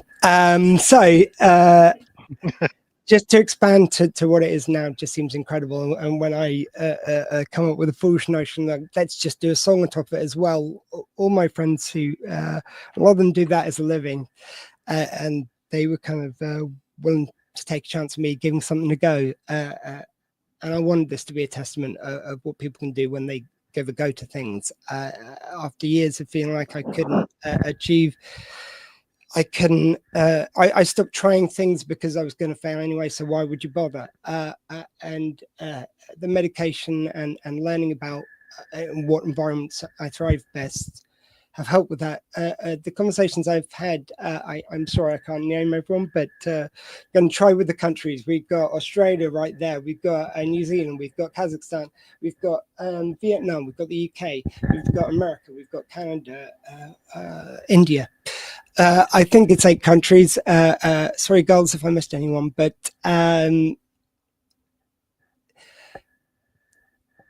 it may not have been the kind of like level of money I was hoping to raise. I'm still so proud, and that's no kind of backhand or whatever. Like, thank you for everyone who's donated. I know how tough times are, but to have Squeefest not just being this day of information. What I see through the OWL is that they work with many different countries and many different people, and they make difference in people's lives. And talked a lot about other people who've been on the lineup tonight who aren't neurodivergent, but they are in their own way different thinkers, people who march to the beat of their own drum. They've been forced in situations where they've had to think differently. And I think we're all allies together if we struggle with things. So there's a lot of people over in America right now who are in a lot of precarious positions. And I'm just reminded of the kind of old poem, and there was no one left when they came from me. It's a lesson we need to learn, and we need to stick by all these marginalized people.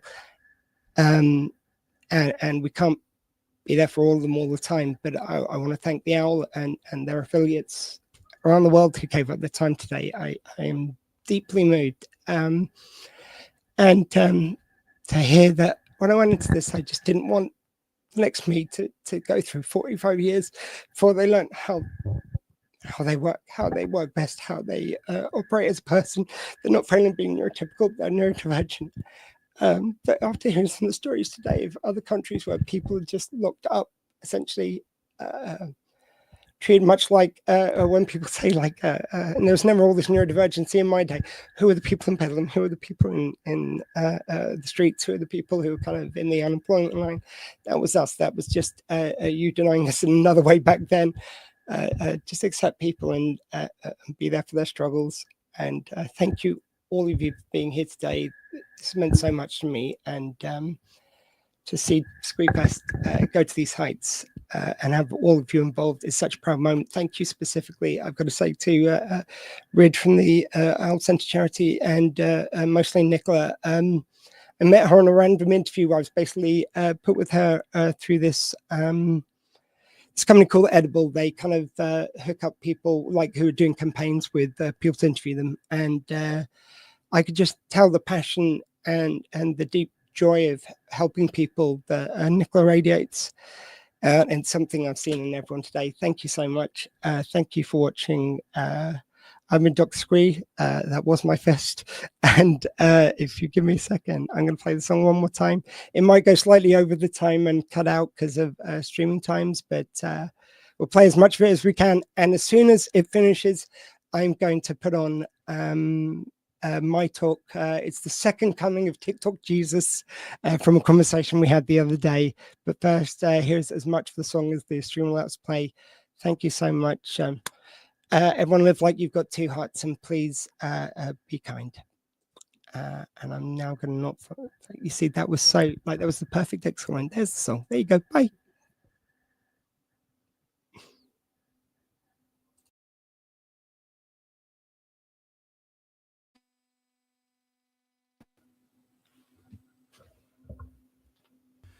Hello, Doc Squee, come in. Can you hear me, Doc Squee? Did you get him? I'm trying, Marty, I'm trying.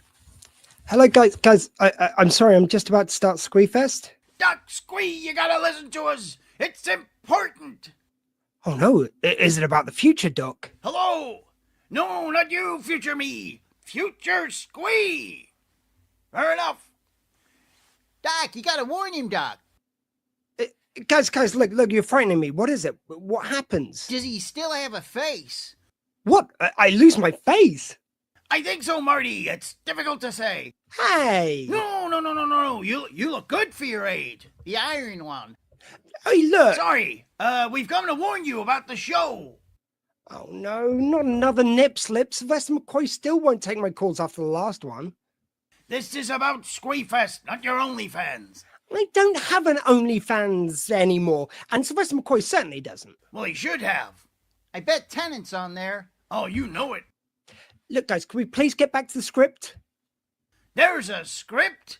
Why are we doing this again? It's for a good cause, Marty. Neurodiversity. No, to get Squee to leave us alone. What about the warning? It's about the show. What about it? You mistakenly take a call from some idiots and it delays the beginning of the stream. We did the math. Don't take any calls from random idiots just as your show's about to start. That's right, Marty. Guys, did you ever think you might be the idiots? Oh, now that's thinking different.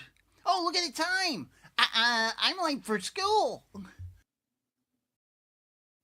Right, well, if that's it, I do have a stream to run here. Wait, there's one more thing. What is it?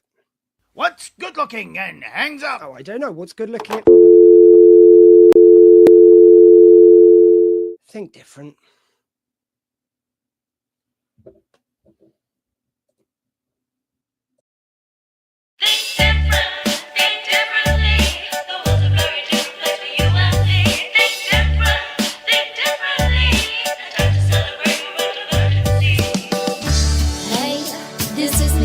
I'm new to the club and it ain't easy.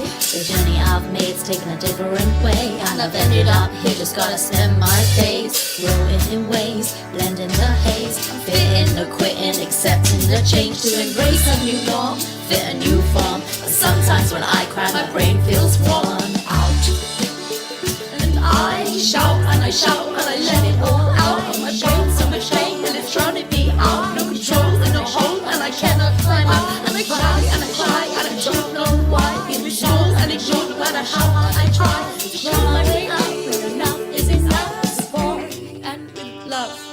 Think differently. The world's a very different place for you and me. Think differently. And time to celebrate no world of urgency.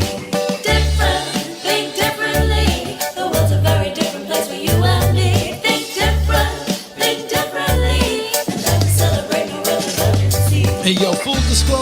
was a bit of a loner. The weird one, the odd one. He's probably just a stoner. Reality flex, should I get my sanity checked? Cause if I say what I'm thinking, then I'm probably gonna get that. I try to fit in, man, you gotta believe me. But other human beings give me the heebie-jeebies. May I introduce, please? It's your boy Matt Lees. Can only be what I be, so you can take me or leave me. I think so far out the box, I can't even see the box. I'll make the box into a hat. Maybe I will be the box. I used to feel like what I wanted wasn't real and I should stop. Then I rearranged it all to fit round me. Now I'm on top. It was quite a shock at first, but honestly, I'm cock-a-hoop. Drop these verses about beauty, diversity and truth, and my tribe is all of you. Now we ride to somewhere new. All I ask is you keep smiling, it gets better, I'm the proof. Think different, think differently. The world's a very different place for you and me. Think differently. It's time to celebrate the birth of urgency.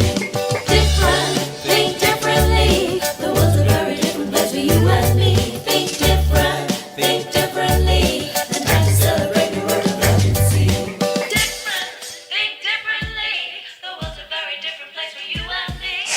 Welcome to my show. This is me, Doctor Squee. On podcasts, interviews, and laughs. That's always been my territory.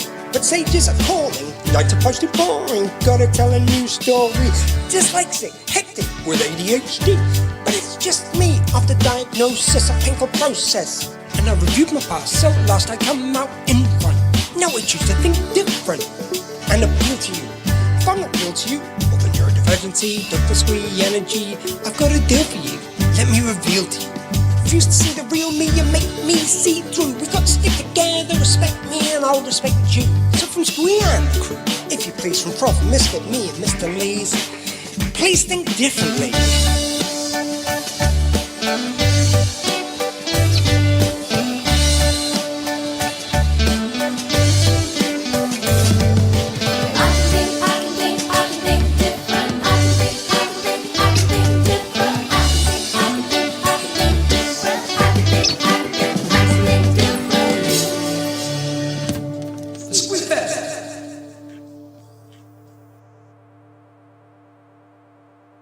In today's story, we met some people who saw the world a little differently, and that's okay.